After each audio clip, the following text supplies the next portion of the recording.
Shawty came to my ears and said, GG easy. I'm bleeding like crazy, shouting like guts. That's because I just got stabbed by my best friend. Yeah, I know, cliche. But this Griffith lookalike bitch played it perfect. Before everything went down, I was just a random-ass ligma, delivering packages and throwing hands. Then the Grape Gang came and humanity went to sleep. To help us, the big G's gave everyone authority powers. Those with luck became the heroes and grabbed the bag. But I was just a random nigga until I saw that snow bunny. He was shining and calling for me. Sejin Lee is the name, and he's selected as the world's strongest player. He looked cool as truck.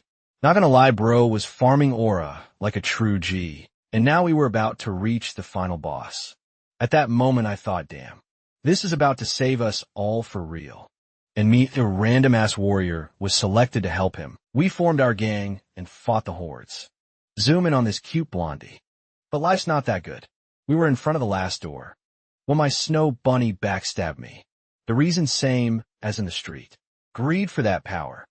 If heroes kept existing, he would hold his position as the beacon of hope. But even worse, I discovered that all the G's we lost in the war were intentionally removed. I want to kill these bitches, but they just walked away while I slowly died behind. Like I was inside the storm in Fortnite. But that's when I saw the light. At the end of the tunnel, literally boom. I jolted awake confused as hell. No blood on my belly, and a bunch of ugly-ass dudes around.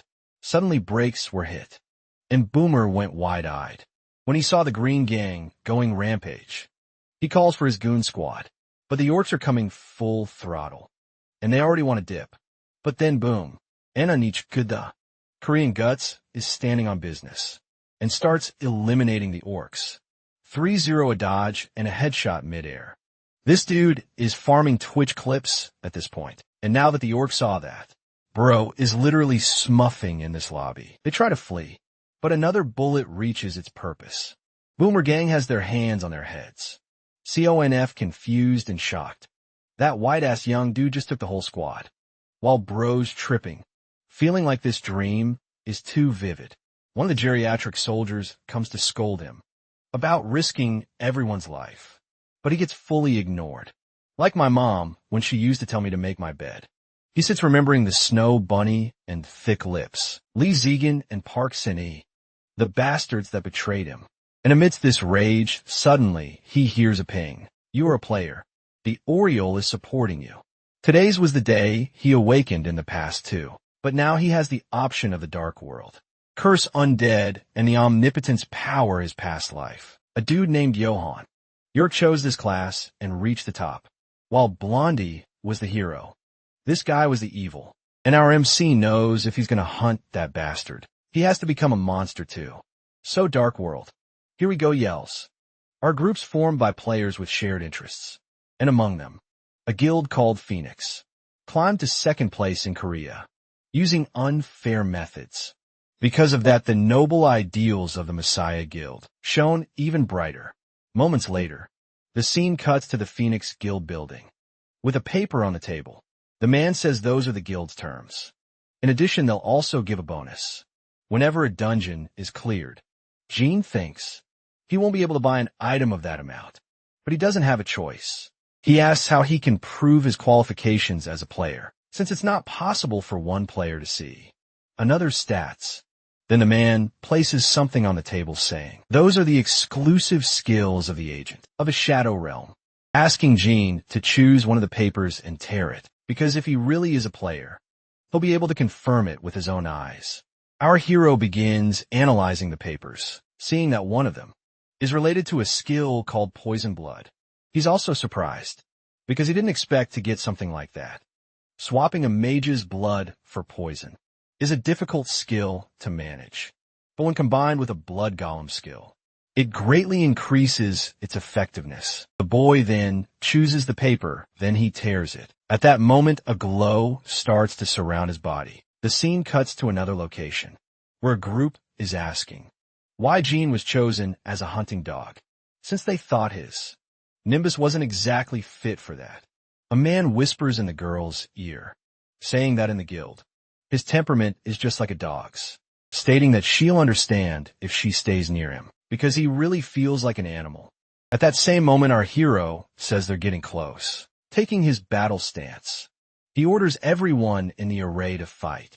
After that, Jean thinks that this is not a dream, mentioning that since he went back in time, those other people are probably still alive.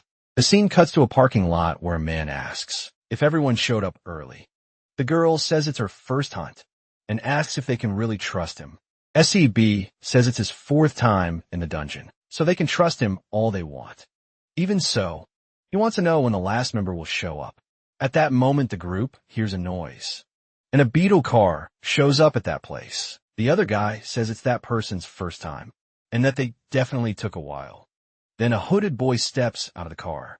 The other girl says he should be thankful they let him into the group. The hooded boy starts approaching them. The other guy says not to worry about someone like him, and they should just go, already heading toward the mission. SCAB says they should ignore that guy and pretend he's not there. Meanwhile, the Kuden guy keeps observing the group. The scene cuts to a man explaining the mission, saying they should just focus on the objective. And if there's any problem, or if someone wants to give up, they should speak up now. Otherwise, they should take a look at their inventories too.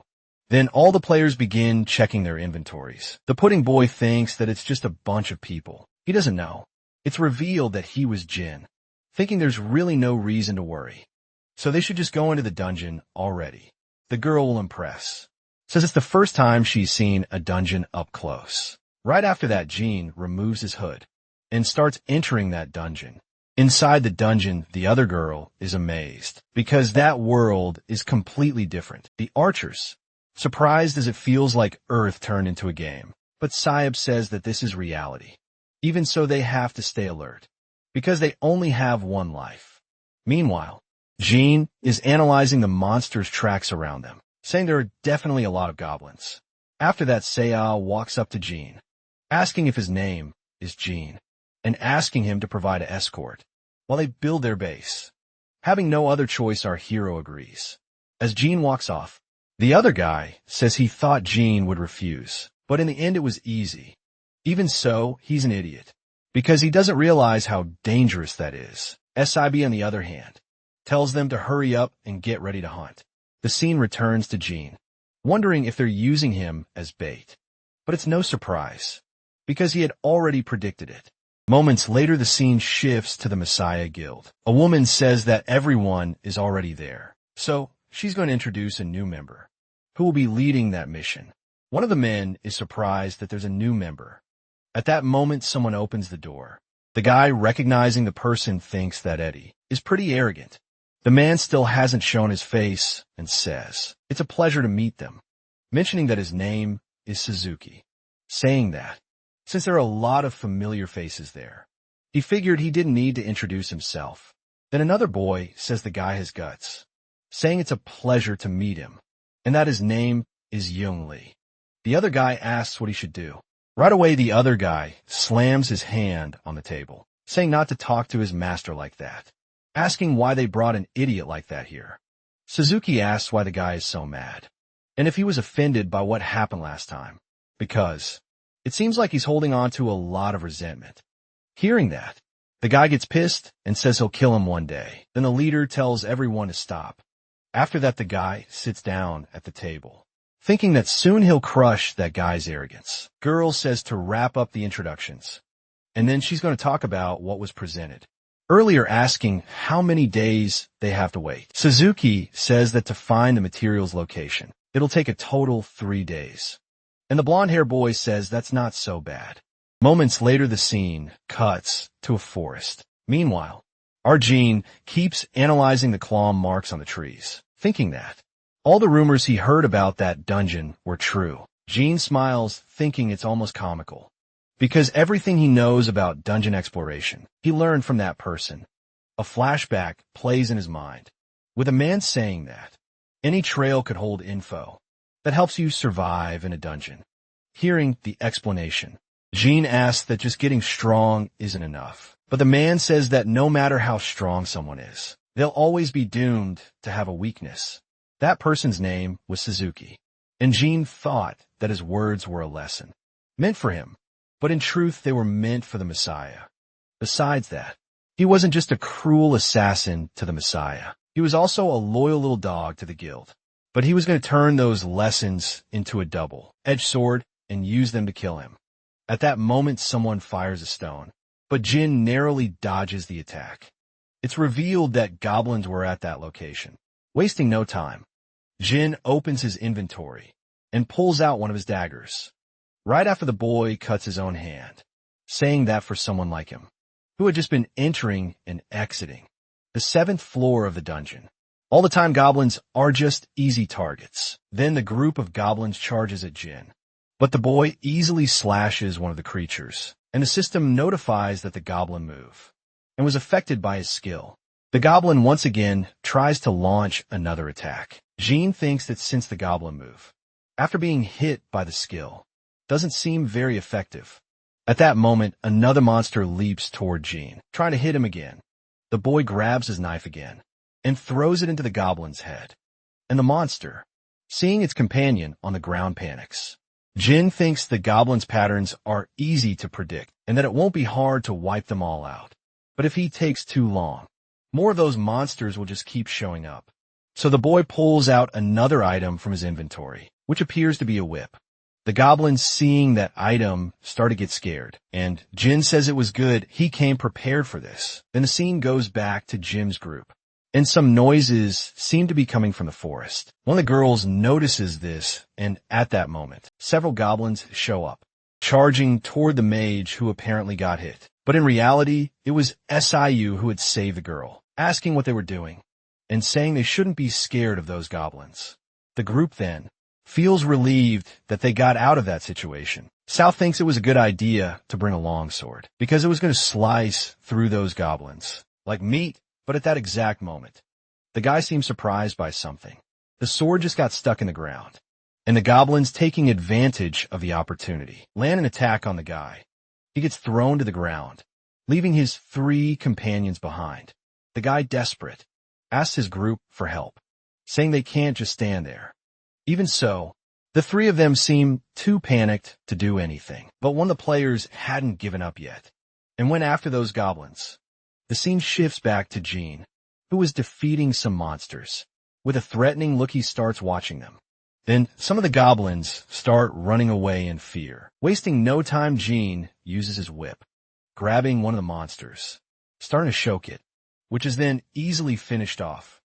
The system notifies that he leveled up again, and also that the agent of the Shadow Realm had taken interest in him, so he received another achievement. Jin says the requirements are lower than he expected, because he's getting noticed for something so basic. And only idiots go around swinging heavy swords. Just a whip is already more than enough against goblins. Moments later, the scene cuts to Saib, who had still survived. His companion asks, what happened to the newbie who was escorting them?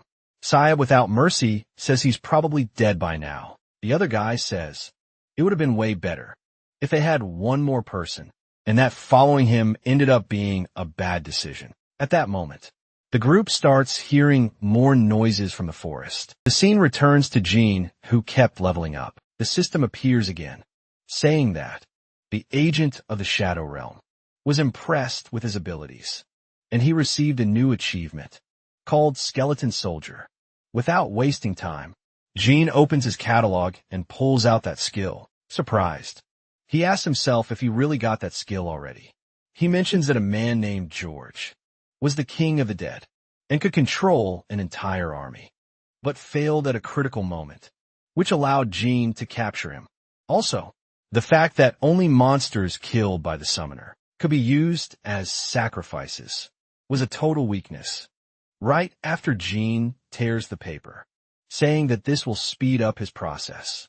Moments later, the boy was already walking toward the goblins, using some kind of skill on them, which immediately reduced them to just bones. Jin watches silently. Then, surprisingly, the creature stands up, and Jin says he liked that monster's eyes.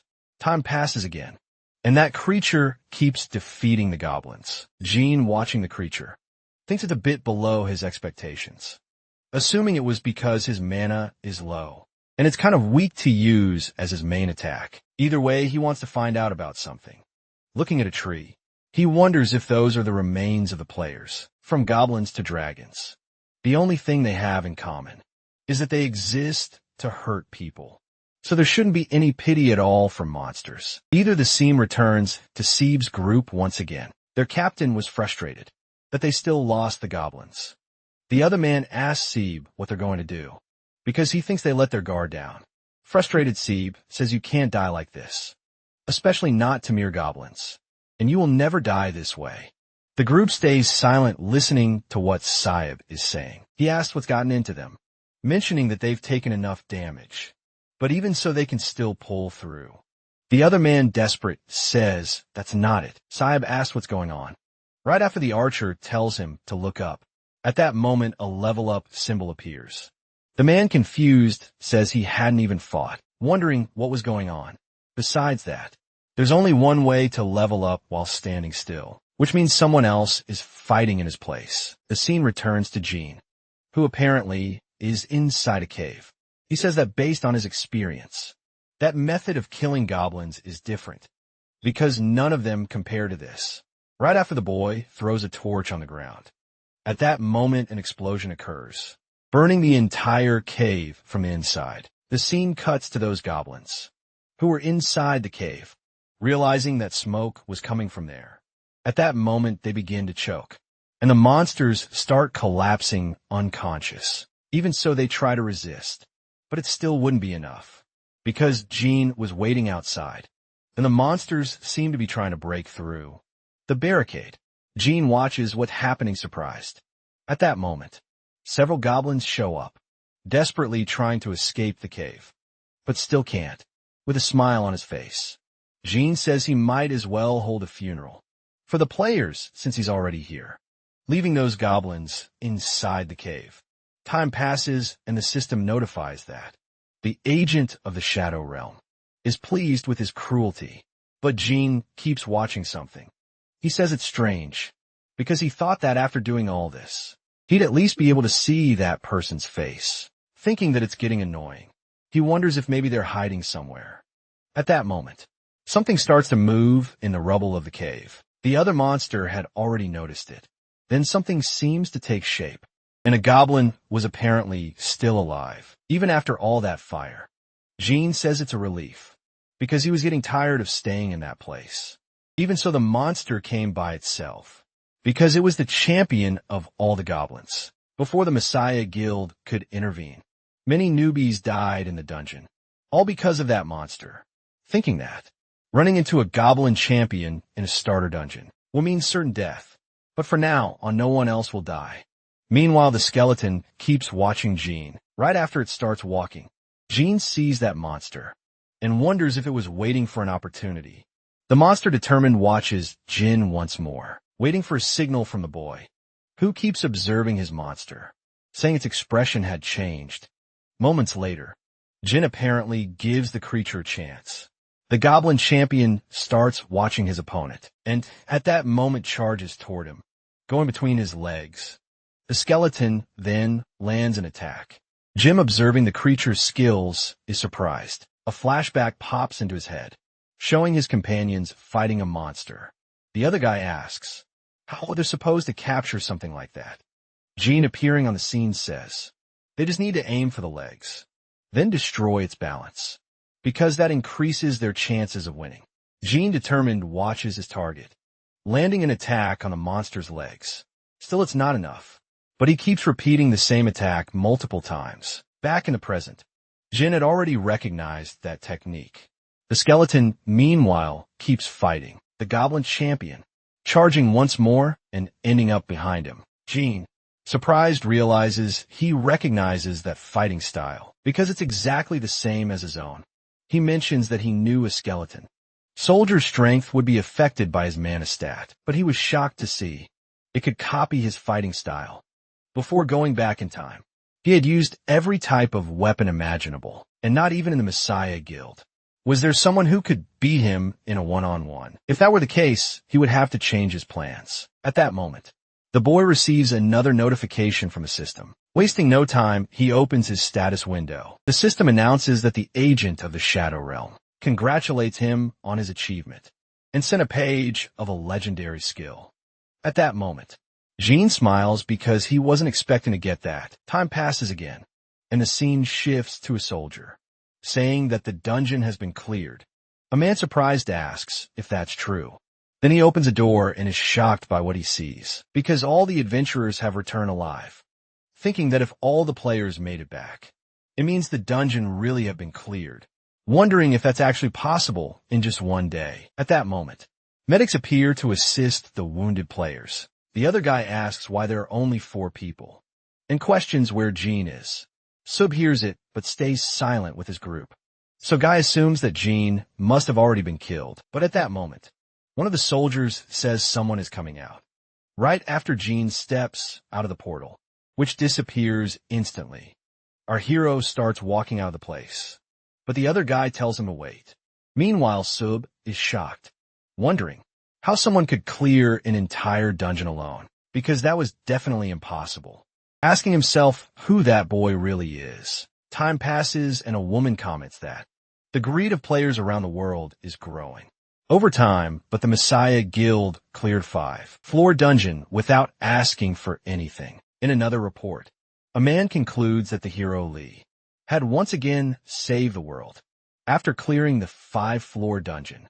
Their sponsors and the team saw a huge increase in market value. Meanwhile, Siab is watching all the news, saying that the media only talks about those people. It makes it look like they only care about money. But his friend tells him to stop watching that stuff, wondering what really happened in that dungeon. But Siab asks him not to talk about it, because thanks to one rookie, they almost got killed. And that injury of his happened because of that rookie. The man surprised asks if the rumors are true. Siam says that rookie joined them wanting the items. So if he rushed straight into the goblin horde to save a kid, he had to go after him too. And that's how it happened. The guy, really frustrated, says they should ask the guild to punish that person. But Siab tells him to forget it, saying it feels like he stepped into a pile of crap. Asim returns to Jean analyzing some information, saying that unlike before, this time he shouldn't get close to Lee, and before showing any interest in him, he must become stronger. To reach him, he would have to start connecting the clues. From where it all began, the scene cuts to a building, with a man talking about the Orc Hunter dungeon. Shouldn't say. He doesn't know any rumor and just needs his money.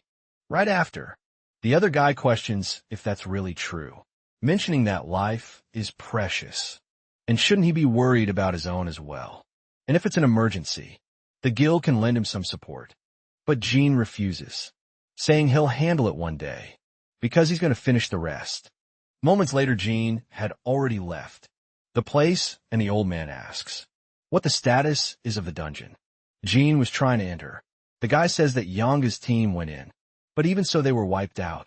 And because of that, no one had requested that dungeon for over a month. The old man asks who this Yanga guy is, and the other man says he was the ace of the Park Yongu division, including that Jim is trying to enter a dungeon that almost no one could handle, and that rookie is definitely going to have a short life.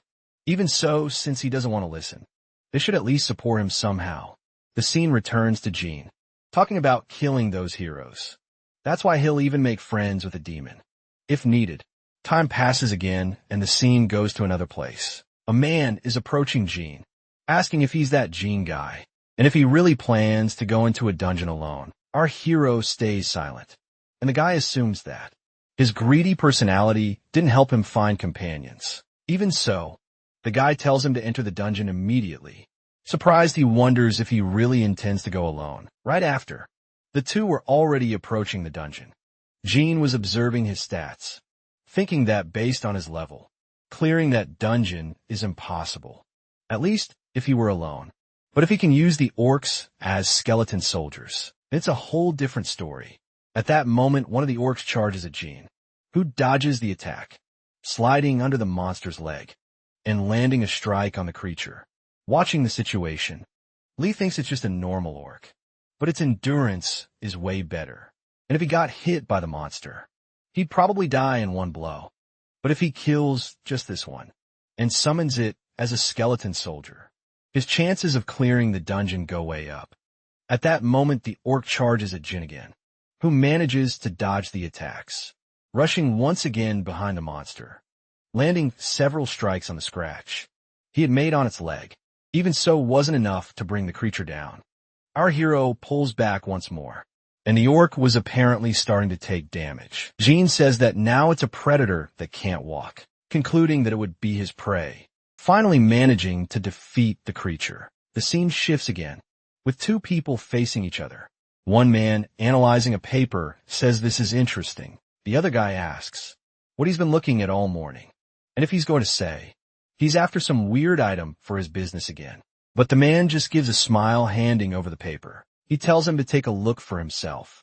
Seeing some information about Jean, he's surprised, because it's a rookie who awakened not long ago, and even so managed to clear a dungeon alone. Guy says it looks like he just entered his second dungeon, and went in alone on top of that. But his friend doesn't believe it, saying that even he had a hard time in the beginning, and asked if he's seriously believing in those reports, without a reliable source, questioning what he's doing, to be so willing to believe all this. Then a girl shows up, asking if there's a problem with her report. The man, realizing she's the one who wrote the report, is surprised, saying he was just saying how it was way too perfect, and asking where she found such detailed info. But the girl says that's just for job.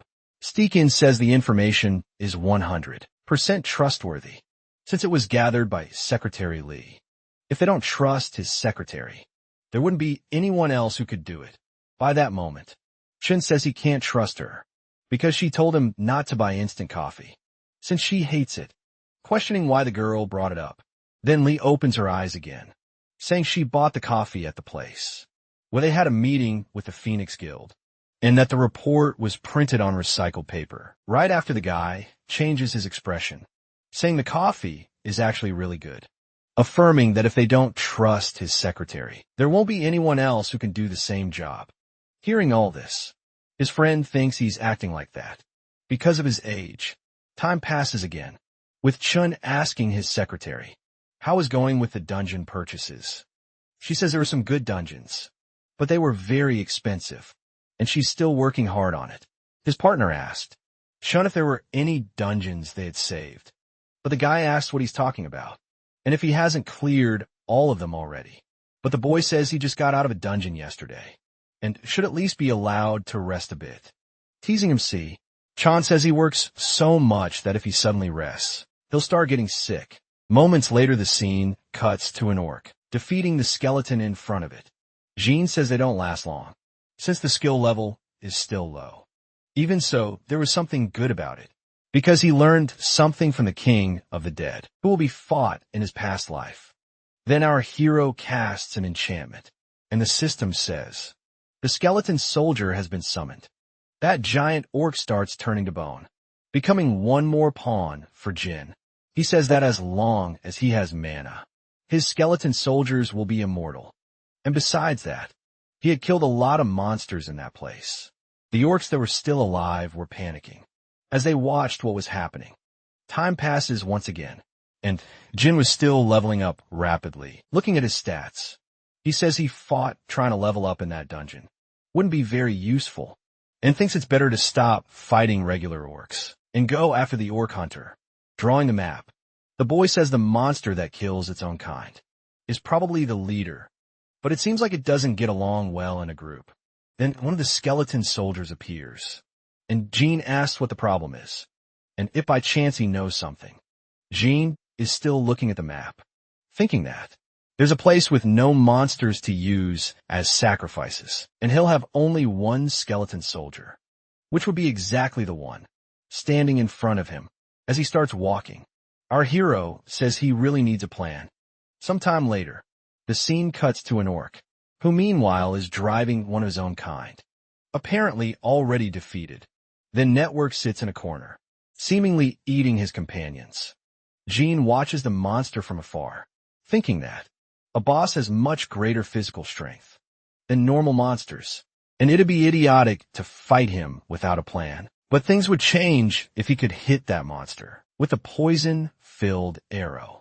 Then Jin signals to his monster, who immediately reveals itself to the creature. Looking to the side, The orc spots the skeleton charging toward it. Determined, the skeleton also rushes at the creature. Their attacks collide, but it's the orc who manages to win, biting a part of the skeleton. Jean thinks the orc's crimson eyes are proof that it's the orc hunter, and to bypass its tough skin, he has to aim at its one weak spot. Then he fires his arrow, hitting the monster straight in the head. But even then it hadn't given up, pulling out the arrow that it hit. The system announces that the ORC has been affected by poison blood. Jin thinks the weaker the region hit, the faster the poison spreads. Then the orc already starts showing signs of the poison's effect, and the system announces that, due to the poison's effect, the ORC's HP will be continuously drained. The ORC starts staggering, and Jin says poison blood is deadly at level 2, but at least it's enough to weaken him. Then the skeleton rushes the monster, but Jin says the battle is already over, and the victory finally goes to his team. Assistant Window appears, stating that he has defeated the orc hunter and has leveled up. Looking around, Jean says that monster ate everything it saw, wondering if that guy from Park Young One's group is still around here. Our hero notices something in the rubble, because one of the skeletons is completely different, thinking that Slash definitely wasn't made by the ORC. It looks like it was attacked from behind, and seems like something done by someone, used to killing people. If it was an intentional murder, he's not sure. But if they're part of Park Yon's group, from the Phoenix Guild, it wouldn't be absurd. Regaining his focus, Jean thinks there's not much time left in this dungeon, wondering how they'll find out what race that person belonged to. And it'd be great if there was something he could use to get close to Park Young Won. Then Jean starts noticing a light coming from a cave, and he's surprised, because he didn't know one of those was there. Entering it, the boy thinks the entrance is wide enough for one person to fit. Then the boy comes across a skeleton.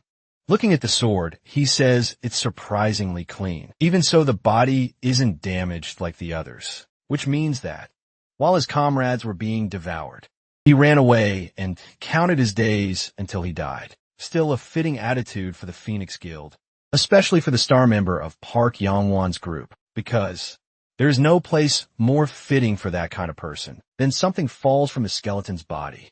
Jean, analyzing the book, wonders what it is, realizing it's a kind of diary. But even so, there didn't seem to be anything important in it. However, Jean is shocked by what he sees, because he finds a blacklist from Park Yongwon's group. Satisfied, Jean says this is an incredible stroke of luck, and he's going to make good use of it.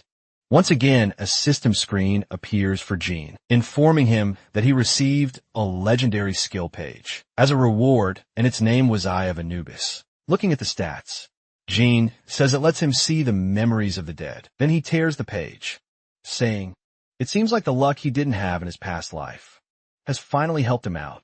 And the system announces that he has learned the skill, Eye of Anubis, receiving the title Legendary Hair. Approaching the skeleton, Jean says that people say in the dead don't speak, but even so, this monster is going to end up singing when he uses that skill on it. Wasting no time, our hero activates the skill he just gained, and a kind of dark aura starts to surround that place, beginning to move toward the skeleton. A light starts to swirl throughout the entire cave, and the other skeletal monster was just watching. Several memories start to flash through Jin's mind, with that guy saying he can't die there, mentioning that killing humans is a crime. But it was fine, because he had someone covering for him. The other guy, confused, asks who that person is, and the man says it's the one who will become the owner of the Phoenix Guild, whose name is Park Yam-won. After that, those memories start heading into Jin's mind, which he can't handle, overwhelmed by all that information.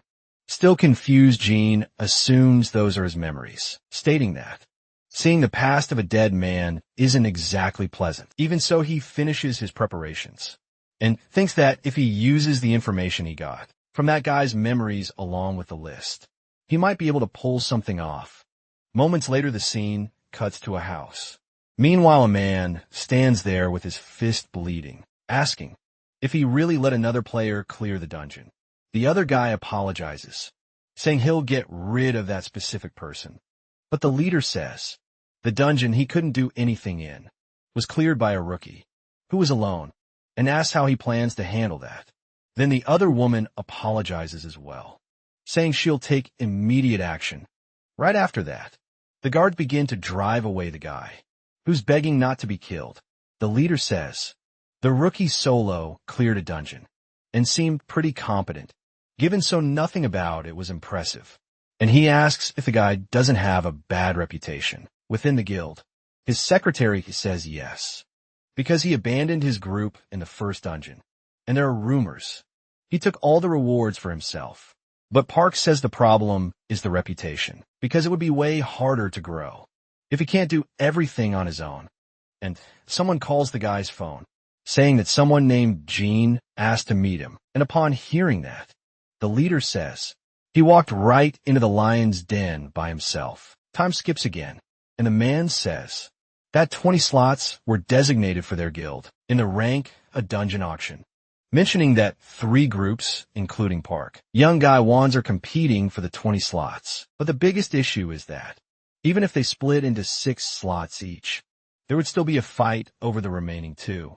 The old man says there are 3 groups, but only 2 slots left, and the secretary confirms it's true, because no consensus has been reached yet, mentioning that since it's a ranked dungeon, there's a chance of a rare item appearing.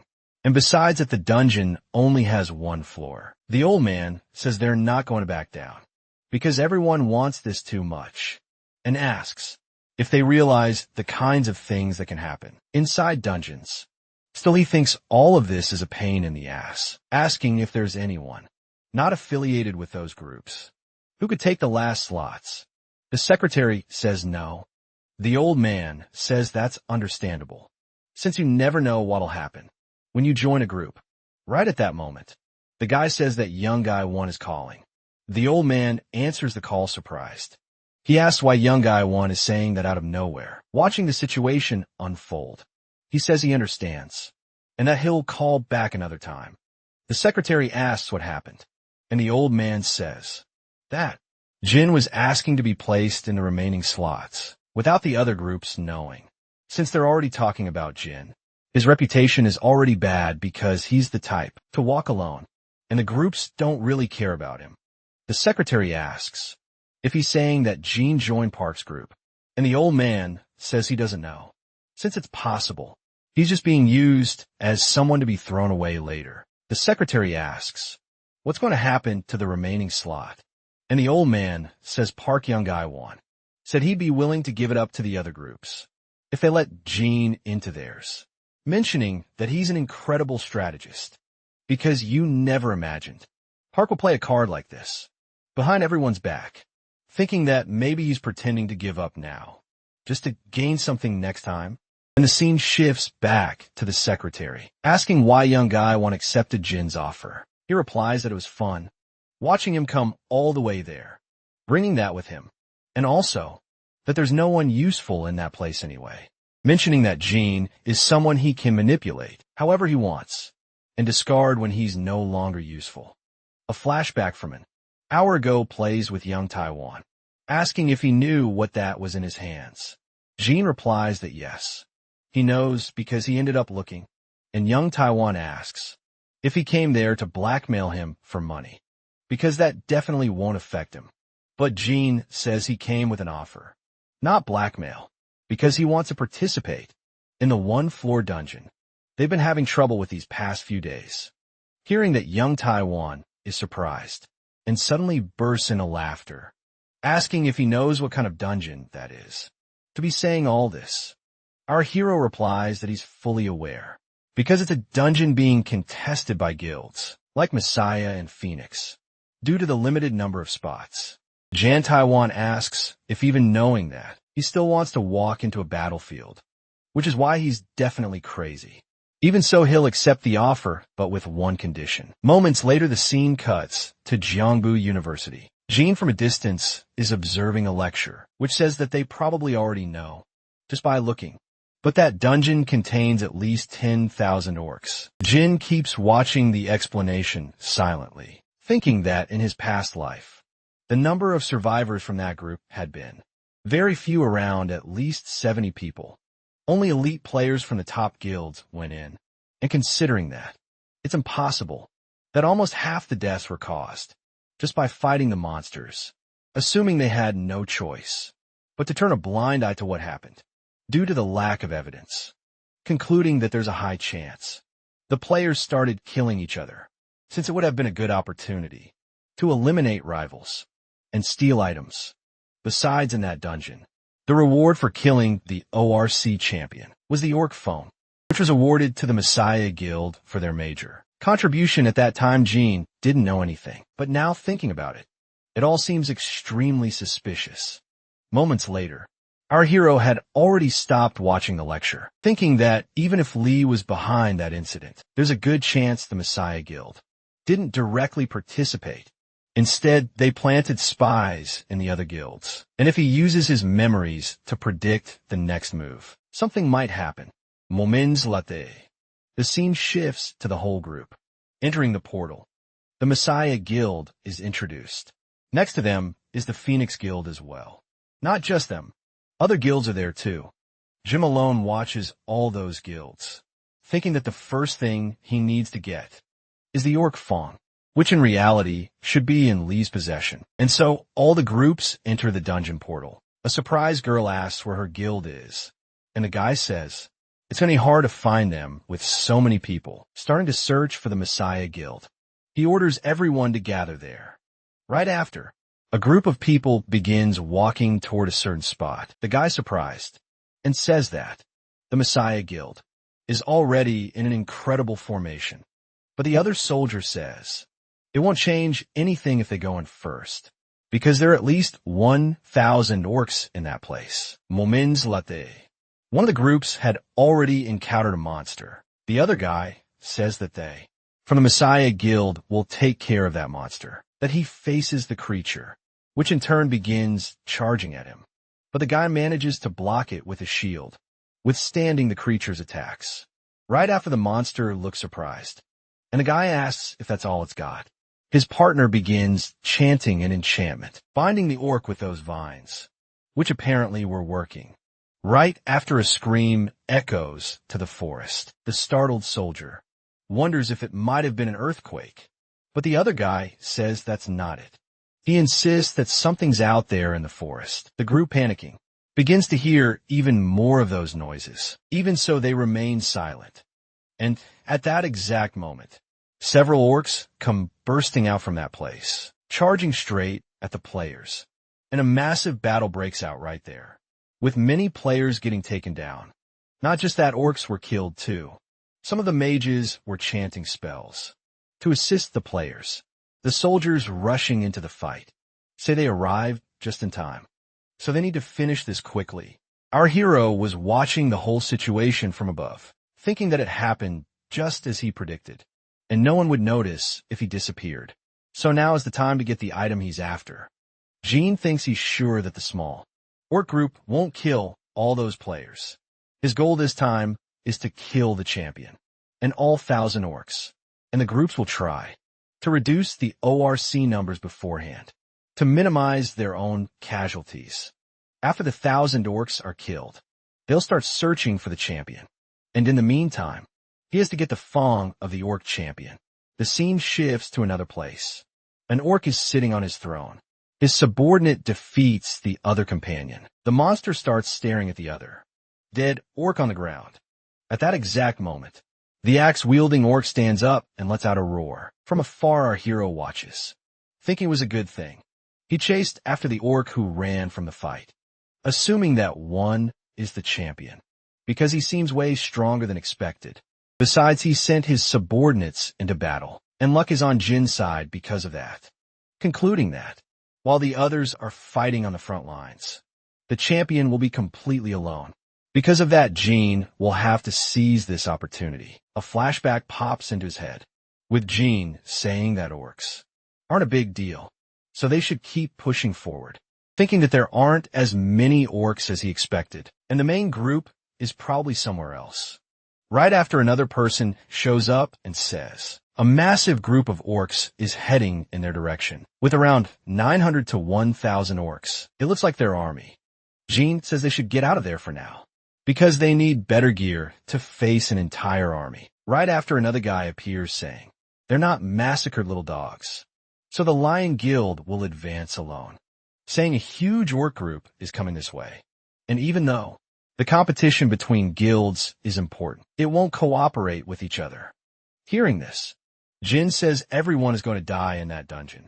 The other guy asks if he's not confident or something, because if he's scared, he shouldn't have even entered the dungeon. So the group begins to leave that place. Jin says they should head somewhere safe and rest to prepare for the next battle. Then the scene cuts back to the present, and two skeletons are standing before the ORC champion right after the monster rises, and the protagonist is standing beside the two skeletons, who then begin to run. Wasting no time, the ORC activates his artifact and strikes one of the skeletons. Watching this, Jin thinks this is impossible. The ORC charges once again toward the remaining skeleton, who barely dodges the attack. But the ORC was expecting that, trying to hit the skeleton with another kick. Jin thinks his skeletons aren't holding up as well as he expected, and while holding his arrow, he thinks he's only got one shot. All this while, the last skeleton soldier is distracting the monster. In the next scene, our hero has already fired the arrow, but the orc manages to dodge it. The protagonist is shocked, wondering how he dodged it. The skeleton rushes at the orc again, continuing to attack the creature, landing several blows on the monster's legs. But unfortunately, its sword breaks, and the ORC, taking advantage of the situation, strikes the skeleton, which is shattered in a matter of seconds. Jin says this is pissing him off and drawing his weapon. He figures he'll have to change his plan, thinking that it's impossible to fight a monster like this. Just for the ORC champion's fawn, it'd be better to retreat, since his mana is nearly drained. Right after Shin starts running away. Even so, he's surprised, wondering why the ORC isn't chasing him, realizing the monster seems to be looking off to the side, assuming it's too much of a hassle to chase down an enemy who's fleeing, which is expected from a dungeon boss. But when he comes back, he'll make sure the ORC regrets letting Jin escape while our hero flees. A few people are hidden in the forest. The man, surprised, wonders if someone besides the Lion Guild also ran away from the battle. But his companion says, maybe that person found the ORC champion before they did. The guy says he's not sure if he's coming back, because he found the ORC champion or not, and they can't trust anyone until they see it with their own eyes, because the drop item has to go to their guild, no matter what. Right after the man looks to the side and sees all his companions lying on the ground. Shocked, he wonders what just happened, thinking no one mentioned there was another monster beside the orcs around. But looking at the situation, he figures this probably isn't a monster, asking who the hell is there, if they really think they can walk away. After doing all that, all we hear are screams. The scene returns to Jin and the other guild groups, thinking it's great, because none of the groups showed interest in him. Even so, if he wants to know the reason behind that mood, it feels like they're on a funeral, and looking to the side, he sees several people who had been killed. However, something's off, because even though only players entered, and everyone came well prepared, he assumes the war between the guilds has already started. Then the black-haired guy says they went too far using their skills, and another man says they're just like them. The man says that's a lie, mentioning that the Reedy Guild is as pumped up as always, asking if there's any news about the other guilds. The guy says it looks like the Lion Guild was the one that took the most damage, and a group went into the forest to collect items, but all of them disappeared. His companion asks if it was just two people, and the guy says maybe because the bodies were so mutilated that no one could recognize them, since orcs see humans. Meanwhile, Jin was just listening to all the discussions. The guy says it's still weird because it's unsettling. If it were a normal case, it would just be a few injured people. Jin thinks that's something that can happen, since they're in a dungeon, but the chances of so many groups being wiped out a single day aren't that high.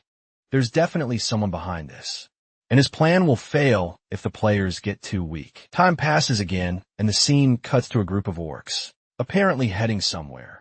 One of the soldiers starts panicking, saying this is overkill, because those monsters just won't stop coming. One of the monsters lets out a roar. An explosion happens right after. The scene goes back to Jean, thinking the war had already started. Even though the problem is on his side, he won't be able to seriously injure the champion with the gear he has right now.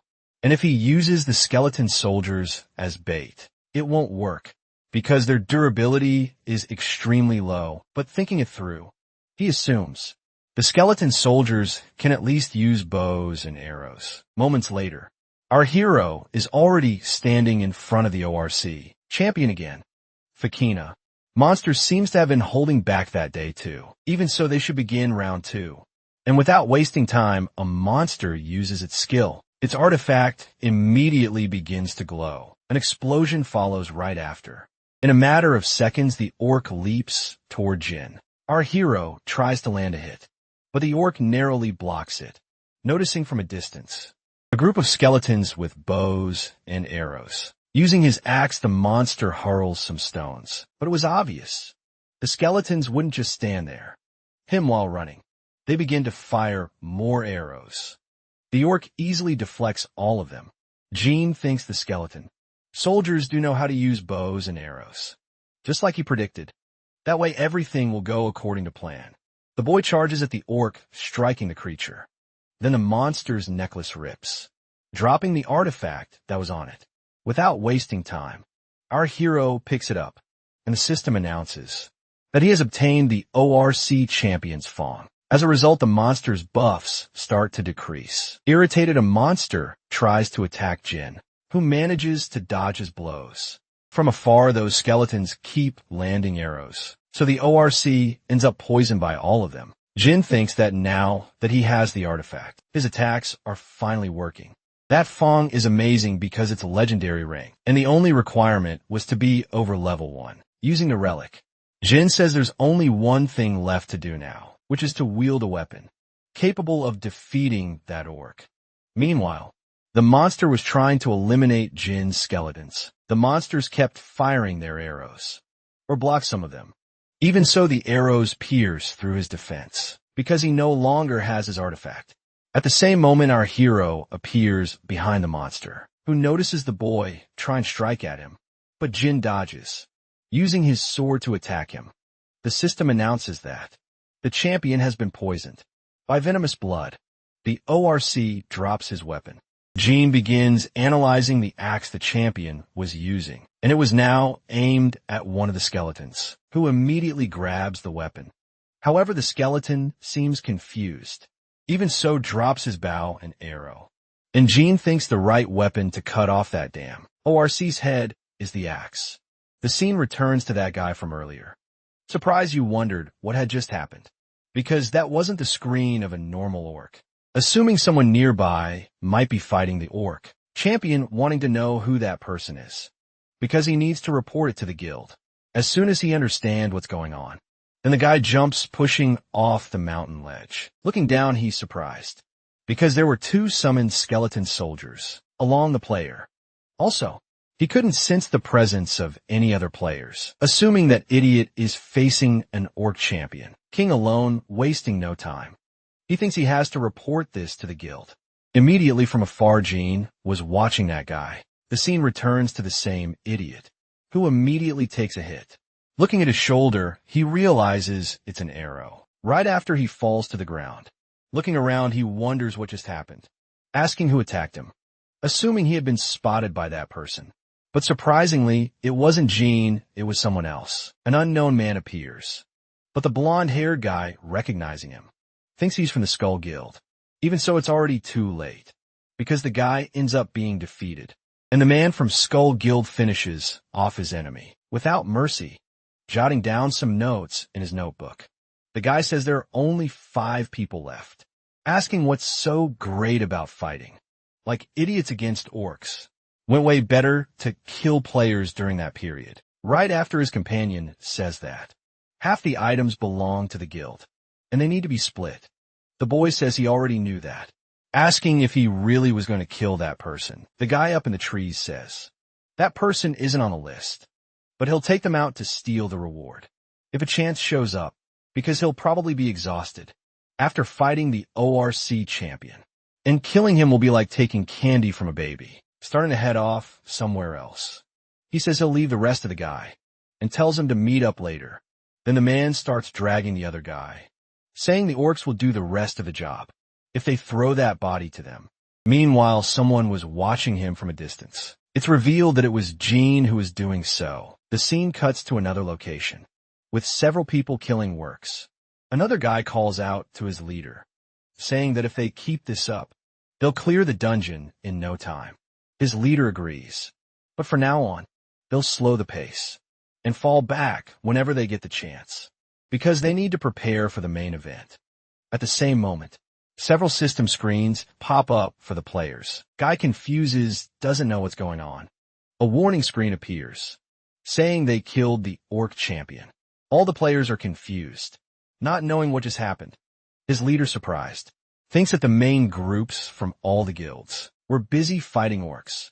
His companion asks the leader what's going on, and if it means the missing people from Lion Guild are still alive. The guy says he doesn't know anything, thinking that he had assumed the Lion Guild was just bluffing. The scene returns to an orc being defeated.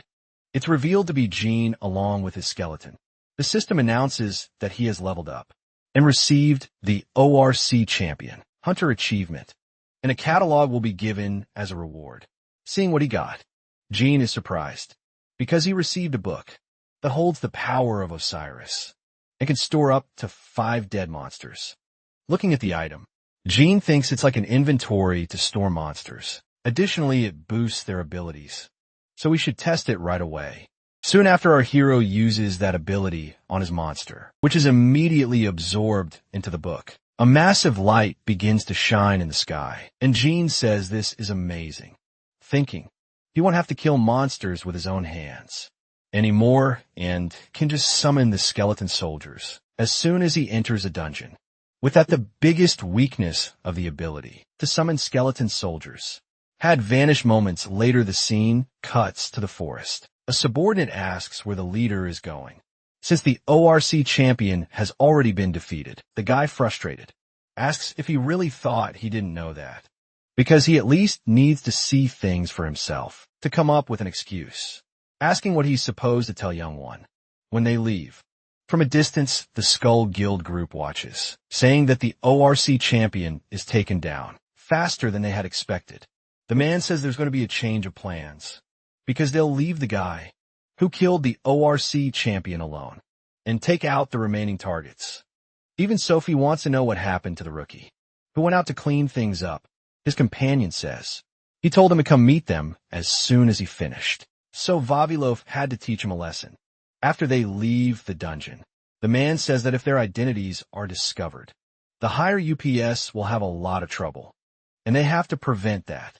No matter what now, they don't have much time, so they need to move as stealthily as possible. At that moment, the guy hears a noise, realizing someone is approaching. Looking ahead, he sees that it's the rookie, asking why he's running toward them, making so much noise. But behind him were some skeletons. Surprised, his companion wonders if the rookie actually went up against that person. Meanwhile, the skeletons were charging at the group. The man asks if he's gone insane, questioning what they're supposed to do now that he brought those people there. At that exact moment, their location had been exposed. The leader thinks that the fact that guy attacked them means he knows something, and if the fight drags on, the attention of the other guilds will fall on them. Drawing his sword, he thinks that, even if he has to abandon the rest of the mission, he needs to get rid of that guy and erase all traces, ordering all his companions to begin. But in that exact instant, all of them are attacked from behind. Everyone from the Skull Guild drops to the ground. Their leader asks what just happened, and that damn bastard had probably betrayed them. Surprisingly, Jean removes his cloak, and the leader apparently recognizes him.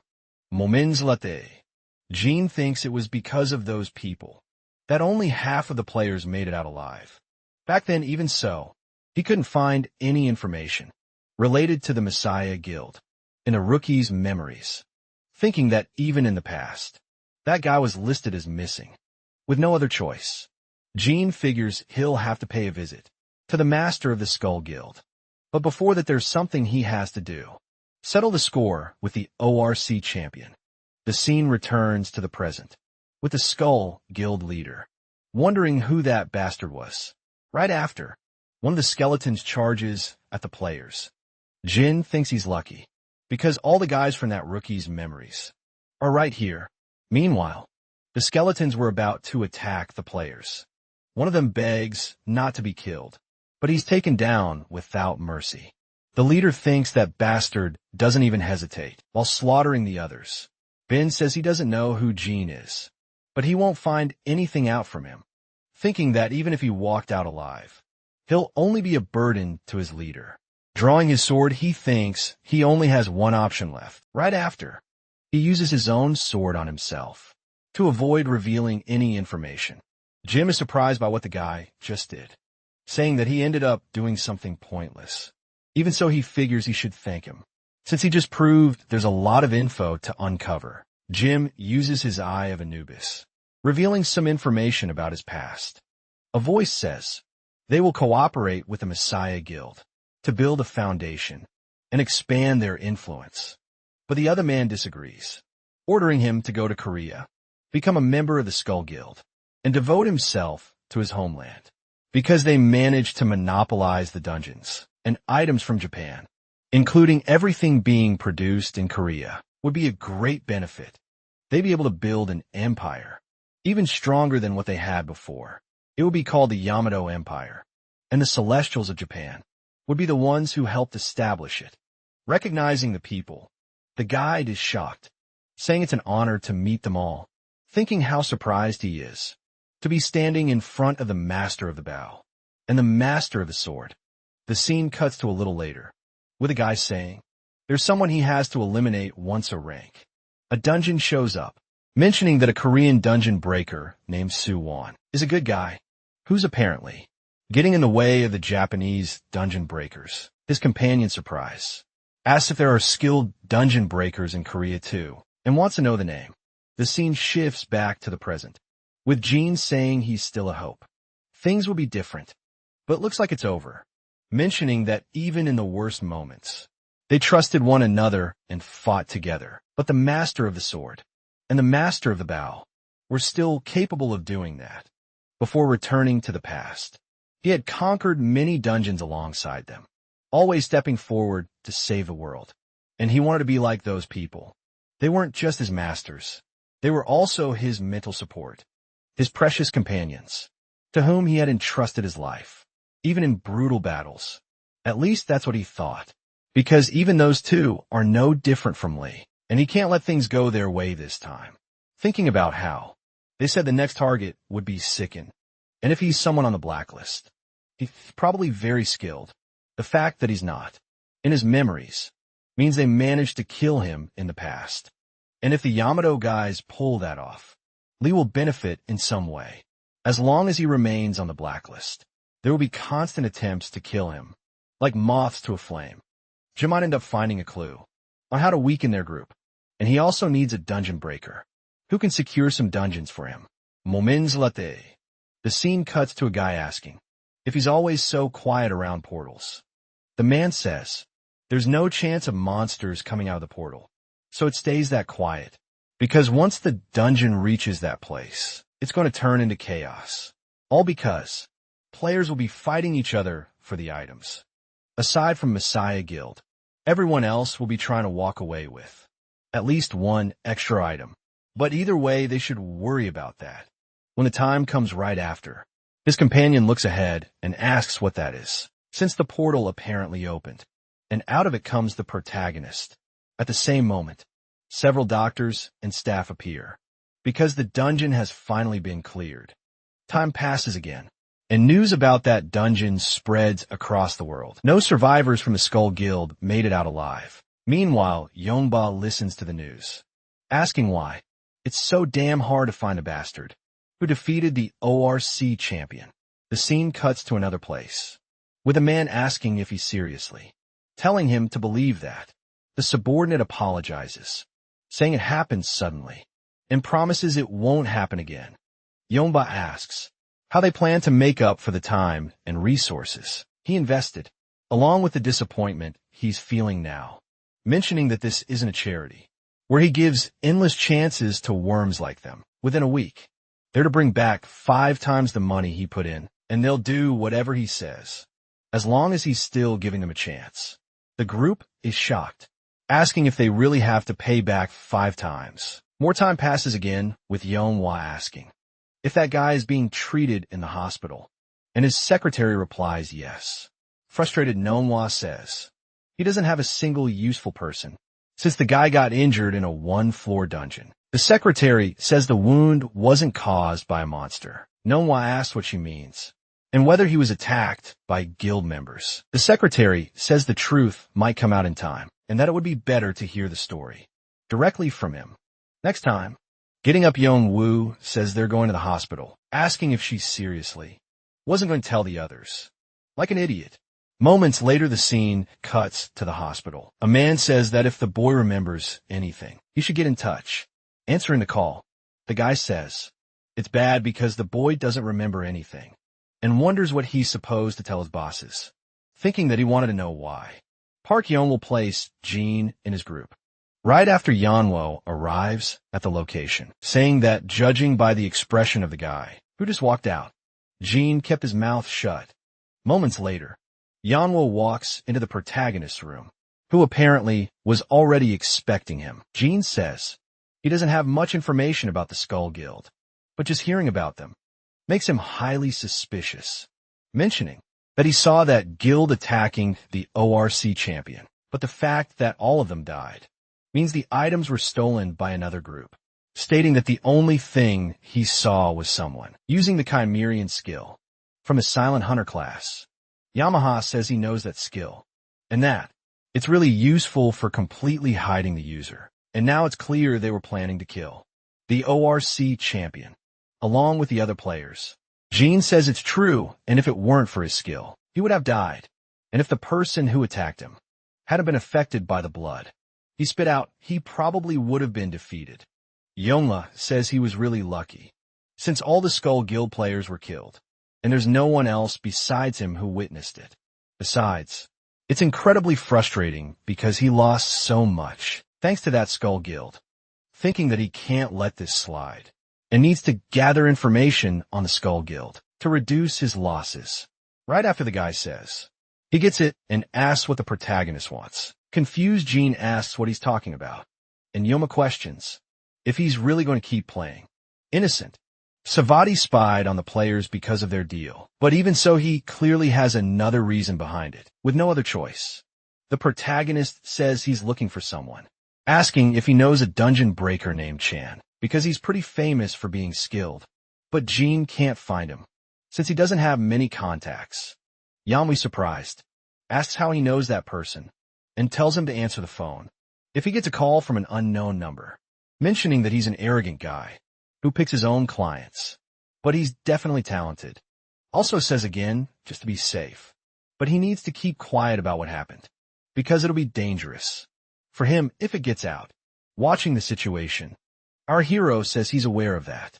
Right after Yeonhwa leaves the room, Jin thinks that everything is going according to plan, and even if he doesn't fully trust him, it'll work out.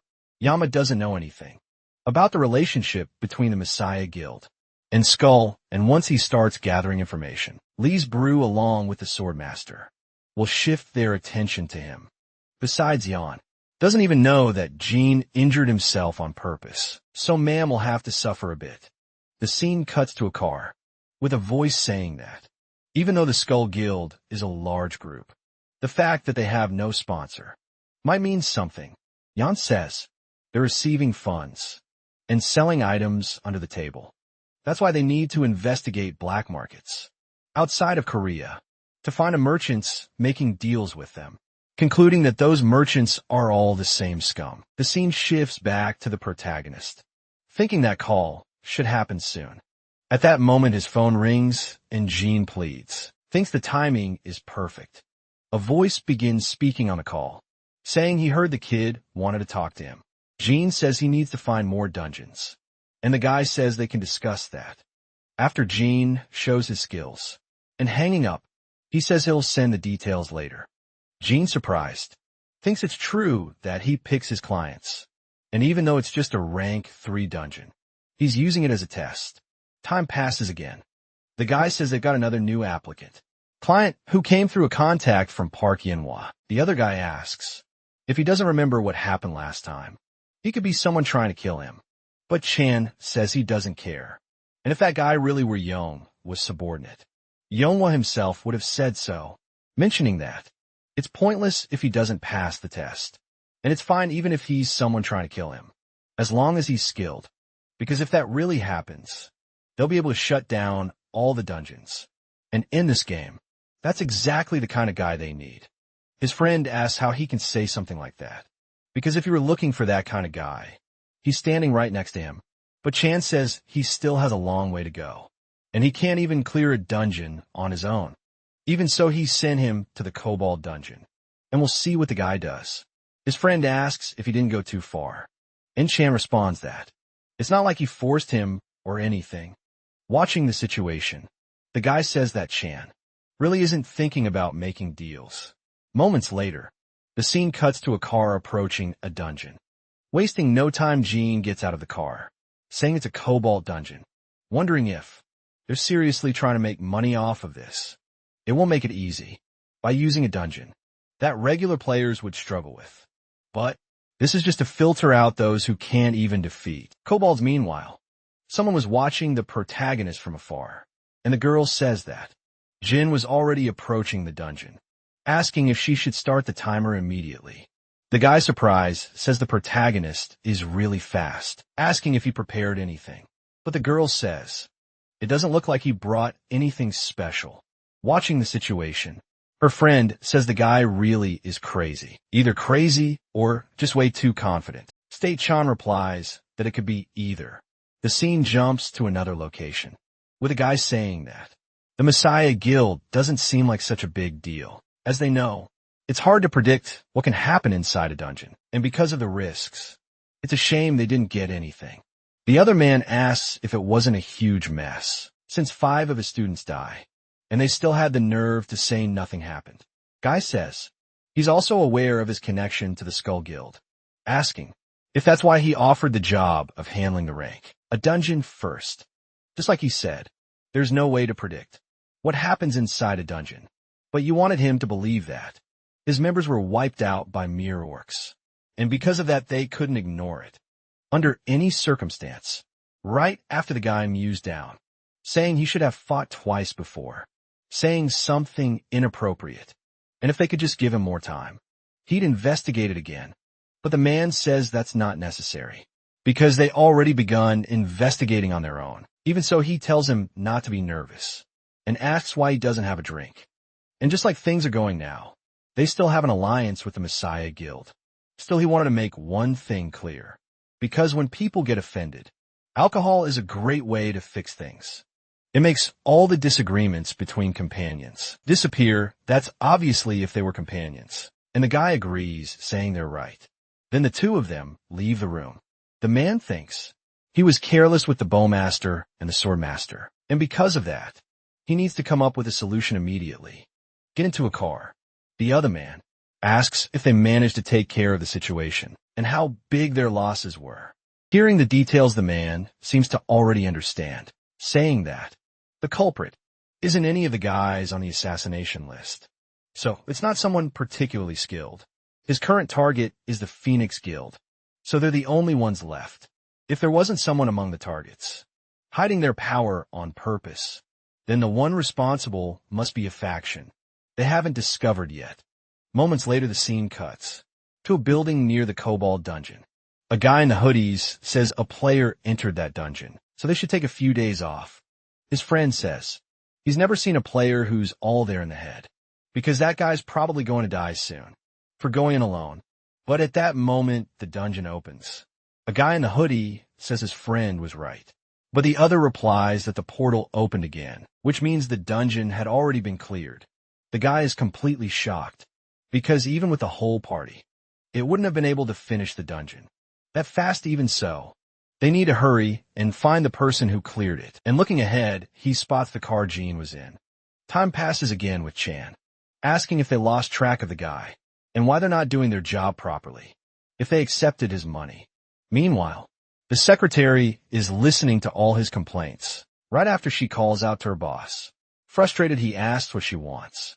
The girl says she didn't pay those people because they simply didn't go help. Instead, Chan's Seiki buy them a round of drinks. But the guy says it's a shame because he decided to stop drinking starting that day. As he starts to leave, the girl tells him not to worry because if Jean is interested in working with him, he'll reach out soon. Stage Hen thinks the girl is pretty, cold, but then remembers that it was around that time when he first met her. Right after that, other guy enters the room, asking if there's something wrong with the secretary, and Chun tells him to leave her alone. Either way, Jean had already cleared the dungeon in just half a day, so he's worthy of his expectations. Moments later, the scene cuts the protagonist's car. A flashback appears of him still at the dungeon site. Some kind of radio was on the hood of his car. Jean wonders what that was about. Returning to the present, Jean wonders whether they were trying to negotiate with him or not, and why they wanted to get in touch with him. Once the dungeon was cleared, after that the scene shifts to another car, with a guy thinking he can't face the master like that, thinking that he'll have to ask and for help. At that exact moment, his phone rings. The guy asks what happened. After listening to the information, he says he'll head to the location. The scene cuts to the young one saying, "It'd be great if he could handle this quietly." The guy asks if he's talked to the person he's supposed to protect, and Young Won replies that he hasn't yet, but he will soon now that he just spoke with him. The man says he'll explain the situation to his subordinates, and Young Won says that either way, we should keep the guy alive and help him get out.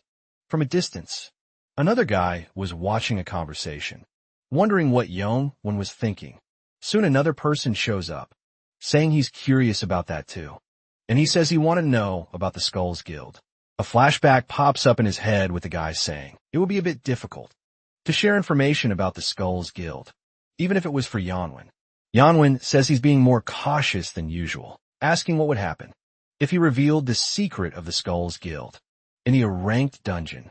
Surprised, the guy asks if Yeonwon really said that, thinking that this isn't something he can solve alone, and that he'll have trouble reporting to the master, wondering who the person talking to Yeonwon is. And the man says his name is Yeon, someone Park does a lot of business with. Not just a mercenary, but also a player who doesn't belong to any guild, and would do anything he's told, as long as he gets paid. The blonde guy thanks him for the info, and the other man says he's always indebted to the Messiah anyway. Moments latte. That other guy approaches the mercenary, asking if they can talk. The mercenary observing. The man assumes he's from the Messiah Guild. He says he doesn't know what the guy chose from Young One, but still has a proposal to make, mentioning it's something related to cooperation with the Messiah Guild. The mercenary asks what he's talking about, if he can maybe put it in simpler words. Kim replies that he's talking about a business that will bring a lot of profit, asking if he still has understood, because it'll take much longer than expected. The scene shifts to another location. The secretary says she managed to grab a public dungeon, just like he asked, but questions if the method isn't different from what he usually does, and whether it wouldn't complicate things further if he intervened directly. But Yeonwon says the Skulls Guild has already drawn some attention. Then calling someone, he says they need to set the stage for the main character. Right after the scene cuts to Kim. If you ask what Yeonwon might be waiting for, a flashback appears with the mercenary, saying that Yeonwon asked him to protect someone who apparently must be important. Back to the present. Kim was checking his phone, thinking that the name is on the participant list of that ranked dungeon. But there's no way he could face the Skulls Guild, veterans on his own, and the scene cuts to the protagonist's car, asking if he passed the test. And the other guy says yes, since he finished way earlier than expected, asking if he was hiding his real skills. But the boy says he only showed his skills because he asked him to think. Yeonwon says he understands, and asks if June wants to buy a dungeon, mentioning he added it to the list of the ones they got from the Ishuan Station Loker. Observing the situation, Gene says he got it, but has a lot to take care of now, and will call again in a few days.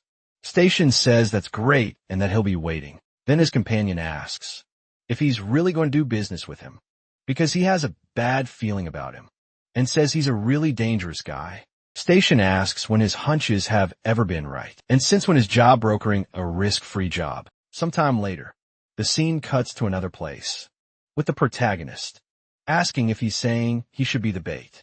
No one says that's right, but he didn't know how. The rumors they talked about spread, and it's only a matter of time before it reaches the Skulls Guild, asking if he doesn't want to die, just from sitting around doing nothing, saying that he recruited skilled guys to protect him, asking why he doesn't trust him, and just enter the dungeon with them. Gene says that even so, this like's on the line, and asks if there's a real reason why they have to go through all that. Yeonwon says he owes a few favors and isn't the type to leave debts unpaid, observing the situation. The protagonist says he understands, but still would like him to raise his cut. Both of them, at the same time, think they fell for the bait. Right after the secretary shows up, saying the boss prepared something for him, handing him some kind of skill page. Time passes again, with Gene thinking that before his return to the past, Young-won had met the Yamato faction, where he ended up becoming a traitor and a true opportunist. In fact, even so, he's surprised that he received a gift like that, which is being way more useful than he expected. Moments later, the scene shifts to another location, with a guy asking why they're being so pathetic, because at this rate, they'll end up in debt. Until they die, the leader tells them to stay quiet and just keep walking, because that guy Yeonwon went easy on them. Even so, his companion says it was unfair because it wasn't their fault, and they didn't even know who had done it. While they were arguing, someone was watching them. Apparently, it was someone from the Skulls Guild. The scene shifts to another place, with a man saying that the preparations are ready. Meanwhile, the mercenary is on a call to Park Young-won, asking if he just needs to deliver gin to him. And the guy replies that yes, that's exactly it. But the mercenary says he's paying them too little, because considering they're losing an important client, he should be compensating with something much better. But Kim says that if it's about money, he can pay more. Once the job is done, he can also find another client if that's what he wants. However, the mercenary says he'd rather make a deal with Messiah. And if he can do that, he doesn't think there will be any need for extra payment. Kim says he can't do that because it's a personal request and has nothing to do with the guild. Right after that, the guy drives off in his car. The mercenary says they hit the lottery and that they'll be rich after this is over, mentioning that they're just human and not everyone is the same around there, asking what that has to do with them, since they should just enjoy this chance and get paid afterward. Moments later, the scene cuts to another place, with the dungeon being sealed. As a result, only 3 survivors remain from the Skulls Guild. The director, at surprise, wonders what happened to the members of the Phoenix Guild, since they were all dead, even though they were all skilled men from Park Youngman's faction. The secretary calls the members of the Skulls Guild, asking if they know what happened to the members of their guild, and if they can explain it, so he can tell their families, without any mercy. The Skulls Guild guy says he cut them up so badly, they weren't even recognizable anymore. And then he leaves the place in his car. Inside the car, his companion asks if he forgot what the master had said. He told them to be careful not to cause trouble. Calling on his phone, he says they finished the job, but wants to know why they haven't been given more to do. Kim says he found the target, and that he'll enter the dungeon at dawn. So they should head to the designated location. Right away, the scene changes again, with Yeonwon saying there's a foreigner in Korea, and this will be a good opportunity for him, as long as he uses the Skulls Guild. He always thought it was a waste to work only in Korea, even if things don't go according to plan. And Gene ends up dying. At least he get information about the Skulls Guild.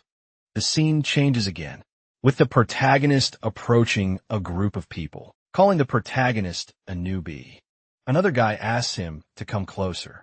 Stanley should give his best to clear this dungeon, mentioning there's one more group that should be arriving, but they seem to be late. At that very moment, a car pulls up, The mercenary says he's already here, and the members of the Skulls Guild appear. Our hero seems to observe the people, then asks where the bathroom is. And the mercenary says he was thinking the same thing. Moments later, the mercenary says, that Jean is the one they're supposed to escort. And the protagonist asks if he's the one Park had mentioned earlier, but the mercenary changes the subject, saying they should talk about that on the way. The others know they're on the same side, so they have to avoid being seen inside the dungeon, saying it's likely that an ambush will happen on the second floor. If they start killing each other right from the start, the dungeon will be tough to clear.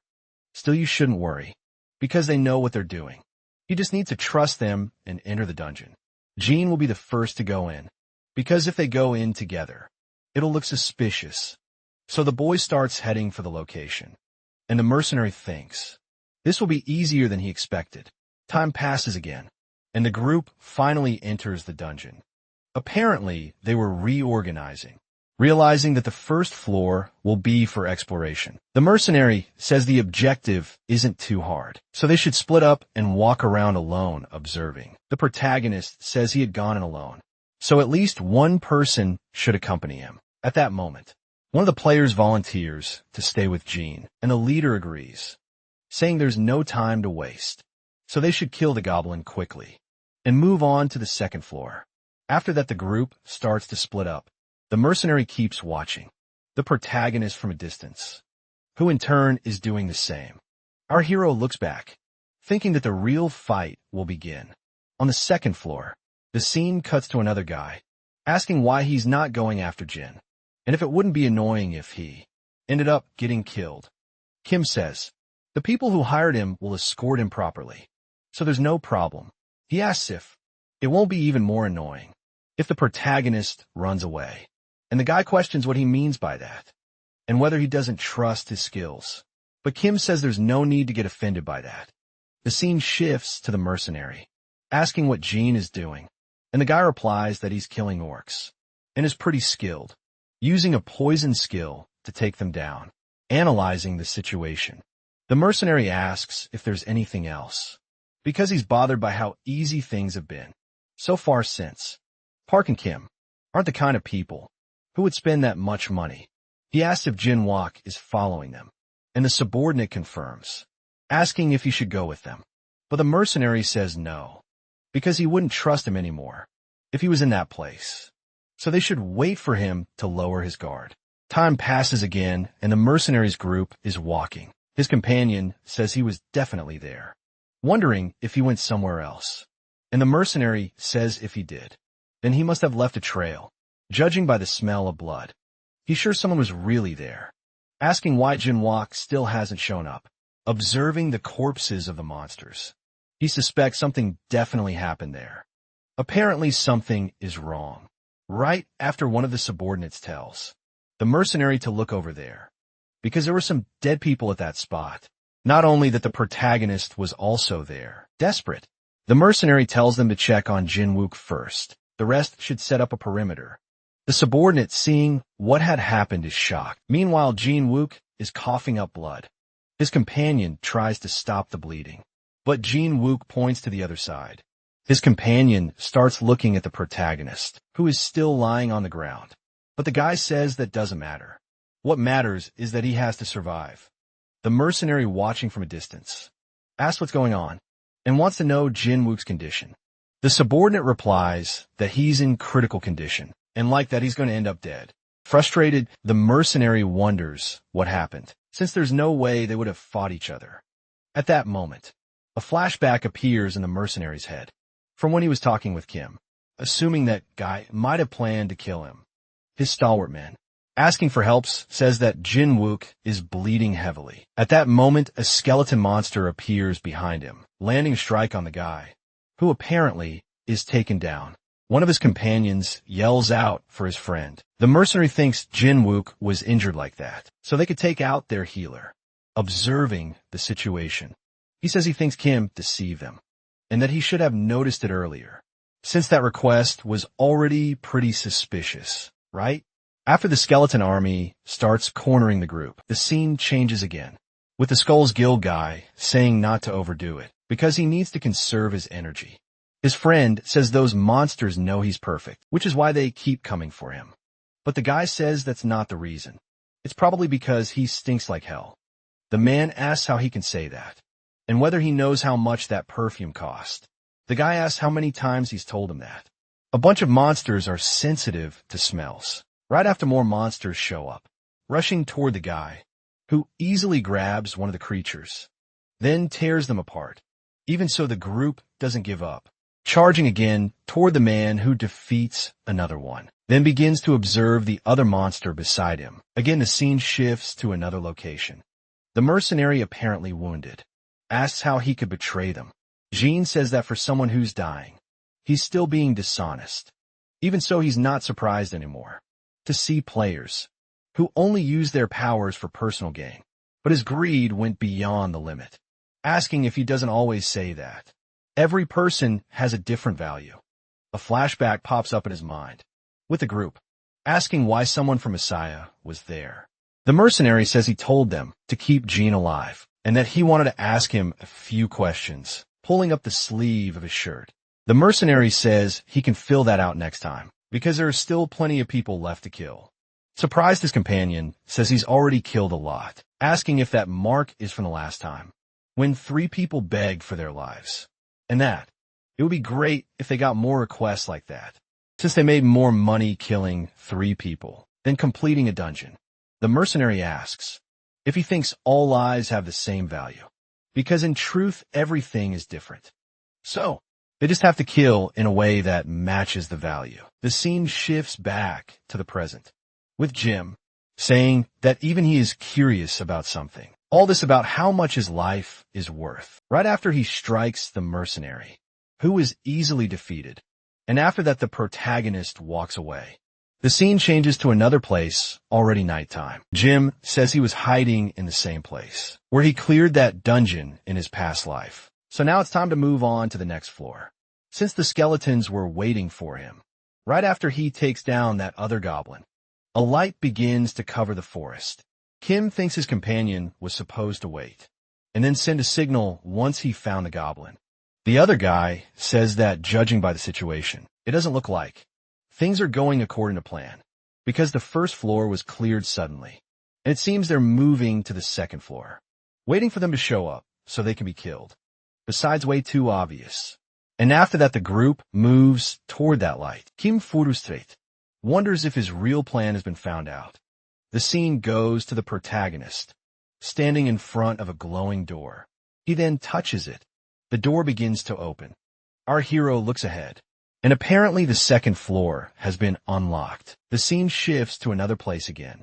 The secretary says that the item that guy bought is a collection of tubes, which seems a bit strange. She knows that. The rest of the monsters are sold for higher prices, but the boy probably won't get any valuable items for resale in that dungeon. Yamuo is surprised, wondering what Kim could be thinking. The scene returns once again to the dungeon, with the second floor being opened. The other guy says, it looks like those guys managed to get to the second floor first, and it's possible it's an ambush. His companion says he's going to have fun hunting someone down, so for that reason, he should thank them. Right after the group starts entering the dungeon, climbing straight to the second floor. Meanwhile, a monster was sleeping, which then wakes up again. The other guy wonders what that is, because he thought it would attack them right away. But something seems off.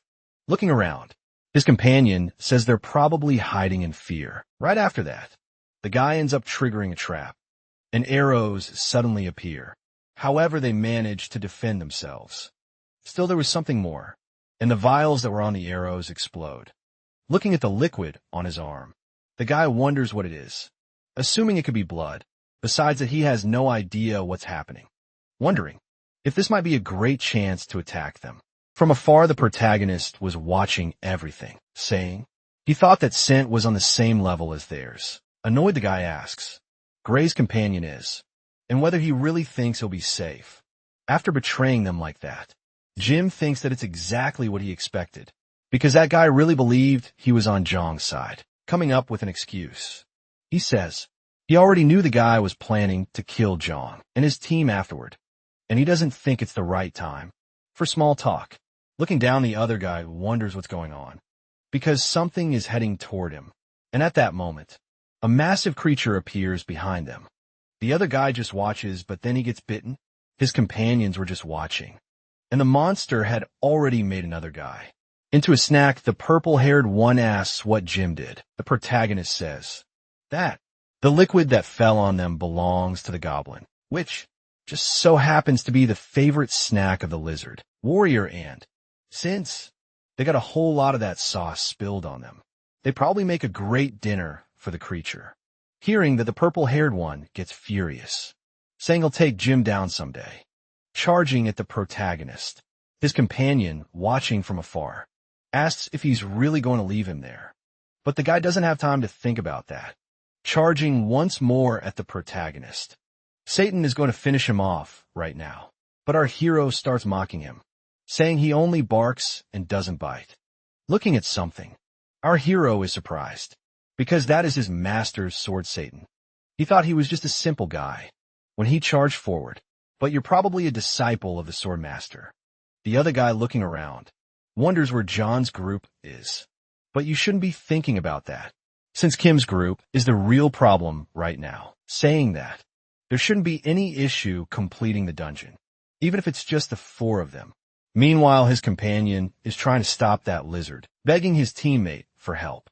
Who thinks that if John and his men show up now, their forces are too split, which will likely lead to everyone dying?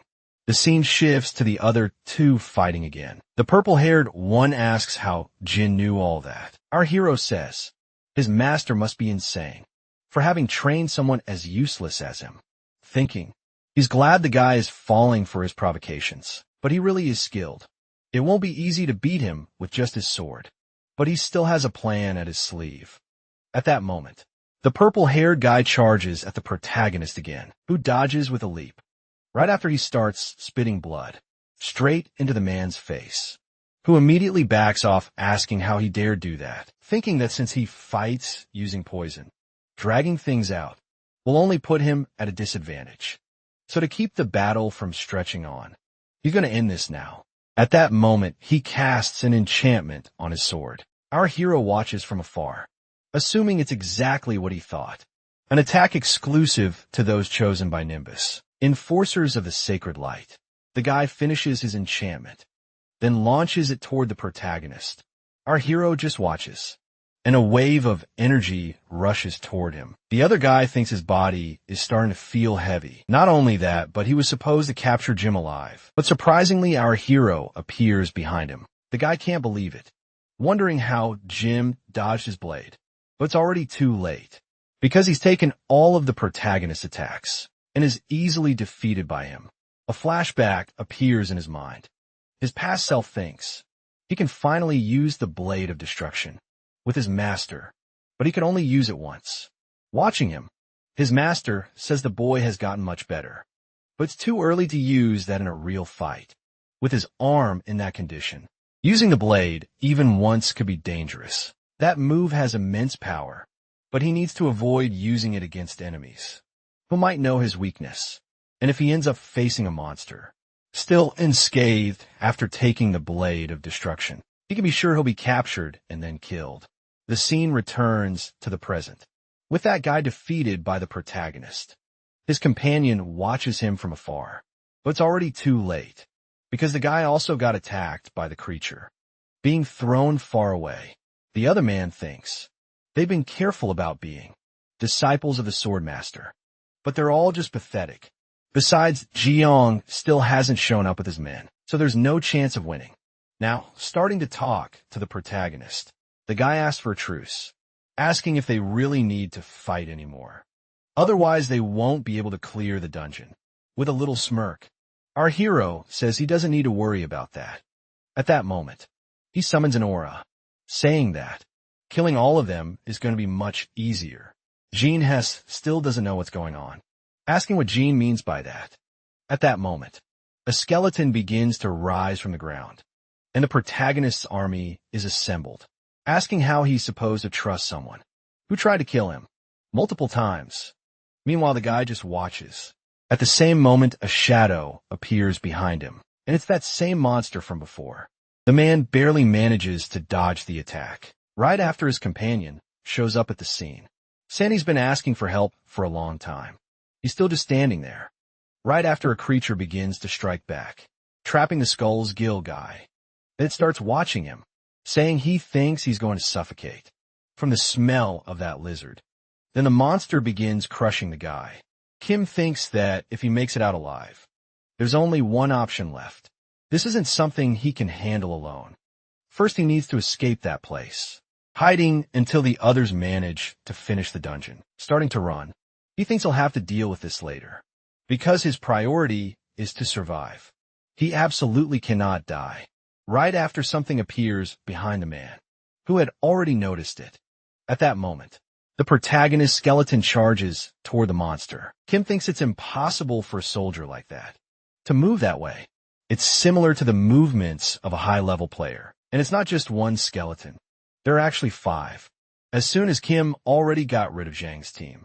That would explain why they haven't shown up yet.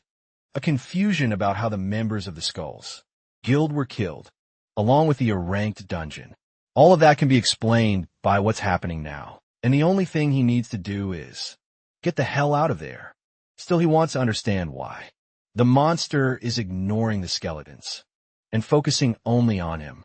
Next, the skeleton rushes toward the creature again, delivering a few attacks, which makes it fall to the ground. The man wonders if the monster has been defeated, but surprisingly, it gets back up, locking its gaze directly on him. He thinks that idiot is just following him around, and it's like the skeletons are invisible.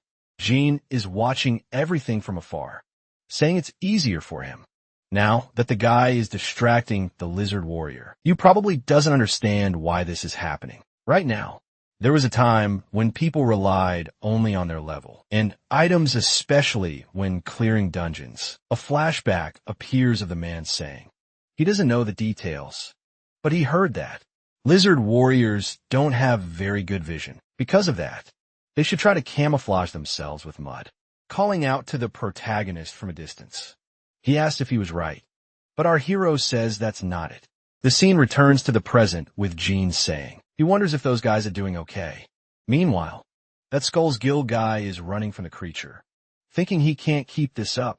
He doesn't know why, but it seems the lizard only detects players. At that moment, he decides he shouldn't be suffering alone, and that guy's going to be dragged into this too, luring the lizard in the direction of the protagonist. But that very moment, the skeleton appears. The other guy jumps and asks how. A skeleton soldier dares to block his path. Right after the guy passes the skeleton, but realizes there's another one, which attacks him instantly. Right after the man falls to the ground. Even his mask is broken. Looking back, he sees that monster charging at him, delivering a blow. Our hero watches from afar, and the man is in pain, struggling with his legs. The man looks to the side again, watching the skeletons pile on top of the monster, happy he thinks it's finally been defeated. And now you can finally get out of there alive. Right afterward, our hero appears, thanking him for distracting the lizard warrior. But it's time to end this.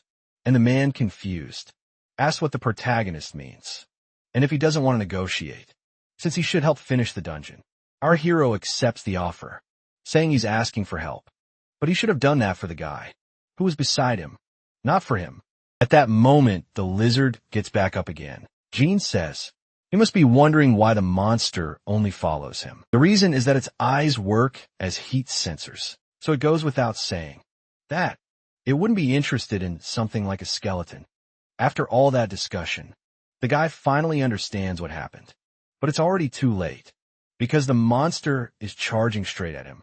In the next scene, several news reports are appearing around the world, because the dungeon boss is a deadly serpent. A statement from the Phoenix Guild says, they refuse to enter the dungeon. The scene cuts to Yamaha, who's watching the news. His secretary says that these kind of problems always pop up, where he's planning to conquer a 6th-floor dungeon, and the timing couldn't be worse. As expected, public opinion about the Phoenix Guild is terrible. Frustrated Yamaha says, it's a waste of time listening to those weaklings. They should just focus on the 6th-floor dungeon. At that moment, breaking news appears. About a statement from the Messiah. A woman on TV says that, since this is a matter of the highest importance, they'll conquer the dungeon after fully preparing themselves. However, the comments say, they would only trust the Messiah Guild, apparently very frustrated by what happened. Yamo, meanwhile, was also watching the news, which reported that even the Messiah Guild had delayed their entry. His friend says it's obvious, because there's a reason for that, and it's called the Death Serpent. There's also no player who has returned alive. After hunting that monster, it's pointless to even discuss how hard it is. When it comes to that person, Yahweh thinks that a monster that's strong has shown up on the continent, and yet there's still no available information about it. People accepted the Messiah Guild's decision without any problems, but he wanted to know if the Messiah Guild would announce that, without any hidden motives. Seeing the news, the guy wonders if it's really not possible, asking what he thinks would happen if all the guilds delay their entrance into the dungeon. The guy says that only those without fear would gather, even though it might be hard to complete the dungeon. Over time, the government would also want to get rid of the dungeon, and other countries would also open theirs. Yama says he's right, and putting it more simply, the dungeon would be conquered on a larger scale, asking what would happen if someone showed up and managed to defeat the Death Serpent. Right now, the guy's surprised, asked what he's saying, and if by any chance they were trying to buy more time on purpose. Stecken says he's not sure about that, but if you think about all the abilities involved, there might be some reason they're delaying their entrance into the dungeon. In the next scene, the protagonist is messing with the body of that creature. The system notifies him that the emissary of the underworld had granted him part of his authority. Gene thinks it ended faster than he expected, thanks to the fact that skeleton soldiers don't have body heat. But since he got involved with those guys, connected to the Messiah Guild, it's going to be difficult for him to walk around freely. The boy begins examining the sword he had taken from that guy, thinking that the weapon the sword master used isn't half bad. Handing it to the skeleton, he tells him to use it from that moment on. The skeleton then picks up the weapon, starting to observe his reflection in it. Approaching the other man, the protagonist says they need to have a little chat. The scene cuts to outside the dungeon, and the dungeon had finally been completed. Gene, stepping out of the portal, says everyone was killed except for him. The secretary asks what he means, and if he could explain in more detail, since he needed to write a report to send to the guild. But our hero says he could just write that. The warrior lizard was stronger than expected. Leaving that place, our hero receives a call, saying that the situation had been dealt with the way he instructed. Everything went just as Park Yong-hwan had predicted, and one of the guys who was hunting him was using a unique rank sword that belonged to the sword master. Since he knows the master is an important member of the Messiah Guild and also the head of the Yamato faction, he's sure that the Japanese faction is the main base of the Skulls Guild. Our hero starts looking to the side, saying he couldn't find anything else. But in any case, he should be able to uncover more information if he looks closer. Ending the call, he says he'll get in touch again soon. Our hero leaves that place in the next scene with a small grin on his face. He seems to be cooking up a plan. A flashback appears, with the guy asking if he doesn't trust him, and the secretary says he'll be getting in touch with someone from the guild who's keeping an eye on things. Besides that, install the device behind the TV, just so he could stay informed. Asim returns to the present with Jin, thinking that the Skulls Guild members are going to fall into their own trap. And because of that, he's curious to see how they'll deal with Park Yong-won. At that very moment, our hero receives a call. It was from that idiot on the other end. He says he heard what happened and asks if everyone died except for him. Gene says he couldn't find out anything else while he was busy focusing on keeping him alive. But he thinks he knows the current location of the Skulls Guild's headquarters. So Young-won orders him to go to his house, since he wants to hear more about it. Our hero ends the call and then gets into the car. The next scene already takes place elsewhere. Gene thinks that this Chan guy is quite cautious, wondering if he knows he's also a target. That's why he hopes this list won't disappoint him. The scene shifts again. Gene comments that it's no wonder the Messiah Guild considers him a nuisance, both because of the content and the quality of the information. While observing the dungeons he had conquered when he was still part of the Messiah Guild, he finally discovers where the source is. Turning the page of the book, Kijin is surprised upon seeing some information about the albino lizard egg. He realizes he hadn't anticipated that Chan possessed such knowledge. There's very little information about the albino lizard egg, which is why our hero couldn't uncover its true origin. Besides that, he wants to know what's inside that egg. Because of that, he believes he has to find out directly. This is something only Lee knows, but at least it's a clue that might bring him closer to the hidden truth. That's why in that dungeon, he had to be the first to complete it, no matter what. In the next scene, a radio was playing. The protagonist on the call confirms his identity. Stacken, surprised, thinks that the protagonist was finally calling him, which would result in a first exchange. In the next scene, Yamwan asks if the people from Joan and the ones from the Skulls Guild died fighting among themselves. The protagonist replies that yes, because there's someone skilled among the Skulls Guild members. By examining the equipment, he concludes that there's no doubt they had a connection with Japan.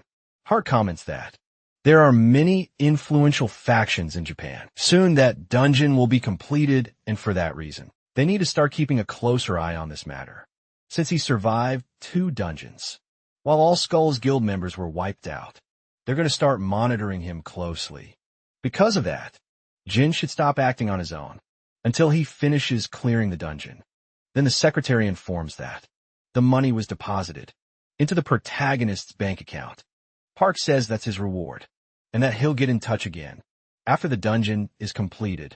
In the next scene, the protagonist had already left Park's residence. Apparently, he was happy about something, thinking that now that they know Park is helping, they're going to watch him more closely. Even so, he's looking forward to seeing Park's reaction when they meet again.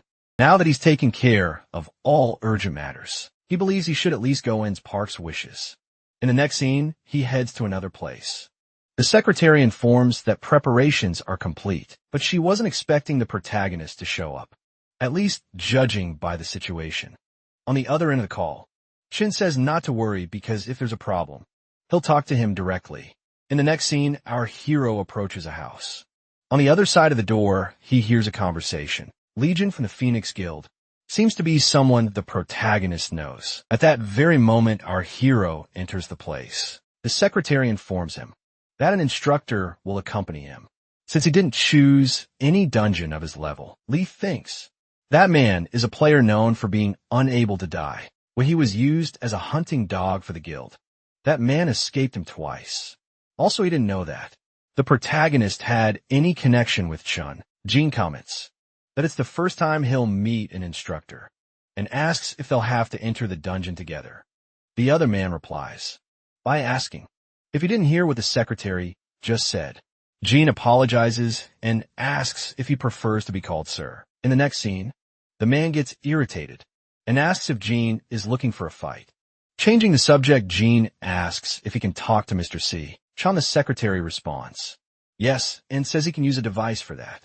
Grabbing the device, our hero asks if he can hear him. Stay channeled on the line. Ask what the problem is, and if he doesn't like the instructor, who'll accompany him. Jean replies that it's not because of that. He asks what would happen if the instructor died during the dungeon. After all, you never know what might happen inside a dungeon. Irritated, the instructor asks if he's being threatened. On the call, Cam repeats not to worry, because that man is skilled enough to protect himself. At that moment, the man stands up.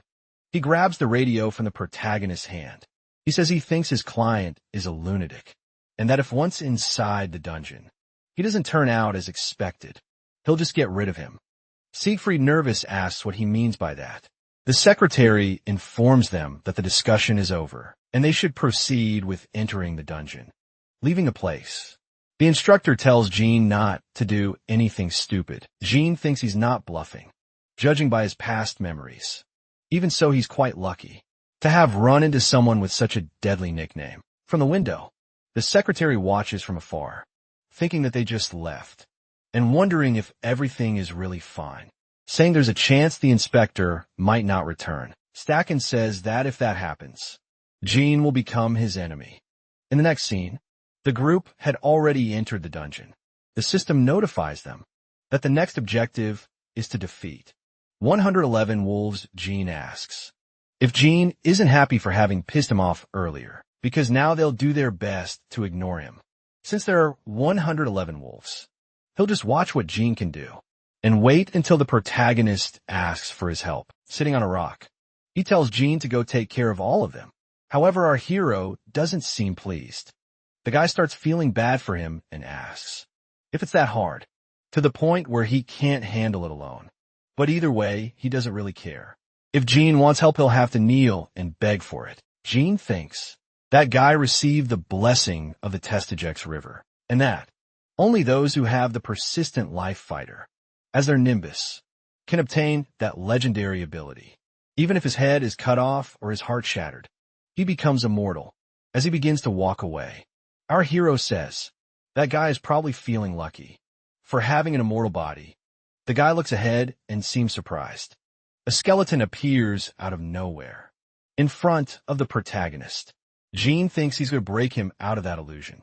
In the next scene, that skeleton is defeating a goblin. The guy says Jin's little pet is good at fighting and asks what its name is. He'd always wondered about something, but now he knows, because this is the reason why. Jean clears dungeons alone thinking it's unbelievable to see, because that flimsy skeleton seemed like a burden in his mind, but it can wield a sword like a high-level player. Besides that, Jean is far too dangerous to become an enemy, and as expected, he's not just some random guy. All the information he gathers, he'll report to Chan later. The guy says Jean did really well, and that he believed he didn't need any help. That's why he'll tell Chan about him. Once they're done there, the protagonist replies, and it's all good hearing that. The guy is surprised. Just now, it seemed like Jim spoke informally to him. At that moment, a shadow appears behind the man. He notices it. Several skeletons show up in that place. The guy comments that those skeletons suddenly started getting a bit aggressive and asks what Jean did. Jean remembers that the man said he would just sit and watch everything, but the guy says he was just joking. He apologizes if he offended Jean somehow. After that, the guy jumps charging at the protagonist, but the boy grabs him. In the next scene, Jean seems confused, thinking that Jean moves like he had predicted. Everything even so, he keeps hiding his true abilities and wonders what Jean could gain by getting closer to them. Right after, the guy says he doesn't know what Jean wants, but that he won't get anything from him because he's good at keeping secrets. Jim replies that it doesn't matter anymore. He then orders the skeletons to corner the guy, putting their swords to his neck. Moments later, they had already tied him up, leaving him hanging high up in a tree. Jean, confused, wonders how long he's been there. He asks the protagonist for food and questions if he really plans to let him starve to death. After that, our hero cuts the rope. The guy falls to the ground. Jean says he'll give him a chance, and that's why he should get ready, because they're going to show off their skills. He asks the guy to be bait, so the skeletons can attack freely. After that, he'll be released. The guy refuses. The protagonist already grabs his rope again and asks if he's really not going to do it, or if he'd prefer to be hung up again. With no other choice, Jean agrees. In the next scene, the guy seems to be defeating some monsters, but more of them keep coming, surrounding him from all sides. Even more monsters appear, starting to bury him in the middle of the creatures. Behind one of the wolves, a shadow appears, and then that same skeleton from before shows up, beginning to attack all those wolves. In the next scene, the other man manages to free himself from the creatures. Our hero observes the situation from afar, and the guy, meanwhile, is defeating the wolves, apparently very exhausted. Even so, he had leveled up. Looking up, he sees the protagonist, who thinks that guy is still strong after all, and for that reason, he'll be very useful in his future. In the next scene, Jin is running. The guy is dead tired, saying this is insane. The wolf, meanwhile, is running after him. Annoyed, he says he doesn't get a second of peace. In the next scene, one of the wolves is being defeated, and the skeleton is with the crazies, attacking those wolves. From afar, the other guy was resting. Looking down, he noticed there was still one more wolf right after. He grabbed it by the face, throwing it toward another skeleton, which then began observing the creature. Jean says they were overwhelmed there because they picked the wrong master. Unlike that lunatic, they were actually doing all the work. Approaching the skeleton, he suggests a handshake, but the skeleton has that dumb-looking face. Then it turned its head to the other side. The guy gets really pissed, asking how it dares ignore him. When he tries to touch the skeleton, the creature dodges again, making the guy even more frustrated by what had just happened. From a distance, our hero observes, thinking that he's really different from how he remembers.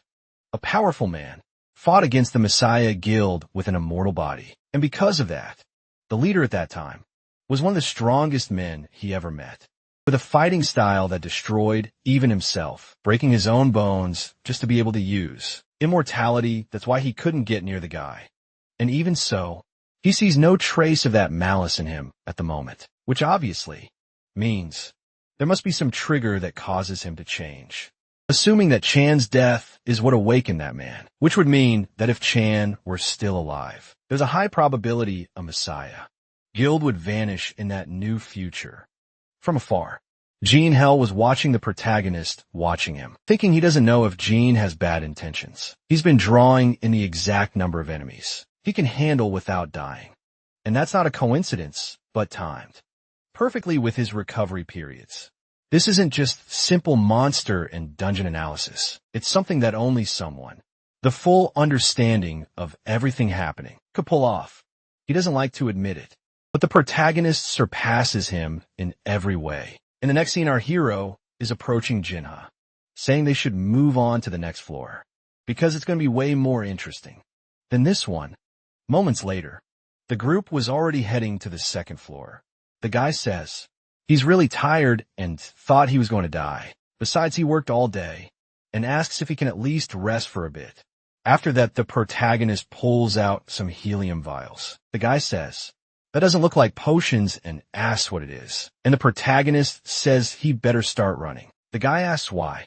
All of a sudden, right after our hero throws the vials to the ground, the guy doesn't understand anything, asking what he's doing. With a grin on his face, the boy tells him to start running again. Some noises start coming from the forest. The guy, for his part, had already noticed it. And at that moment, a giant lizard appears, starting to stare at him with those eyes frustrated. He thinks he doesn't get a single moment of peace. The scene shifts to a man reading a newspaper with the news about the Korean government approving the entry of a foreign guild into the Hangya. Dungeon Stacken says they should have predicted this would happen as soon as the Messiah Guild gave up, asking how far the list of foreign guilds goes. The secretary says they finished gathering the list that morning, and all they need to do now is compare and analyze. Changing the subject, she wonders if the instructor is doing okay. In the next scene, it cuts back to Jinha, who was running like a maniac, wondering how he ended up being the only one getting hunted down there behind the lizard. The skeletons were chasing along like maniacs. The guy thinks he doesn't know exactly, but it seems like he has to act as bait at that moment, right after he ends up face to face with the creature, asking if this is better than the first floor, and saying that's why he's going to kill the boy once they get out of the dungeon. At that very moment, the lizard tries to bite the guy. From afar, our hero is watching. The man continues to hold back the monster, saying they should stop dragging this out. At that moment, a skeleton appears behind the lizard, and the boy continues the sentence, saying they should finish this. After that, the skeleton lands a precise strike. Not just that, the other two skeletons do as well. Guy thinks those skeleton soldiers seem to have been trained to get that good, and if there were anyone else, the summoned skeleton soldiers would normally be used as support to buy time. At that moment, the creature starts to roar, striking one of the skeletons, which manages to dodge, and the other skeletons begin to back off. Afterward, the creature starts eyeing one of those monsters, which in turn had noticed that. But the creature then shifts its gaze back to the other guy. He says that the lizard is unable to see the skeletons, and that's the reason. The monster is only following him. watching the protagonist. He wonders what kind of magic he has, thinking that this was his plan from the beginning. Right after the guy is hit by an attack. Once he's strong, they went crashing through the trees. In the next scene, he was using an enchantment. All of that just to recover from the damage. Our hero thinks it was as expected, because he recovers instantly, even after taking all that damage. The creature once again continues watching the guy, who says it's a waste of his calories. Then he casts the enchantment again, and a few metal fists appear in his hands. In a matter of seconds he leaps, appearing in front of the lizard. Clenching his fist, he delivers several blows toward the monster, which then falls to its knees. Taking advantage of the situation, the skeletons appear, trying to attack the monster from behind. Frustrated, the guy thinks those skeletons are using him as bait, just like their master. But the skeletons couldn't care less, and continue attacking the lizard, which by then was already starting to get injured. One of the skeletons takes the opportunity and leaps, landing a blow to the lizard's head. At that moment, it collapses to the ground defeated. The guy who had been used as bait was just watching. Soon after, our protagonist descends from the tree. Then the scene shifts to an orc, who was fighting against all those skeletons. Next, he falls to the ground. A hooded man, meanwhile, was watching the battle, saying that if they keep going back and forth like that, they'll break one by one. The system notifies that he has obtained the Troll Hunter achievement. However, he is unfit to receive the underworld emissaries. Attention! The unknown man thinks he killed 50 trolls on his own, but still hasn't earned his attention. The scene returns to the protagonist. The other guy says they should leave if they're done, or if by chance, there's still something else to be done. Our hero responds that yes, there's still something even more important. As he approaches the lizard, Gene analyzes it with his hand, running across the creature's body, wondering if what he was looking for might be in there. Then he delivers a precise blow with his sword, opening a breach in the lizard's body. The boy pleads, says that it's finally in his hands. In the next scene, the system notifies that he has found an albino lizard. Egg Gene thinks that the Messiah Guild did everything they could to hide what was inside that egg, and now he's going to find out what it is. The guy thinks that now that he's heard about this, the dungeon's completion requirement must have been to retrieve an item. He'd have forgotten that while wandering around all day, asking what he's going to do with the item. Without wasting any time, our hero strikes the egg with his sword. The guy asks what he's doing, since they don't even know the egg's purpose yet. At that moment, a glow begins to shine from the item. Our hero apparently knows what it is, and a skill page was surprisingly inside the egg. Gene is shocked, because he can't believe there was a skill page inside the egg. However, our hero didn't look very pleased, as it seems he received yet another poison skill, wondering how that skill ended up there. The king of deadly poison doesn't control all types of poison, but takes no damage from any, due to his ability. He's a villain who uses his strength to take what he needs from people and brutally kills them with poison. All of that happens at the height of his atrocities, when the Messiah Guild declares they will judge the immortal Poison King. Many members of the Messiah Guild, including himself, join forces to defeat the king of deadly poison. However, many of them lose their lives in the process. That's why he was so surprised to receive that guy's skill in this place, since he had never heard of that skill before. The only answer is that the Messiah Guild gave that ability to the immortal Poison King and purposely made him a villain, so they could be the saviors. That's how Lee made the protagonist realize again that the deaths of his companions were in vain. Now that he has this skill, their suffering will not be repeated. After that, our hero tears the page, receiving all the abilities. He makes a vow, because he is certain he will kill that bastard. Lee, meanwhile, Jinhao was watching the protagonist, wondering why he's in such a bad mood. In the next scene, the portal had already been completed. The group, meanwhile, had already left the dungeon. Seeing a few bags, Jinhao comments that Chan is really a sensible man for leaving something for him to eat, because he was starving, but his expectations are shattered when he sees there was only a bottle of water. The scene shifts to Sechin, who was having to listen to all that yelling. He asked who's being such a pain in the ass. So the dungeon was completed faster than expected. They finished in less than 3 days.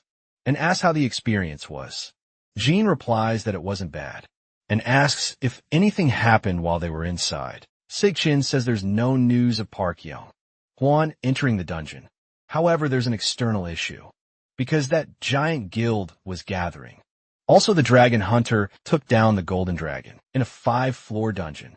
The skin of that dragon is solid and highly resistant to extreme heat. They expected that armor made from that skin would open a new world for players. However, what really changes the story isn't the skin, but the gastric juice of the golden dragon. Jin isn't sure about the special use of that material, since it was left out. Later, it was discovered that it can remove seals and curses. Moreover, Li's sword was also unsealed, using the golden dragon's gastric juice. Its value exceeds expectations, and that's why Jean needs to obtain it before people find out. Stekshin says those were the only major events from the past few days, and asks if there's anything else they'd like to know. Rose wants to hear some details from her instructor, and then plans to give him a phone to contact him. In the future, she mentions that it's much safer, because her communication cannot be traced. Jean gets really annoyed, and asks if they're not going to let him rest first, also questioning whose fault it is that he works so hard. Stekken, however, says he'll give him some food, so he should just head back. Irritated Jean says that he really pushes people too far and asks, who said that? A little is enough. Right after the guy begins leaving the house, thinking he'll still have to keep cooperating with that guy.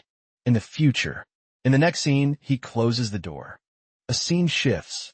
The next day, the guy complains that he can't even rest anymore, and asks why he was called so early, since he sent the report the day before. Without wasting time, Chun asks him to read that paper. The guy questions what could be so important that it required calling him before breakfast, but he's already surprised by what he sees. There was some information about a certain hunting method for the death serpent. The boy asks if he's being instructed to go alone. Sage Chan replies that obviously, someone skilled must accompany him. The boy assumes it could be Li, but his level is too high to enter a 2-floor dungeon. So Ji asks if there's anyone skilled below level 35. Sage Chan in turn asks what he thinks about the protagonist going with him. Guy immediately refuses, saying he never wants to work with that excuse of a human. Again, he'd already said before that besides his skills, that guy is completely nuts and needs to develop at least a minimum sense of teamwork. If he has to work with him again, he says he'll go on hunger strike. Suchin replies that he'd be delighted if that happened. In the next scene, he pulls out a recording where someone could be heard saying, the ideal partner is someone who doesn't get in the way during battles. The boy keeps listening to the recordings and realizes it was himself who said all that. Suchin asks if he remembers those recordings. The boy asks Glenn it was recorded and why he hid it until now. Suchin says he's already registered everyone for the dungeon, and on top of that provided some good bait. The boy is surprised and asks what he means by that, but Shin only smiles. The next scene takes place in a place full of rubble. Our hero, meanwhile, sharpens his blade, realizing it's badly damaged, and he'll need a proper workshop. But before that, he has something he needs to do. Right after he opens the briefcase at his side, he thinks that Chun even has access to that kind of item, and starts getting excited, because he wants to kill every last member of SQ. The scene shifts to another place again. Jinna asks if there's still any spot left in the Death Serpent's dungeon, since he must already know that the government allowed the foreign guild to participate. Meanwhile, someone is coming up the stairs. The guy asks if it won't be difficult for him and Jean to get the remaining spots and how much they're spending this time. Right after the person opens the door, Sikshin asks why he would need to do that. Looking to the side, Chun asks if the requested job has already been completed. The secretary replies that yes. The Russian Moscow Guild finalized the requests and also delivered the item prepared for the protagonist. They also brought the masks he had asked for. Time passes again, and the scene shifts to an open dungeon. A frustrated guy complains that The mask is very uncomfortable. To eat with the protagonist, along with another guy, is already in disguise. The man asks if Jean is feeling calm now. Jean asks if he was nervous, but the guy responds that he's never been stressed in his life. He thinks that no one has ever returned alive after entering the immortal serpent dungeon, and wonders why that bastard is so calm, even saying all that he's probably scared. Jean thinks that's exactly why he can't trust him, since he never imagined he'd get his hands on that. The boy asks Jean not to forget to buy food for him after the last attack, once the mission is over. He also warns him not to repeat those weird things from before. Meanwhile, the protagonist is analyzing the item on the system screen, thinking he didn't know Chan had something like that. A flashback appears of him receiving a call. He asks if Chan has thought about entering the Death Serpent dungeon, and the protagonist replies that it's dangerous to just go in like that. Stigshin says he expected that reaction because he knew Jin didn't like the idea. Then he asks if he's been dealing a lot with skeletons. He says he prepared something special for him, which happens to be a legendary rank. That specific ability is King of the Undead. Even though Jean-Georges wanted it so badly, he was never able to obtain that item. Now it's in the protagonist's hands. He's never seen anyone using that item, so he's not sure of its effects. However, his plan to destroy the Messiah Guild is getting closer and closer. At that moment, someone appears, asking the players from the Moscow Guild to get ready. Jean, heading toward the dungeon, thinks he needs to test the death mask on the first floor. In the next scene, all the players are already in the dungeon. A voice announces that they must survive for 5 days in order to move to the next floor. The players are surprised to find out that they now have a survival quest and get frustrated about it. The supervisor comments that it might seem easy to just hold on and not die within the time limit, but surviving alone and there will be extremely difficult, as there will be countless monsters. He asks what they're going to do, and the protagonist replies that they'll continue testing first. The supervisor in turn is confused, thinking he'll have to go through that craziness again. He asks if Jin didn't hear what was said in the room, and if he's seriously going to do that again. But Jin replies that he got a new item, and it's only natural to test its functionality. However, they can't test it here, so they need to find a calmer place. In the next scene, the protagonist summons a skeleton. The supervisor is surprised to see that now the creature has armor. Jean, meanwhile, is messing with some items in his inventory. Then he grabs one of them. It appears to be a skeleton mask. The system notifies that he obtained a Reaper Master achievement, and the protagonist thinks the increase in magic power isn't bad at all. Our hero, meanwhile, observes a sort of blue thread. That line goes directly to the skeleton's head. The protagonist starts moving his hand. Surprisingly, the thread follows the movement, apparently guided by the boy's finger. At that moment, the system notifies that he's connected. Jean, opening his eyes again, sees that the guy is standing in front of him. He asks why he's acting so strange. Skeleton surprisingly starts speaking, asking the guy to get his hands off him. The supervisor is shocked because a skeleton, which is nothing but bones, just spoke. The skeleton tries to move, and the guy asks why he's moving like that. Soon after, the skeleton falls to the ground. The guy thinks the skeleton died. Next, Jin asked him to get his foot off, thinking that controlling a skeleton soldier is harder than he thought. The scene shifts to another place, where a guild group discusses their plan. Young says they don't know what kind of monsters they might encounter, so they can't act rashly. He checked the situation for a few days and noticed that everyone else also gathered there. Because of that, if something happens, it would benefit his survival. He thinks that either way, there's no other group with the same influence as the Messiah Guild. In that dungeon, the scene shifts to another location. A guy from another guild charges at a monster, thinking that he was scared of that survival mission at first, but now it seems really easy. When he looks to the side, he sees a skeleton attacking some orcs, and is shocked by what he's witnessing, thinking that the idiot behind him was the real monster. At first, it was difficult for that skeleton to even start walking, since it kept falling repeatedly. However, in a short amount of time, it was already running all over the place. These summoned skeletons are no joke. He wonders, since when Gene has been able to control them, even so doesn't feel fair, because he's doing his best as a tank, while Gene is hiding in a safe spot wearing a mask. At that very moment, the guy notices something, and the system announces that a skeleton soldier has been summoned. He's surprised to realize that Gene can still use the summoning skill, even in that condition. Gene thinks that he really can use the summoning ability while connected to the skeleton, but it consumes 3 times as much of his magic energy. The protagonist in the skeleton's body asks the man how he's feeling. The man replies that it's disrespectful to talk to someone without looking them in the face. Still, it's strange, because that pile of bones seems to be ignoring him. Gene asks if he really wants it to be that way, and if he's sure about it. At that moment, the man gets scared, because he didn't realize Gene was behind him. He says he feels much better now, after teaching some manners to those who don't have any. Taking off the mask, the protagonist says they should go all out now. The man, surprised, asks what's going on, since he was doing his best up until now, and wants to know who's coming after the orcs. Putting the mask back on, our hero says that was just a little warm-up. The man tries to make an excuse, saying his body isn't feeling too well, because he's feeling a bit anemic. He wonders why he suddenly got so dizzy right after a blade is pointed at him. One of the skeletons seems to be threatening him, saying that if he's anemic, the sword can help with that. The man gets annoyed and asks if he really intends to stab him with that.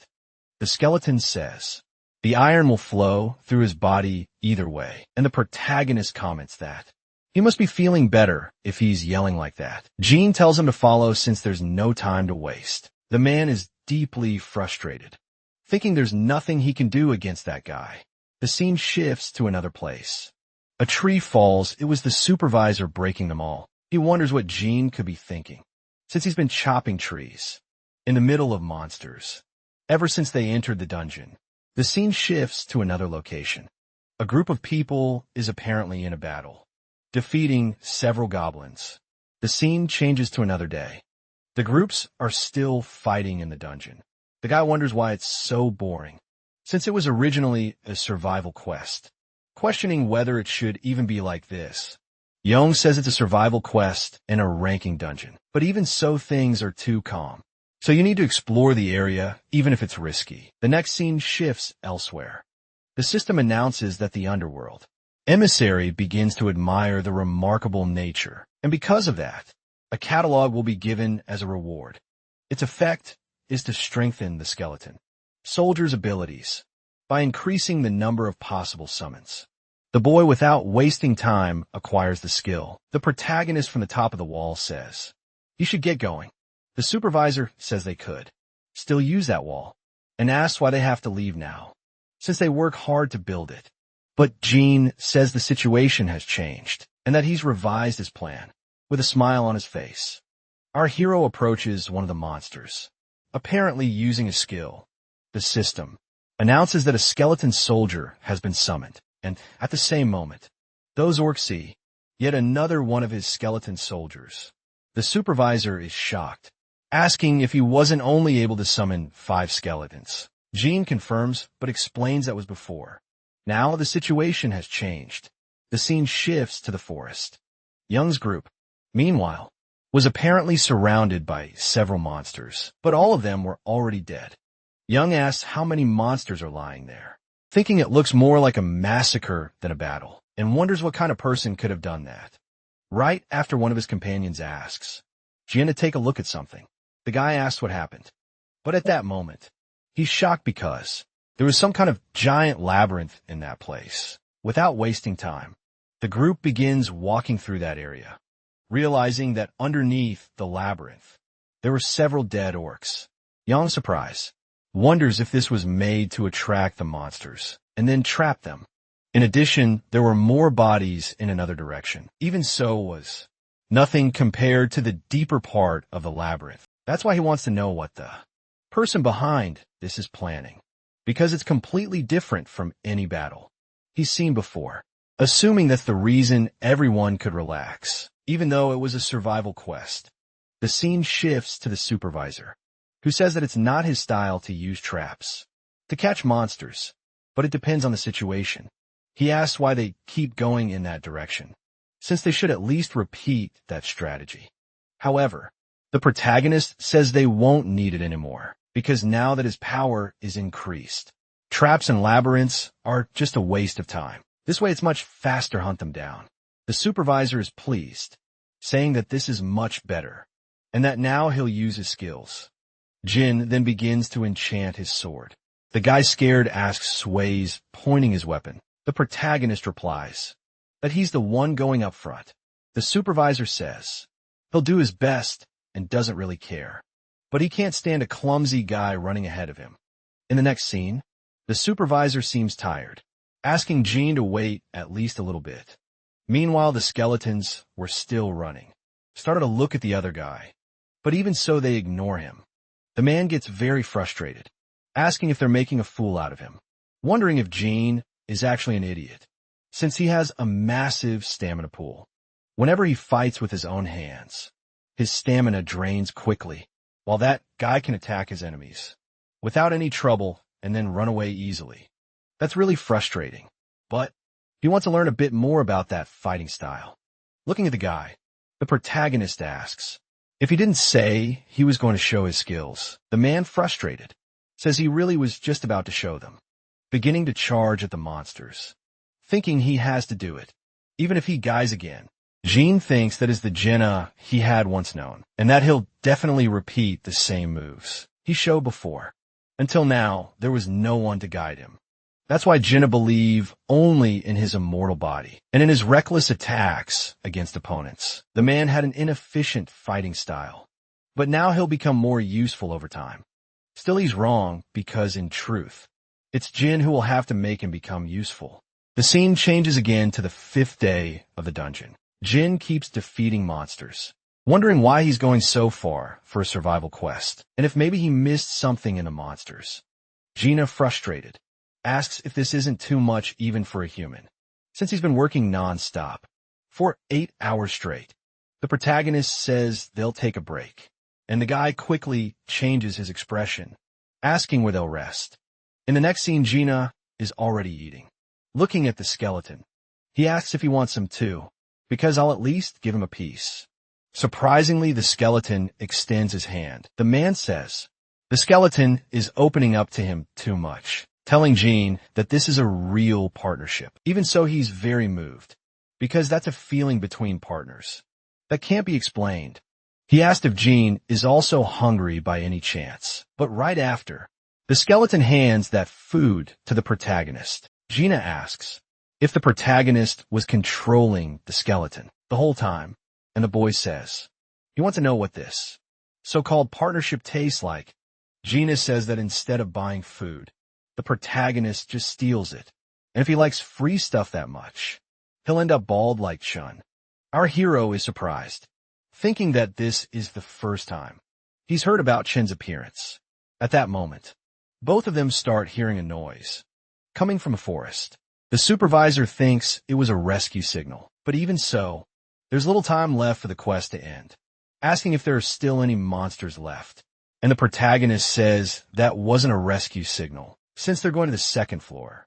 After the survival quest, on the 1st they're calling the players to determine the hunting order for the death serpent.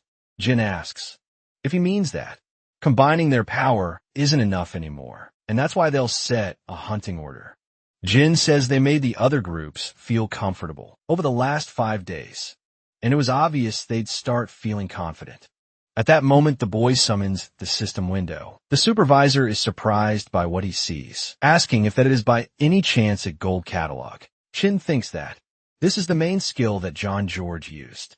Its name is Golden Explosion, and by injecting mana into a monster's body, could make it explode. At any moment, the scene shifts to another location, with several guild members gathered. Jan, meanwhile, begins to make an announcement, saying that almost all the survivors seem to have gathered, so he'll explain the details, mentioning that in a few minutes, the survival quest will be completed, and they'll be able to move to the 2nd floor. The Alliance, including the Heat Guild, will be the first to attempt the hunt for the death Serpa meanwhile, the protagonist and Jinhao are at that location, and the guy asks if they're really going to set an entrance order. Young continues the explanation, saying that since there are no objections, they should remember not to interfere in their hunt, because if that happens, he'll kill them all. Jinhao, whispering into the protagonist's ear, asks if he happens to have a plan. Then someone pushes the man, asking if he understood what was said. Jinho wonders if that man is crazy, and if he doesn't know how to speak Korean. However, the protagonist grabs the guy's hand, making only a subtle gesture with his head, trying to de-escalate the situation. Jin wishes everyone good luck. Jin asks why he stopped him, since that guy isn't even that strong. Jin asks if he really thinks he could handle everyone in that place, mentioning that the people with red bands tied to their arms are shown they're part of the same team. Jinha says there's no way not to notice that, thinking that must be the reason the others around kept quiet, besides that there's no one without a red band, asking if that doesn't mean there's no chance against those people. With a smile on his face, the protagonist asks what he thinks. Sometime later, the scene changes to a giant creature. Several people from the guild seem to be near it. The creature begins to look around, and the others are afraid. Even so, they stay hidden among the trees. Right after Yeon give a signal, and all the guild members begin attacking the monster, which receives all the blows. Jinna asks if the protagonist is just going to stand there, watching, because at that rate, they might really manage to defeat the Death Serpent. But Jin replies that it's very unlikely. Jinha asks why he thinks that, and if with that number of people, they still wouldn't be able to do it. Then the boy asks, what's the first thing he does when he encounters a monster? Jinha answers that he would charge at it, because it's hard to deal with unexpected events if you don't rush in from the start. Our hero says that he's right, and that's why they need to analyze the situation. He asks if he would also rush directly at this monster. Hearing that, Jinha falls silent. He wonders if it wouldn't be better to attack now and take out the creature, along with the other players. Jin says it'd be great if things worked out that way, but even so, the task is not easy. He asks why no one has managed to clear that dungeon until now. Meanwhile, the group from the other guild keeps attacking the creature. Yang, wasting no time, tells everyone to keep attacking. The creature starts regaining consciousness and tries to flee the area. Yang thinks that if they keep attacking, it's only a matter of time before they defeat the monster, and he becomes the first player to kill the Death Serpent. At that very moment, the monster seems to notice something. The players block its path. The serpent tries to escape by burrowing underground. Jinhaha comments that those guys seem prepared, since they even predicted that the Death Serpent would try to escape. The protagonist watches coldly and says that everything is about to begin.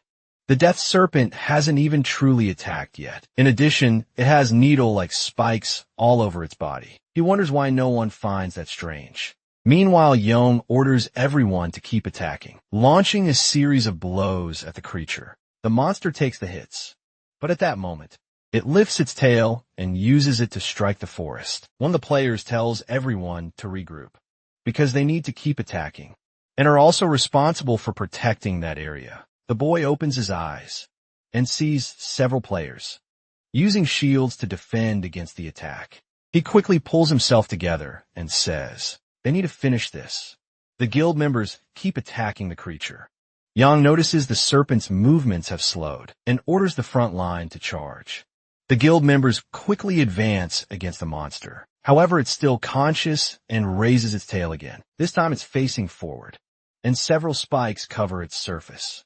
Seeing the situation, Yeon orders everyone to protect themselves, but it's already too late, as the spikes are launched at the guild players, hitting several at them. After that, the creature lets out a powerful roar. Everyone nearby can hear it. Shin thinks he assumed the spikes were laced with deadly poison, but realizes they're just ordinary spikes. Jinho watches the attack and comments that it was impressive. The scene shifts to Yeon. He wonders what just happened. He already knew the serpent would have something unexpected, but he didn't imagine it would be such a wide-range attack. The group starts to regroup. Another player notices that the spikes came from the death serpent's body, and is surprised to see they can be easily broken. Also, the inside of the spikes is hollow. Once again, the serpent lets out a roar. Jan realizes that the death serpent no longer has its spikes. For that reason, he orders them to attack before it recovers. Once again, the group charges at the monster. Young wonders if that was all, since killing the serpent didn't seem that hard. The scene cuts to the attack group. A man notices one of his companions lying on the ground. He asks why he's just standing there, and tells him to stop slacking and move. But the player doesn't seem to be in good shape. Right after he collapses, his companion is confused about what just happened. But it's not just him. Another person also falls to the ground. The guy wonders what's going on, and several players begin to collapse, as they had actually been poisoned. Another guy comments that the situation is terrible, as most of the tanks couldn't continue fighting. Young questions whether it really was poison, thinking that the spikes might have caused it. If all the tanks are down, it means the poison is deadly. Meanwhile, one of the protagonists, Skeletons, is observing the situation. Jinna from afar thinks that it's horrible. He asks what's going on, and the protagonist replies that their plan failed because of the death serpent's deadly poison. The man mentions that those things that came from the serpent were spikes, and wonders why poison is suddenly involved. He questions if the spikes have been poisoned the entire time. But Jean argues that it's not just that, because even before the wide-range attack, the rear attack group had already taken damage. Jean then asks what happened and when they had been poisoned. I reflects that he thought their attack was going well, but realizes now that the serpent wasn't called the death serpent for nothing. In the middle of that situation, someone asks what they should do, and if they should help the others. The protagonist answers no, because now that they've seen their praised trump card, they should just make their move. The protagonist starts moving with his skeletons. Jean asks what he intends to do, if he's actually going over there. Our hero confirms that he's going alone, and that Jean should wait there and get ready afterward. Anno Eugenia replies that he's not there to take orders from him. The boy asks if that's how it is, because if he wanted to, he could go fight the serpent himself.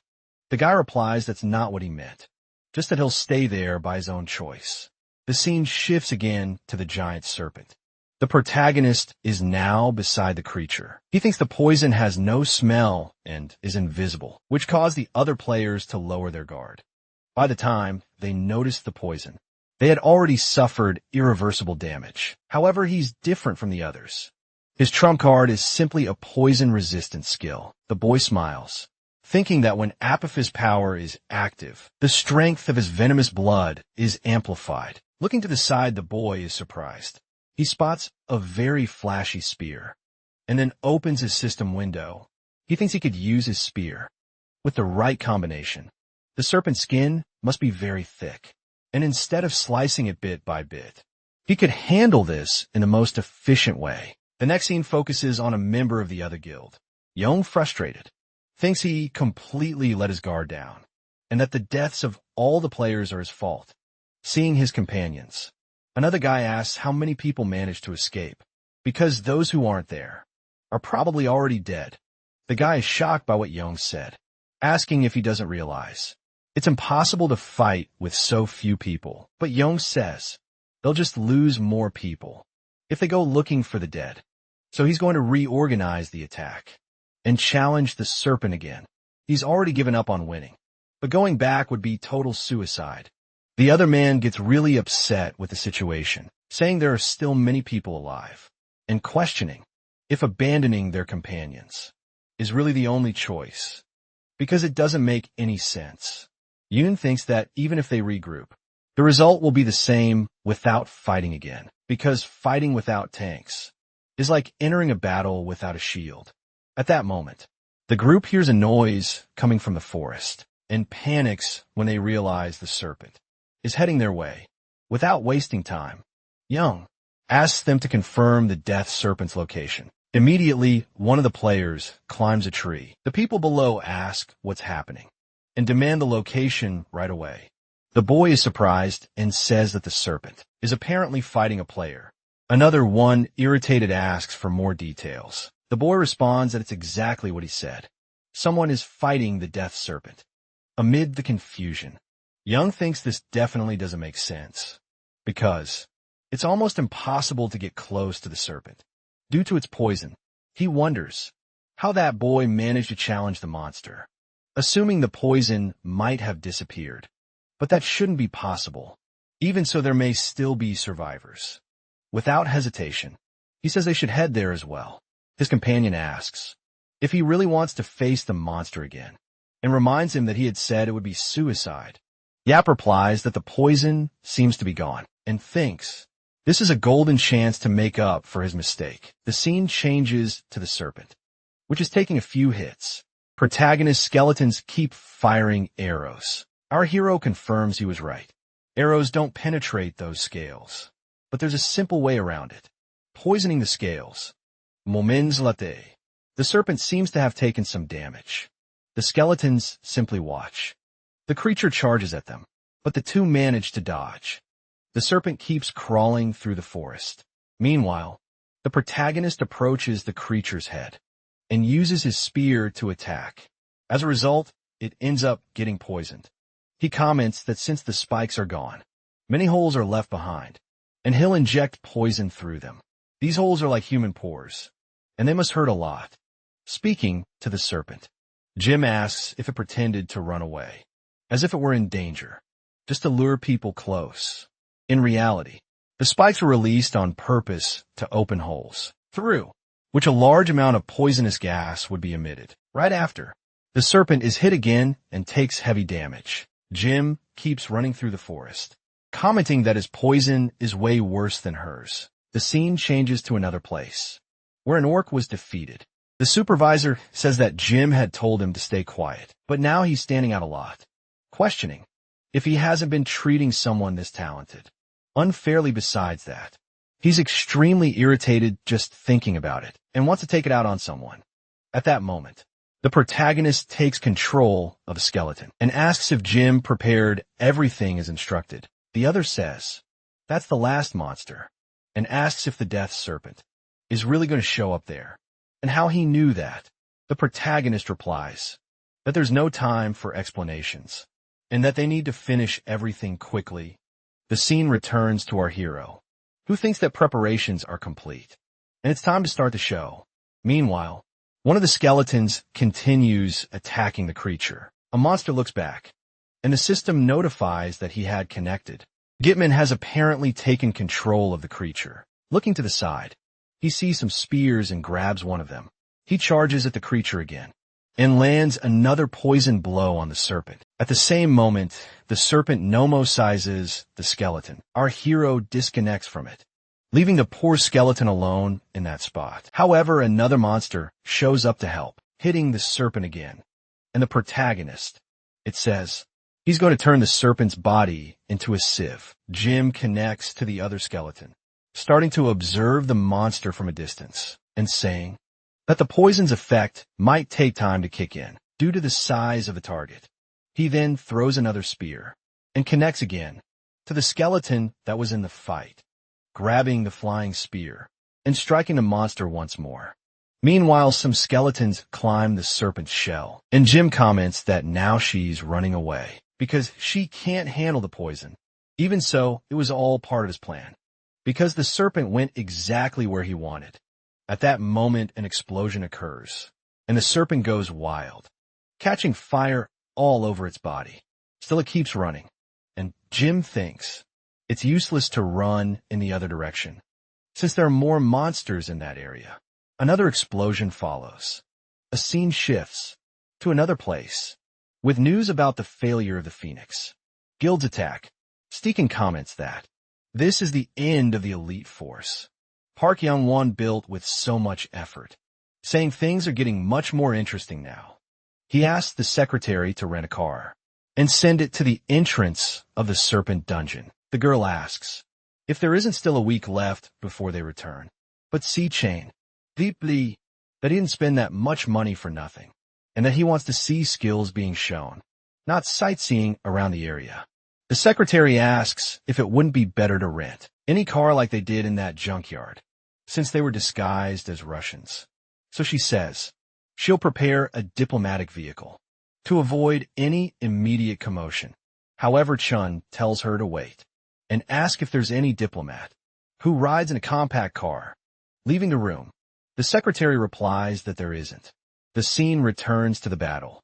The supervisor reflects that the protagonist not only predicted the serpent's escape route, but also used the explosions intentionally to block its movements and corner it. Our hero, satisfied, comments that the serpent finally coiled up, but doesn't last long, as it's still standing. Shit observes that, judging by the serpent's condition, it's panicking, but it's already too late to react. The serpent then turns its attention toward the protagonist, right after one of the skeletons fires an arrow, hitting the serpent again. Jean states that there's no need to dodge anymore, as the poison has completely spread, and over time its life will continue to drain. Meanwhile, Sechin's group advances toward the serpent. Young thinks he's already recruited most of the players from the dungeon, but he still doesn't know who's fighting the creature. At that moment, the system announces that the serpent has been eliminated. The group starts to argue, wondering if they'll be able to get out of the dungeon alive. However, Young is focused on something else. The guy actually managed to defeat the death serpent without wasting time. One of his companions tells him to follow him. Young decides they can't leave the dungeon without obtaining some kind of result, as he at least needs to see that person's face. The scene shifts to the protagonist, and the system informs that he obtained the achievement of First Death, Serpent Hunter, being granted a portion of the underworld. Emissary's authority. A light surrounds the hero, illuminating the whole area, and the system asks him to retrieve the yellow dragon's magic pearl, which is inside the serpent's body. After defeating the creature, Jean comments that it's a hassle.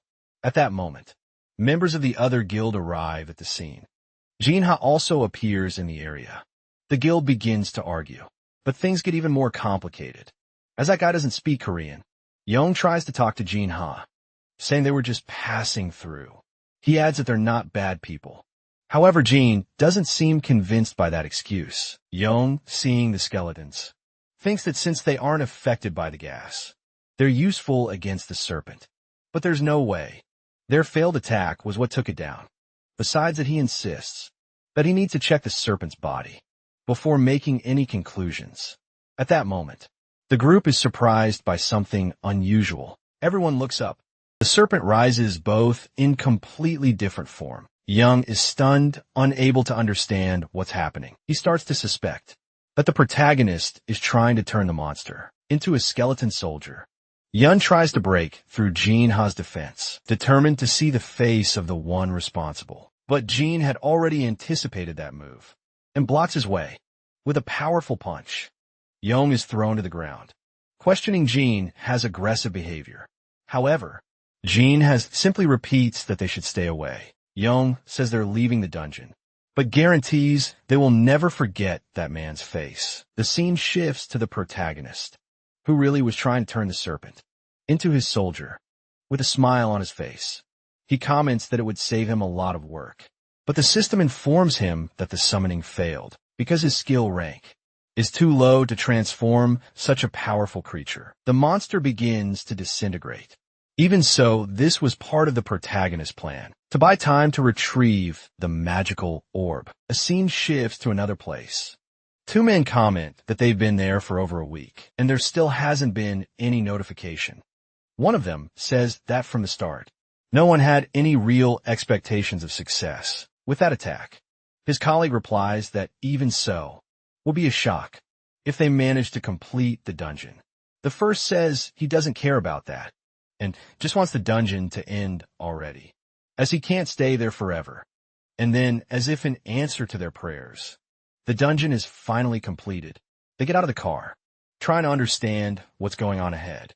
They see a crowd of reporters, trying to find out who finished the dungeon. Jan was already on the scene, asking where the support team is. He orders them to prevent the Russians from leaving, because they were the ones who defeated the death serpent. Soon, one of the agents spots the Russian group. Meanwhile, the reporters beg for an interview, but the protagonist and Gina completely ignore them and get into one of the cars. Yan tries to communicate with them from a distance, asking if they can hear him. But it's too late. The car had already left. Inside the car, Jaina comments that Chen must have invested a lot in that vehicle because it's extremely comfortable. Taking off the mask, Jaina asks what item was obtained after defeating the serpent. He asks to at least know what was since he worked hard to help. At that moment, the protagonist receives a call, confirming that he managed to get out of the dungeon. Stechin laughs, calling him Isaac Ivanovich, and asks how it feels to be a hero. He comments that all the media is now watching him. Stechin suggests they take advantage of the name Isaac Ivanovich, using that fame to reach new heights. Jean thinks the name could be useful to gain influence, and had already planned something like that, even before the suggestion. So he accepts the proposal. Stachan then mentions that something interesting happened while they were inside the dungeon. He asked if he knows Heim Park's bodyguard. He had entered with the main team into a 4-floor dungeon, but everyone was wiped out. Sticken explains that it's not unusual to lose players in a dungeon, but upon review in the file, he discovered that there was a Skulls Guild spy in Hemi's group. That spy have information about players, funded by the Yamada faction, and the Skulls Guild acted accordingly. Jaina asks why Chan is telling him all this. Stiction replies that there's no reason to hide it, since he knows very well about his relationship with Park Yeonhwa. Tai passes the car stops at a gas station. Getting out, Jean says it's time to leave that place. Then Gina comments that CCHAN have promised a good meal after hard work. He asks what they're doing there, and Jim replies that they should use that car. Moments later, Gina is extremely frustrated because the car is uncomfortable, and no matter how he looks at it, seems like a real piece of junk. He asks who's going to drive that thing, and the protagonist reveals that the car is his. Surprised, Gina quickly changes his expression and praises the vehicle, saying it's really good. Changing the subject, the protagonist says he left a bit of money in the glove compartment, and that Gina can use it to buy something if he's hungry. Excited, Gina goes to check, but his expectations crumble when he finds only 251. Wondering how that guy had the nerve to do that to him. Meanwhile, several news reports spread around the world, all trying to figure out who Isaac Ivanov is. The secretary of comments that the media's tone shifted from curiosity to negativity, especially due to Yong's influence. She asks if she should execute that plan, and he confirms yes, because it's time to respond to the press. Over time, public opinion on Isaac Ivanov improves. Our hero reflects that this turnaround is impressive. It's not just a shift in opinion. Now that the statement has been released, the Messiah Guild can no longer ignore him. He believes they'll likely try to recruit him. He also realizes he can use public influence to draw the Messiah Guild to his side. Even so, these, eager to see how they'll react and knows he needs to be fully prepared when they come to him. Suddenly, the system sends a notification that Park Young-gaiwan has completed the 6th-floor dungeon. The scene shifts to Park Young-gaiwan, surrounded by reporters. His secretary approaches and informs him that she has something important to report.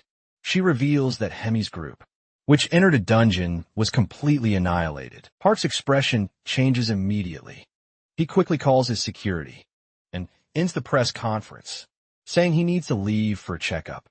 Without wasting time, Park gets into a car and asks for the situation details. The secretary explains that a few days ago, an anonymous informant sent an account statement. Park asks if it's trustworthy. She admits she doesn't know the intentions behind it, but the content doesn't seem entirely fake. According to the investigation team, most of the members were attacked from behind, possibly by monsters. Hearing that, Park becomes furious, asking if they're suggesting there's a traitor among his royal guards. The scene shifts to the Messiah Guild. Someone asks how they'll deal with Park Young-gaiwan's group going forward. A girl suggests leaving him to public opinion, since he's been acting quite a lot lately. Another man comments that he's working with the Skulls Guild and try to resolve that mess. The girl interrupts, saying it's not the time for impulsive actions, and asks about the last dungeon of the Lizard Warrior. The two start arguing. The man thinks that Kim is an idiot because he's not that skilled, but is being mentioned in almost everything. The red-haired girl then declares that they can no longer maintain ties with the Skulls Guild and orders the suspension of all work with them. The man retorts, saying she can't make that decision because the guild master isn't present and she can't speak on his behalf. With a firm look, she replies that the decision came from the master himself. Faced with this, a swordsman falls silent. An awkward tension settles among those present. Moments later, the groups had already left the conference. It's comparing and asks what Kim Jero intends to do about it. He says they can no longer tolerate the situation and that it seems the time has come to part ways with the Messiah Guild. Time passes again and the scene shifts to Park's house. Jim questions if Jamie's group wasn't highly skilled, saying he didn't imagine something like that could happen. Park asks for honesty, revealing that he was trying to close deals with those guys from the Skulls Guild, but changed his mind. It would be better if they were all annihilated. Hearing this, the protagonist remains silent, reflecting that Park Yan-won is indeed very ambitious. He thinks that in a few years, Park would sell all kinds of items to Japan and end up exiled. Many call him a traitor without knowing the truth, but in reality, he moved away out of fear of losing everything he had built for the Messiah Guild. Even so, he was willing to abandon his own country just to preserve his life and wealth. And that's why he wouldn't let the current situation slip from his hands. Our hero then asks to become Park's guard, mentioning that he knows Park wants to use him to hunt his enemies, but he doesn't intend to be discarded when it's all over. In this scenario, Park thinks he didn't expect Jean to accept the proposal, and even if he had to confront him, he planned to bring him to his side. Still, he would have to make a decision now. But regardless of Jin's intentions, if he can eliminate the Skulls Guild, that would already be enough. He asked if Jean is really willing to hunt the Skulls Guild in exchange for his protection. Jean confirms, saying he's willing to do it if necessary, and that it's the perfect time to settle the score with the Skulls Guild. Park is then satisfied, feeling that this was exactly the answer he wanted to hear. The scene changes to another place, with the protagonist reflecting that from now on, all the responsibilities he carried will fall to him, and for that he'll be eternally grateful. The scene changes again. A man comments that the terms of the contract will be updated to the highest rate. Standing up, the protagonist says he understands, and that besides that, he'll be under his care. Soon after he leaves that place, the man comments that this gym became Park Young-Guy, Won's guard, and that it hasn't even been a year since he joined the guild. Even recognizing that Jean did a good job during that time, he still thinks it's not enough to become a royal guard. The scene cuts to the protagonist inside an elevator, while some people discuss the new royal guard. As he exits the elevator, the boy thinks he can't deny his luck. But that doesn't matter, because the hunt has already begun. At that moment, someone receives a phone call. Sachan asks why he was called, especially at such a busy time, and if it's really something important. Our hero starts discussing a plan involving a false identity. Annoyed, Jean questions what kind of madness that Adet is planning. Sachan continues, saying that it's hard to manipulate guild and dungeon leaders, but even so help prepare everything. Immediately after hanging up, Shin comments that Jean wants to use a fake identity to enter a dungeon, and that he thinks what he found out soon. Gina, in turn, says that Sichin doesn't even know the details, and asks why he's helping that boy, and if he really started to trust him. Sichin replies that he doesn't trust people. It's just trying to understand where Jin's sword is pointed and decide whether or not he should walk beside him. The scene shifts to inside another car. A man asks if Jean is really after the Skulls Guild. Another man says it's likely since Park Yam-won is also determined to declare war on the Skulls Guild. Most members of the Skulls Guild will be entering a dungeon that day, so it would be the perfect opportunity for Park and Jean to put their plans into action. But the other guy replies that he doesn't care about any of that, as long as he can enter the dungeon. Moments later, the scene shifts to Yan Island. A man asks what the boy's name is, and the disguised protagonist replies that his name is John. A man asks if he came alone, and tells him to sign a form, since there's no dungeon summary, and the document must be read carefully.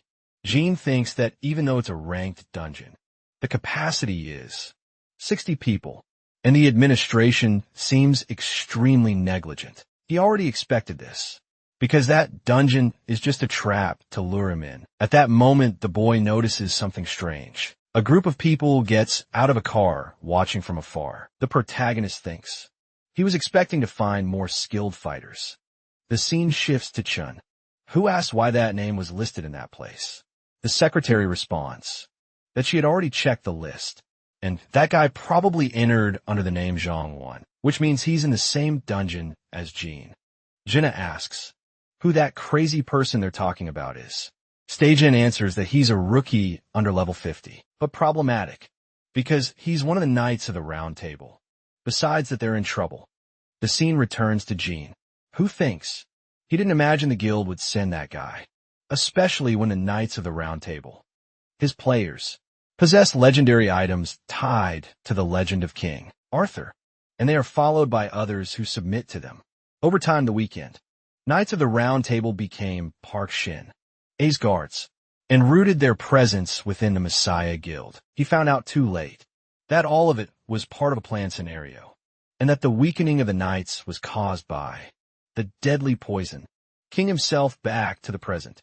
Jim thinks that Gawain's necklace is with Chan of HUO, now probably taken from one of the Knights of the Round Table. Even so, the item is still extremely powerful, and it doesn't matter who holds it. There's no reason to hold back. Now in the next scene, the protagonist is already getting out of the car, ready to prepare for the dungeon. The objective is to defeat 3,000 monsters to reach the next floor. Inside the dungeon, the players are surprised by the absurd number of enemies they need to eliminate. One of them comments that 3,000 monsters isn't dangerous, but it will be a bit of grind. Another says that in all this chaos, it would be easy to chase down Jean and disguise the ambush as an accident, and then they could take him out. Looking to the side, one of the companions seems to recognize someone. Looking back, he realizes it's the Skulls Guild, which explains why they were dressed that way. When entering the dungeon, that also shows they have no idea what kind of situation they're getting into. Besides that, they don't even have the capacity to deal with this on their own, but keep getting in the way. He's sure they were told not to get involved. He wonders how they dared disobey their master, and decides he'll kill them as soon as the dungeon ends. Then he says to forget the Skulls Guild members, and all they need to do is finish the job. He asks to be notified as soon as the protagonist is found, because he has the venomous blood ability, so they definitely can't let their guard down. Around him the scene shifts again to another place, and a man walks through the trees in the forest. Then he hides behind a tree. He thinks that Park Young Guy, Wan's royal guards, also entered that dungeon. At that moment the man notices something, because some skeleton soldiers were attacking players. Looking around, he wonders why he can't see Jean. But right then the protagonist appears behind him. The man already sensed his approach and charges at the boy. However, moments later, he's already on the ground, saying he has no connection to the Skulls Guild. Pointing upward, Jean replies that this guy said something different. When a man looks up, he sees one of his companions in the tree. He thinks there's no way the other could have said anything.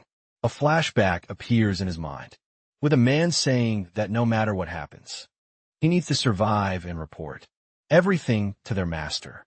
Back to the present, he tries to play dumb, asking what Jin is talking about, because he's never seen that man before. However, the protagonist strikes him right after, lying on the ground. The man insists he doesn't know anything. With a cold look, our hero states that they're more trustworthy, dead than alive. Then he activates his skill on the guy. Jean thinks that even by invading these men's minds, he'll hardly find useful information about Jaho, which suggests that the Messiah Guild didn't kill this guy, and neither did the Skulls Guild. He assumes they broke their alliance. The scene shifts to another location. Several people had gathered to rest after the battle. One of the men warns them not to let their guard down, as they still need to conserve energy, and move carefully to the second floor. He questions if it isn't strange that Jin still hasn't been eliminated. As he's almost certain, Jin suspected something and ended up fleeing. His companion says that. At least, they know what to do when they find that coward. Trembling in fear, but he's more worried about the unknown. Whereabouts of the skulls? Guild members. Because no one knows what kind of situation might arise. It would be great if they could find them as soon as possible. Time passes again, and it's already morning. A group of people walks through the forest. At that moment, a man notices something. He barely manages to dodge an attack. A new battle begins in that place. The skeleton is summoned by the protagonist. Watch from a distance. Jean appears next to a tree. The scarred man asks if he planned to use skeleton soldiers against players, stating that it's ridiculous. Then the boy appears accompanied by a skeleton. The man comments that Jean wouldn't have gotten hurt if he had stayed hidden, but thanks him for saving time. At that moment, the skeleton charges at the man. He watches the monster calmly. Then he tries to land a hit, but the skeleton dodges with an agile jump. The man is surprised because it dodged the attack so easily. It's the first time he's seen skeleton soldiers move like that. At the same moment, our hero appears behind him, delivering a sword strike. Even so, the man manages to defend himself. Jean thinks the guy is strange, but already knew he was strong. Right after the protagonist lands another blow, still a man blocks the attack and asks what Jean is trying to do, and if he made him wait all that time, just to show a mediocre skill, with no other choice. Our protagonist backs off, thinking that although he expected difficulty, this fight is going to be more complicated than he imagined.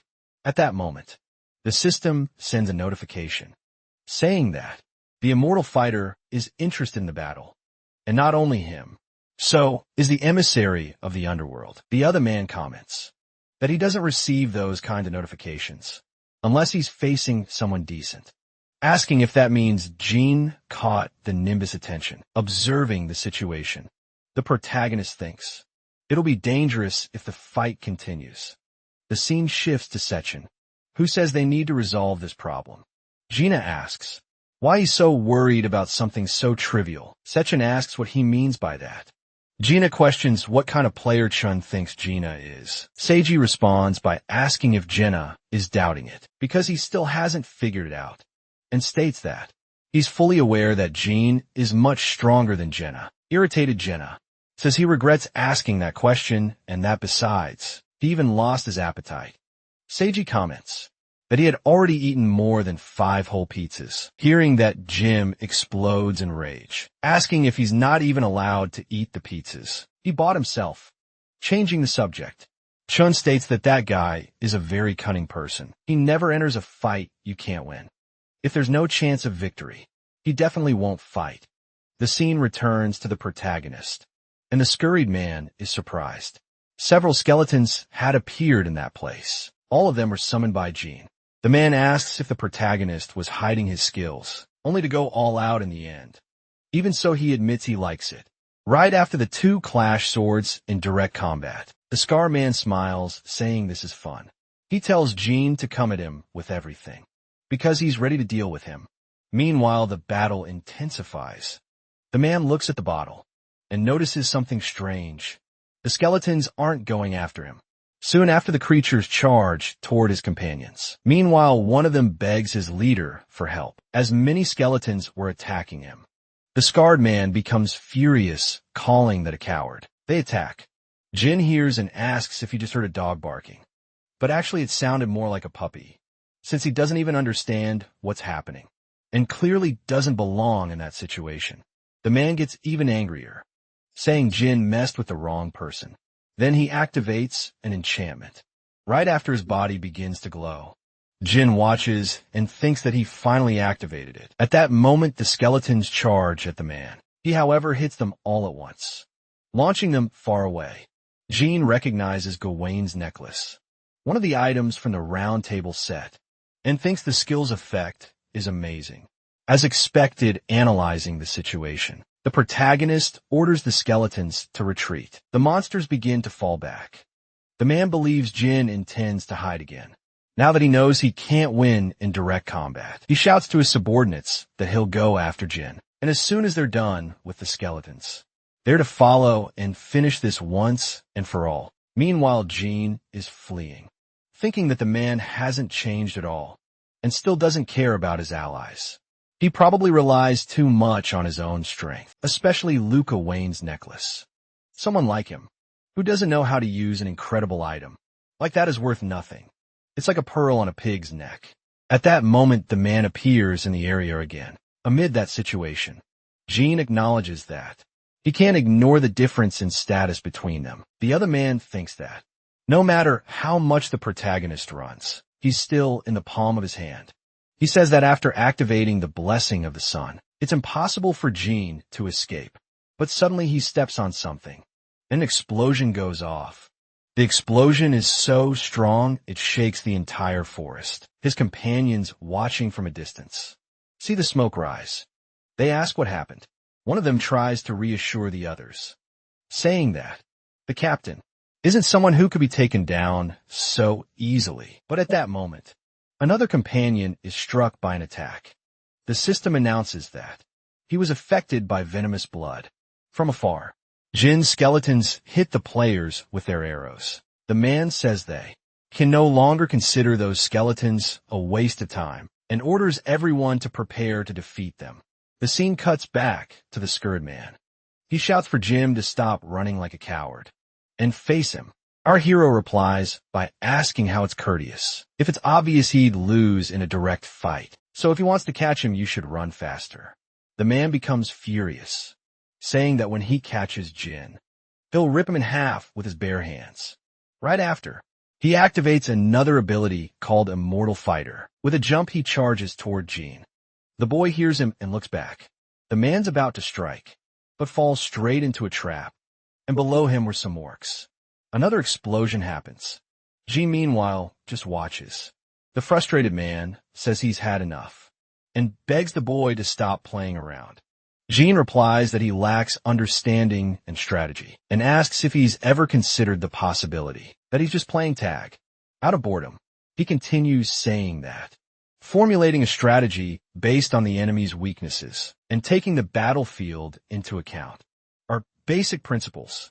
Someone like him who just swings his sword, relying solely on brute strength, is nothing but a useless leader who harms his companions. Then a flashback appears in the man's mind, with someone asking if he wasn't the infamous group killer from Messiah Guild. Upon hearing that, the man gets irritated and tells them to shut up, demanding to know who's spreading those lies. Another guy shows up saying that from the way he talked, it seemed like he wasn't even sad about the deaths of his own teammates, and says it's no surprise, since his brain seems to be nothing but a muscle, incapable of feeling emotions, charging straight into the most dangerous parts of battle. Upon hearing that, the man becomes furious and asks who he thinks he is to give him a lecture. But at that moment, the other man dodges his attack, making him fall to the ground. Getting up, the Scourge Man says, "Those idiots die because they were weak, so it wasn't his fault." The other, however, says that he killed them all and deep down knows it. He's just a weak leader who brings suffering to his companions. Back to the present. The Scar Man says that Jim reminds him of Suzuki, and for that reason, he intends to kill them both with his own hands. In the next scene, our hero states that it's about time. He says his skeleton soldiers don't need verbal commands, which means he never had a shop to order a retreat. Amid all that, the man finally understands, realizing that the protagonist had planned everything to lure him in. Jin confirms that he finally got it, and that if he's not mistaken, the blessing of the sun should be about to end. There were about 30 seconds left before the effect wore off. Surprised, the man asks who the hell Jin is, and Jim replies that if he still hasn't figured it out, he's pathetic, but even so he'll tell him. Right after the system announces that the blessing's effect has ended, in just a few seconds, the medallion begins to disappear. Jim comments that it seems the necklace's effect is over, and thanks him for falling like an idiot until the very end. Now is their turn to act.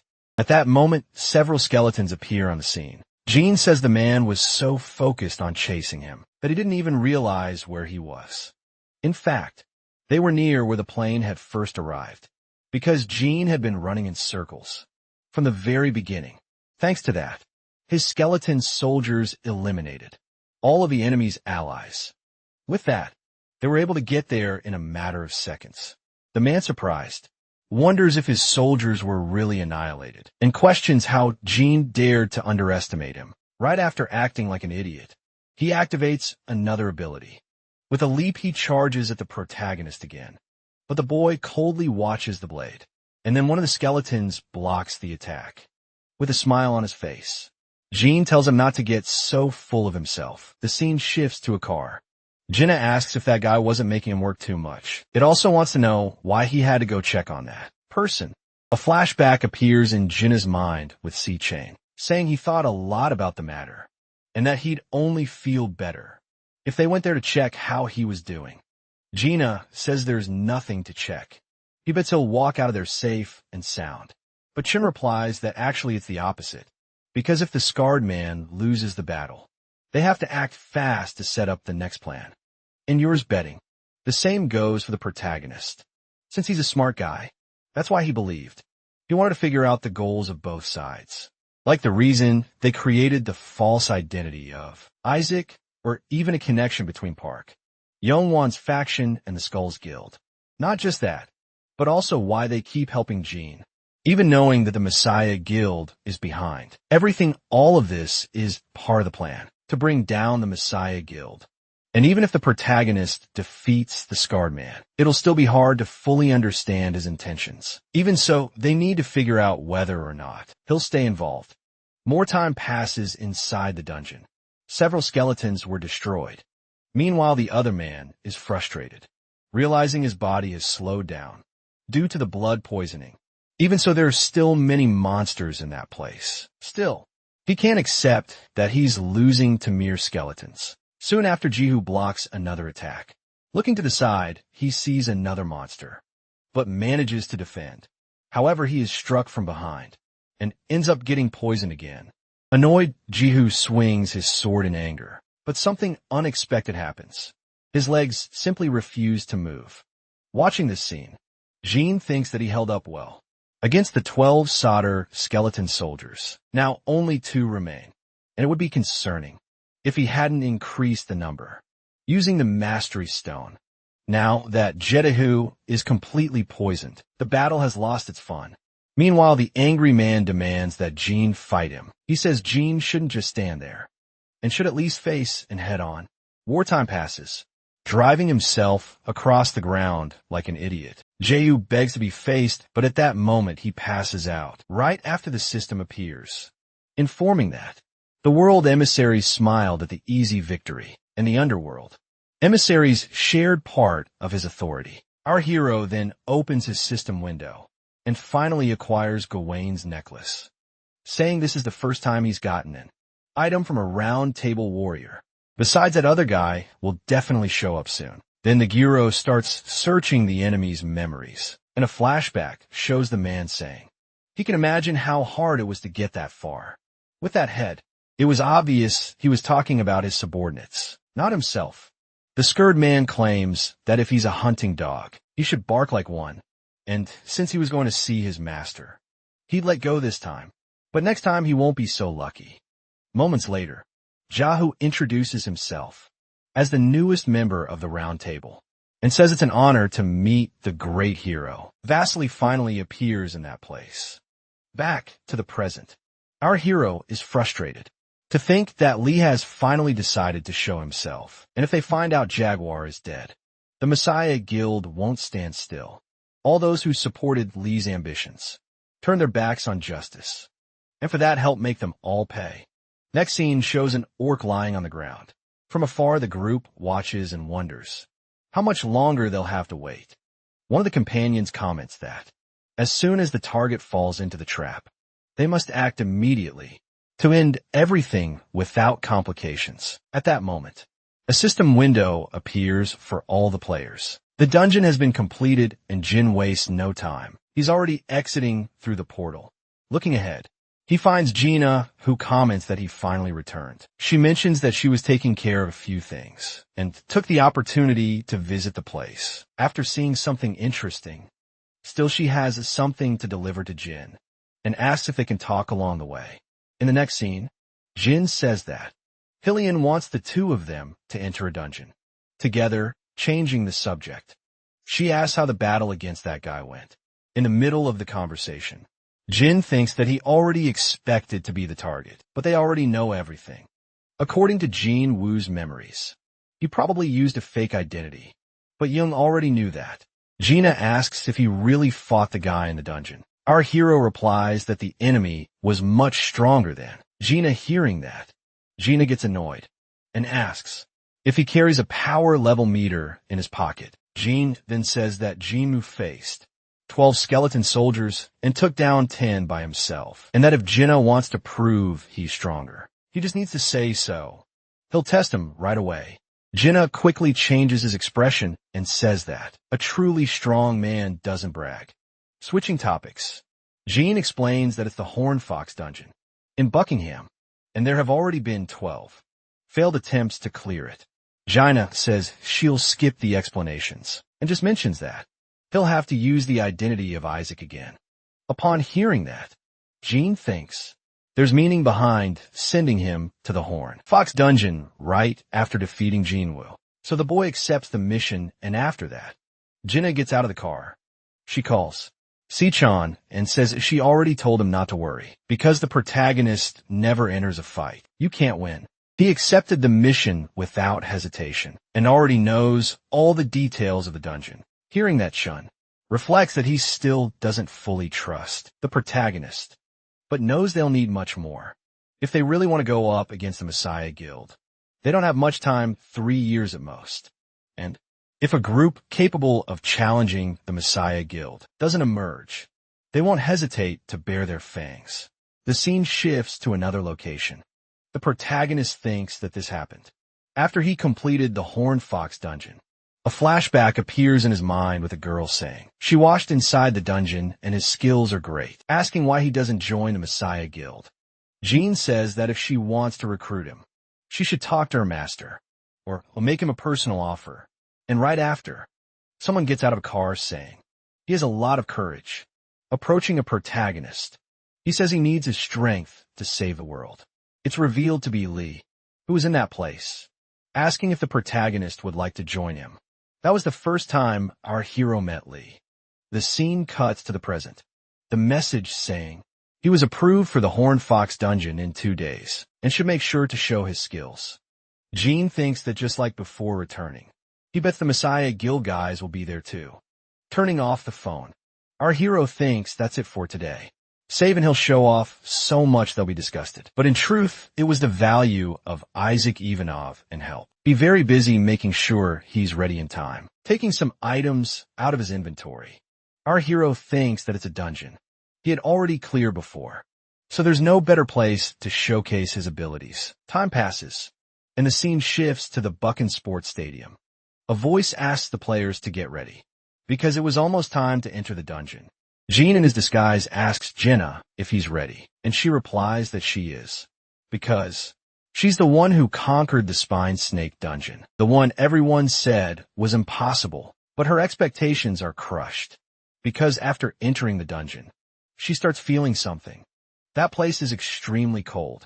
The other guy says that if you can't take care of yourself and end up being left behind, it means you could become a burden to the group. Watching from afar, Jin thinks the girl knows what she's doing, because sometimes the environment is more terrifying than the monsters themselves. Without wasting time, our hero tells him to move. Right after the two start running, the next scene goes to another place. Jean asks if it wouldn't be better to be moving with the Messiah Guild for now, but Jean asks why, and if by any chance. He's saying he can't use his strength because of the cold. Irritated Jim replies that that makes no sense, and as he starts making excuses, a monster appears behind him. Jean says that's good because you should know this, but that dungeon is going to be way harder than the Spine. Snake hearing that, Jean is surprised, and the protagonist replies that They'll find out soon enough. Changing the subject, he says, they should move around a bit since it's really cold. This way they'll feel a bit warmer. Jaina asks what the plan is for that dungeon, since it's a survival quest, and wonders if he's going to build a wall again. But our hero replies that there won't be any need for that. This time at that moment, the system announces that the skeleton soldiers have been summoned, and the armored skeletons appear in that place. Jaina, confused, asks why the skeletons are armed, assuming that the armor was made from the snake scales. And even though they worked together, Jean still took all the hide for himself.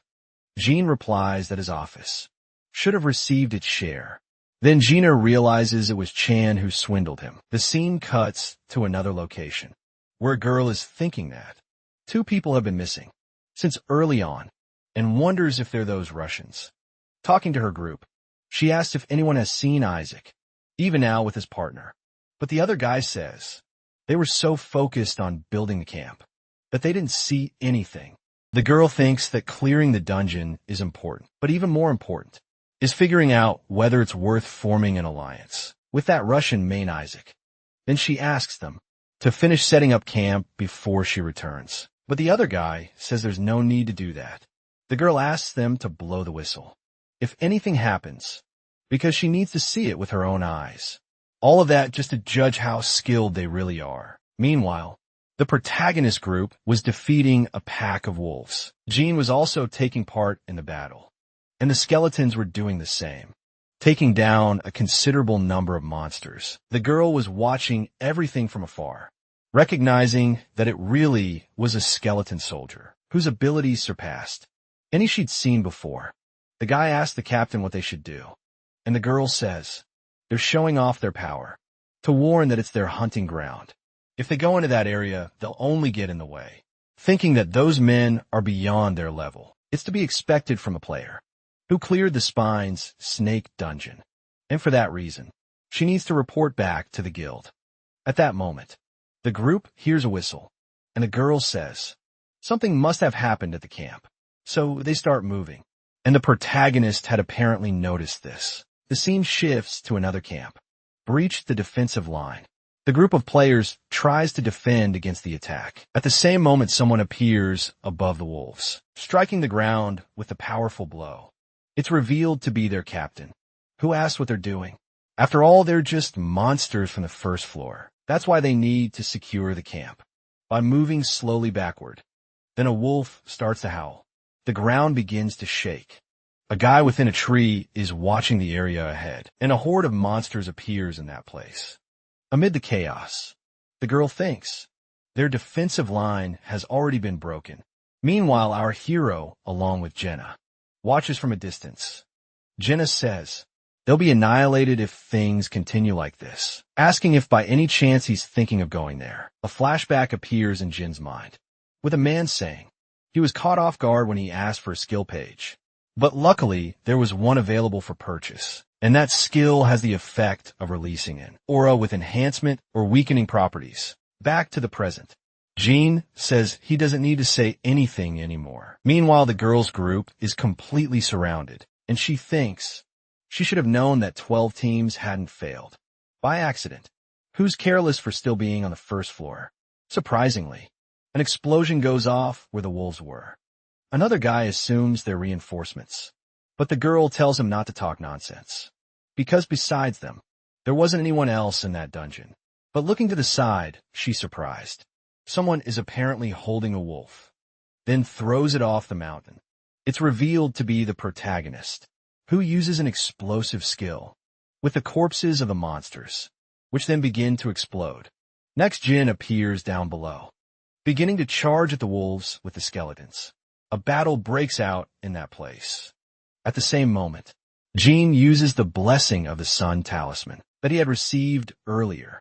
Then he connects to one of his skeleton soldiers, using the talisman hanging from his neck. While inside the monster's body, the skeleton in front of Jean begins to glow. Jean, meanwhile, was surprised.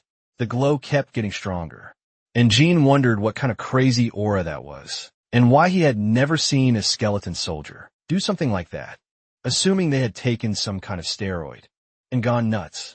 All the skeletons started glowing with a yellow aura. Right after that, they seemed to get ready for battle. They'd all charge for the monsters at once. Gina, for his part, was just watching, thinking it was like seeing a bunch of her circus. Besides, it wasn't like they were super strong. It was just simple when hunting a large number of monsters. And instead of monopolizing the sun's blessing buff, he was using the shared aura field with the others, turning the buff into an area effect, which was way more efficient in situations like that. The skeletons, meanwhile, kept attacking the horde of monsters. Our hero, for his part, threw another monster, making it explode into the other wolves. Watching from a distance, the girl thought they were acting like a barrier, blocking the monster wave midway. Then she said the wave's flow had been disrupted, and that this would be her chance. The scene cuts to another place, with a guy asking if they were going to save the Messiah Guild. From a tight spot, Sachin says yes, asking if he really thinks they'd be able to act openly and hostile toward their saviors. On top of that, they'd be pressured by public opinion to repay them. In other words, they'd be killing two birds with one stone. And the secretary questions if that's really possible, because Messiah Guild have a lot of skilled players under their command, and to make that plan work, they need skills that surpass theirs. Sachin says that's possible, because, based on the protagonist's abilities and growth, he'd be happy to offer him a loan. Hearing that the secretary is surprised, and Sachin says, it's because while Jaina and Kim are in the dungeon, they'll do their best to keep their identities hidden. That way, they can reap the benefits for as long as possible, while hiding behind a mask. The scene returns to the dungeon. The wolf horde had apparently been defeated. The other guy says if it weren't for those faces, they'd be in serious trouble. The girl approaching the protagonist thanks him, because it was thanks to him that they made it out alive. And if he couldn't speak Korean, they might have figured something out. But right after that, the protagonist says they had done a good job. Wasting no time, the two begin leaving that place. The supervisor asks if he had forgotten the plan, and Jim replies that, since they had wiped out most of the threat, there was no more danger, because sticking around would only increase the chance of their identities being exposed. And now that they had shown their abilities, they wouldn't be able to claim the dungeon as theirs. Besides that, dungeon had become the best way to help him level up. And Gina asks if they're going to do it like last time. But our hero doesn't say anything, and just give a smile. Time passes again. Gina, frustrated, thinks he must have lost his mind, teaming up with that guy. The group, meanwhile, was apparently leveling up. Jean thinks he reached level 35 and couldn't ask for more if they completed the final goal. Next, the system notifies that the emissary of the underworld used his authority to transfer a good amount of power to him. But his poisonous blood skill apparently leveled up. Jean thinks this will allow him to execute his plans. Soon, Jaina, annoyed, asks why he's making such a serious face, and if something's wrong. Our hero says no. But before they go to the second floor, they need to do something together, because they'll need to eat, since they'll burn a lot of energy on the second floor. Moments later, the group had already prepared their food. Gina says a team finally showed up, asking the kid to grab the food, and he replies that he has one question before they hunt the horned fox, asking if he wouldn't pass out from the pain in combat, even if he was immortal. And Jaina replies that would be impossible. So the protagonist asks, what would happen if his body were pierced by the horned fox, and how much he'd be able to withstand. Hearing that, Jaina is surprised and asks if he did something wrong. Time passes again, and the scene shifts to the second floor of the dungeon. The players from the other guild were trying to make it through the second floor. In the middle of the battle, the guy says it's way too fast, and asks how he's supposed to fight against that. At the same moment, he looks to the side. The captain, observing the situation, thinks that everyone is going to die like that, wondering if there's nothing they could do, a way to stop the horned fox. But at that very moment, someone appears on the scene, and the guy says he's going to defeat the horned fox. The gerbil, realizing it's Russell, wonders what he plans to do on his own, and asking him to wait. Says there's no way to just dive in like that. But at that same moment, a different wolf appears there, beginning to observe everyone around. Bennett leaps, heading straight toward Jenna, who, watching the battle, thinks it's much faster than he had expected. Right after that, the guy starts receiving all of the creature's attacks, thinking that it's just like that guy had said. It doesn't deal much damage, but it's extremely fast. Walking is the best he can do at that moment. Counter-attacking is going to be extremely difficult. Not only that, but he's also losing his balance in all that snow. That Meteon wolf charges once again at Jenna, lending another blow. That apparently deals considerable damage. A flashback pops into the guy's head, with Jin saying that the fox doesn't have threatening attacks, but speed is the real problem. Jaina asks if he wanted him to stop the monster's movements, because he knew. He was wondering why he randomly suggested a meal. Our hero asks if he can't do that. The scene returns to the present, and Jaina seems inspired, starting to hold back the wolf. After that, the system notifies that the blessing of the river skill will activate. Jaina says it hurts a lot, but he finally caught the damn fox, successfully immobilizing it. Watching from afar, the girl thinks she can't believe it, because the guy stopped the fox just by grabbing it. Still, it's not going to stay like that forever, and it will be useless if it isn't quickly defeated while he's holding it.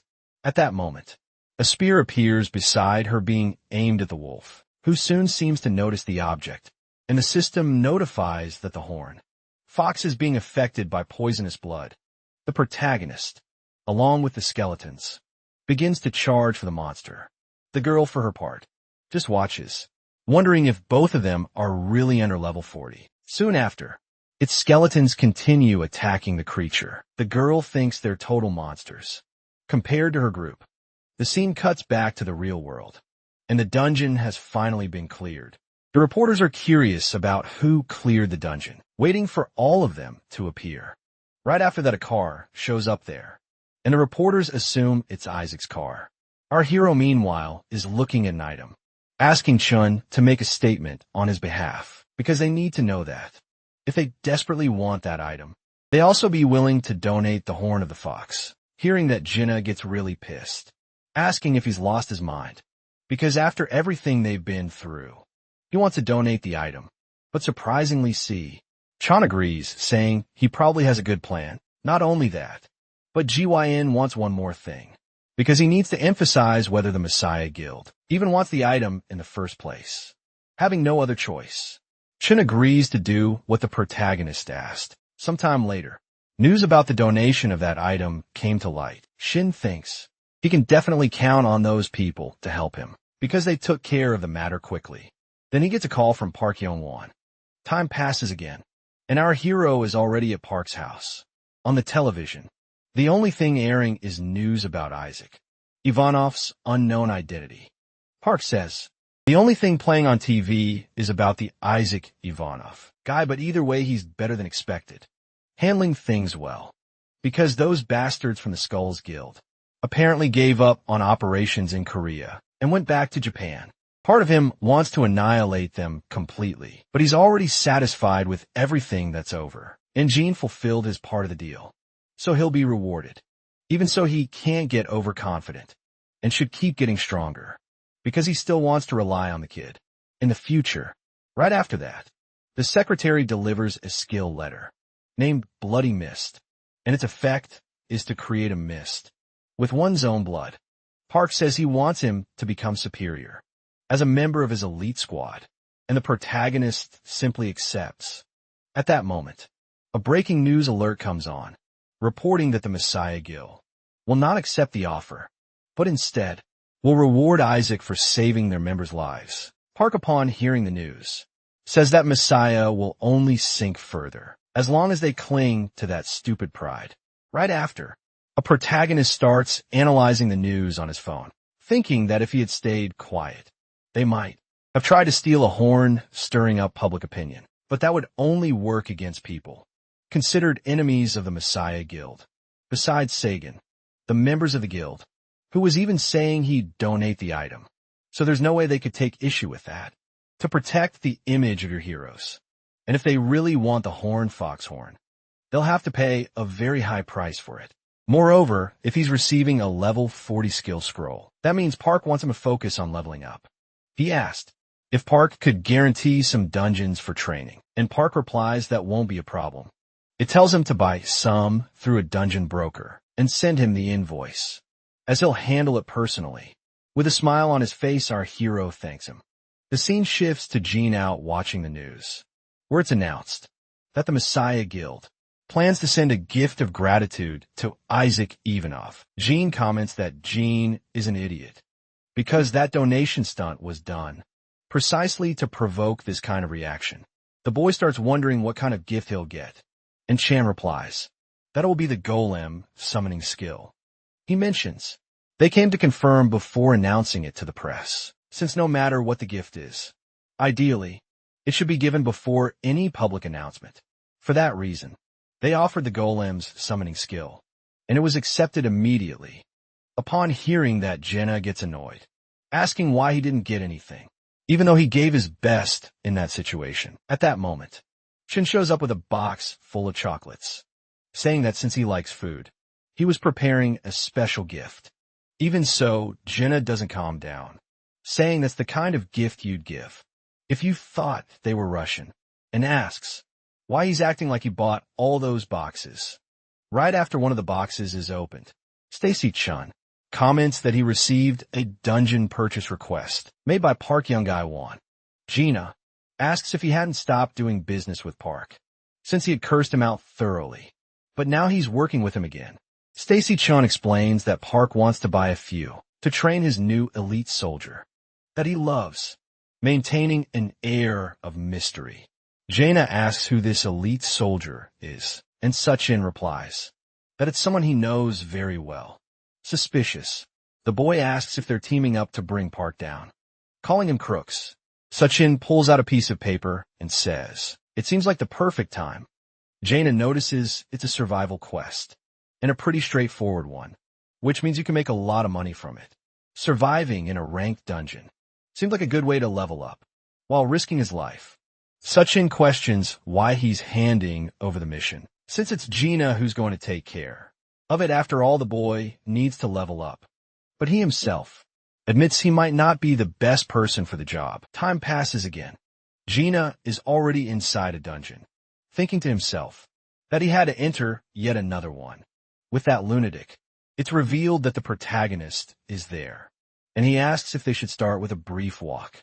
The scene shifts to the Han Sun Group building. South Korea's one financial company has become the most influential in the world, thanks to sponsorship from the Messiah Guild. Someone asks if it's true that Yang Jiu died, and the other confirms, saying he entered the dungeon to capture Jean, but never returned. The girl comments that he went off to do something nobody asked for, and questions the whereabouts of Ganesha's necklace. She reflects that it's not hard to replace Jahu in the guild, but there's no item that can replace the necklace. The recent failures of the Skulls Guild show they're not all that, but this little spark has sparked tensions, putting the alliance that once seemed perfect at risk. At the center of all the problems is Park Young-Won. If she had known things would turn out this way, she would have gotten rid of him earlier. But now that his power has grown, the only way is to try and reduce it. She asks what happened with the new elite squad member of Park. Young-Won, the man, replies that they're trying everything to eliminate him, but Park does everything he can to protect him, and they can't even get close. The girl tells him to stop with the excuses, because all she wants to know is how to eliminate that person. The man says they already assembled a team to capture Jean, and when asked was leading the group, he replies that it will be Suzuki. She thinks she can trust whoever holds Lancelot's ring, and asks where those people are. The scene then shifts to the protagonist, saying he can finally use the gift he had received. China thinks that the more he learns about the guy, the more incredible he seems, and he's probably the only one who could level up that fast in such a way. He was setting up traps after analyzing the environment. Not only does he know what kind of monsters will exist, regardless of the dungeon, but he also knows their precise locations. The most impressive part is that he knows the most efficient way to hunt them all, as if he could predict everything that happens. Then Jean says he should be able to walk out of Tiger's mouth alive. Jean asks if once they complete their objective, they could finish the dungeon, But Jean says it's the opposite, because now that they've got some new skills, they need to go all out to measure how much offensive power they actually have. Time finally passes, and the group is finally leaving the dungeon. Right after that, the secretary appears, asking if by any chance Jaina is okay, and whether he got hurt. But the only thing the boy says is that he's really hungry. Wasting no time, the protagonist asks if he can speak with Chun. The girl then hands him a phone, and the protagonist thinks that around this time, he should be in the city of Kisan. On the other end of the call, Chun wonders what Jean is thinking. After the portals appeared, North Korea opened up a loophole to accept help from the outside world. Mao was the city of Kazan, where entry was unrestricted. But if you could destroy the dungeon, anything was allowed. The scene shifts to a bus in motion. A boy on board seems nervous. Another guy asks if it's his first time being a pack mule, but the guy says that's not really it. The man says anyone could tell it's his first time, but doesn't think he's there for a violent crime, asking if he swindled someone besides. He shouldn't worry too much, since most of them are in the same boat. But it's still not pretty, because most people there are killers. He asks how great the world is, considering they could go active at any moment and make a decent amount of money. Another man says he was betrayed by someone he used to trust. The guy says he doesn't know who did it, but he's going to have to work hard to make them pay. And if he needs his help, just ask. In the middle of that situation, the man thinks that this is exactly the price of having betrayed the world, because he's definitely going to make that person pay. Then someone receives it asking how the deposit is going, and the other guy replies that there's no one suspicious, and it's not worth treating them as disposable. After a long while, the bus finally arrives at its intended destination. The scene shifts again, with Jinna talking about North Korea, asking if Jean really went there, because that place is where all the scum gathers, questioning what he was looking for. I go to Lawless City St. Chan meanwhile seemed nervous, saying he came just in time for dinner, so he could suck his blood. Jinna says he just remembered about the skin of the deadly snake, and Si-chan quickly changes the subject, saying he has no idea why Jin went to that place. The boy says he changed the subject, probably because he's hiding something, and Si-chan says it's a terrible time for the protagonist to be there, because there's a guy there who's a monster, far stronger than him. He's around level 50, and no one compares to him at that tier, thinking he hopes he's wrong. But he doesn't want those tumbling anytime soon. Jin asks if he's saying there's a monster stronger than Jin, because if such a person existed, he'd have heard about it, asking what his name is. And Chan replies that he's probably heard it before. His name is Suzuki, and the scene cuts right back to him, saying it's time to start the preparations, and that the queen wants them to control the pace of leveling for the next target, whose name is Jean. His companion says he has never heard of that person. Suzuki says that, since the queen wants them put on standby, he must not be an ordinary guy, but it's still relevant, because they simply need to hunt as ordered. And now that a new prey has been selected, they need to clear this dungeon quickly to begin the investigation. Asking where the deposits are, another guy says they received a message from a man they put in command, saying there was nothing wrong, and that they could proceed as planned. Another man, watching from a distance, thinks he didn't expect to find Suzuki in those conditions, since just a few days ago, he was avoiding him as much as possible. He's a hunting dog who tears through everything and everyone for the sake of the Messiah Guild. And when he reached level 100, they had to restrict his activities because he was so busy. So the Messiah Guild had to find another hunting dog to work from the shadows. Jin only found that out later. But if it hadn't been for that, Lee would have never started paying attention to him. Either way, Suzuki is someone that definitely can't be underestimated, and that's why he has to be killed now. At that moment, a system notification appears, asking to defeat the red ORC in order to proceed to the next floor. Time passes once again. A man is lying on the ground, and the other guy says that one of the Carvo just killed one of their men and ran away. He asks his captain what they should do, if they should go after him. Looking at the body, Suzuki thinks the man was killed in a single strike, the blow landing in a vital organ, without hesitation and with extreme precision. Thinking that he must have killed at least one or two players before, he immediately orders them to cancel their plans, because they now have to take care of all the karba they brought. Right after all the players draw their swords, the other guy asks what's going on since the cargo didn't even have weapons in their inventory. But without mercy, another guy charges at him, easily taking him down. Desperate, the other man yells for everyone to run, but it's already too late, and the only thing that can be heard are their screams, as they're easily taken out. Another man says they've defeated them all, asking if they should spread out to search for that person. Suzuki says that running away after killing just one means he wants to betray them, and is probably completely alone, planning to eliminate them one by one. Once they scatter, they need to use a less obvious tactic and gather information about the prey, which should be the top priority.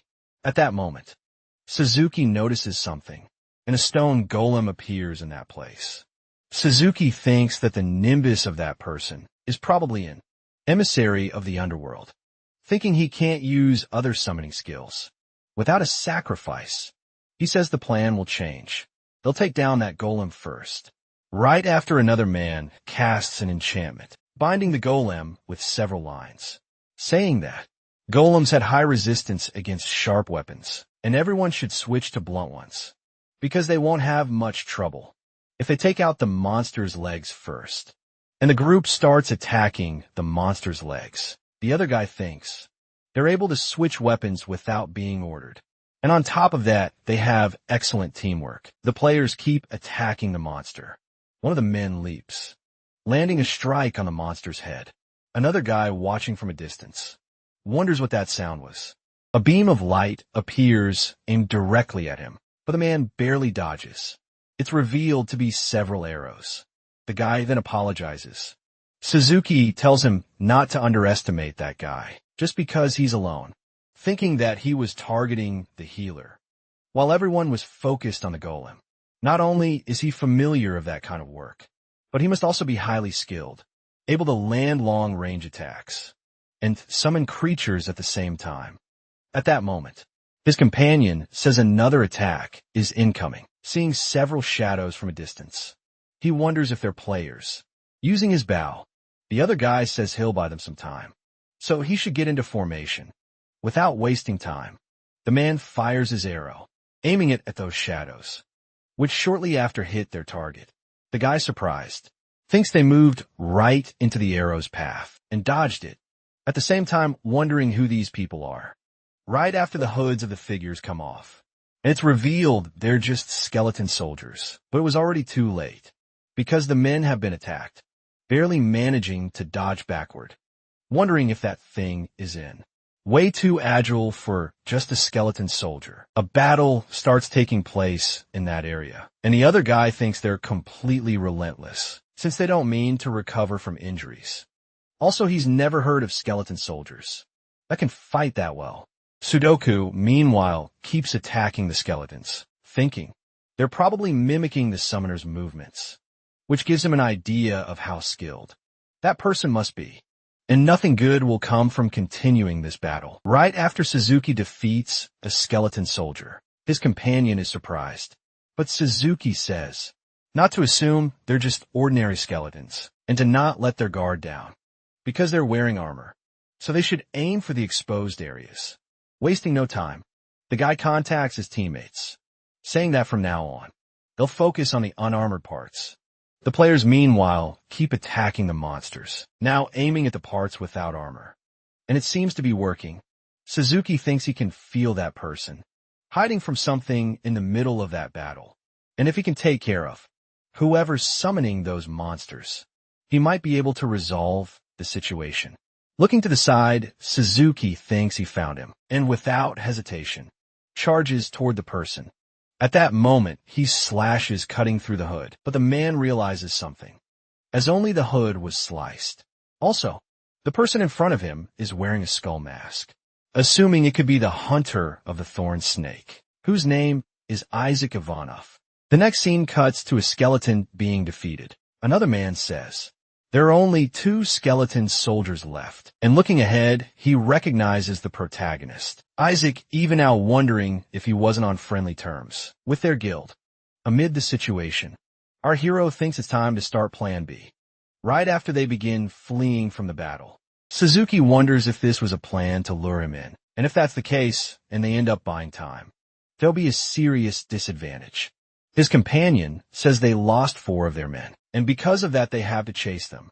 But Suzuki replies no, they should stay on alert. However, the other guy just ignores him, saying he's clearly weakened, and begins to pursue the protagonist.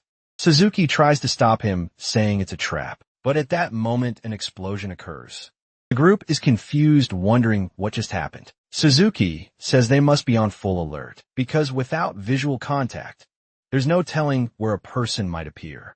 Right after a silhouette emerges from the smoke. Meanwhile, the other guy is badly injured, saying he lost control. He starts coughing up blood, and the system announces he's been poisoned.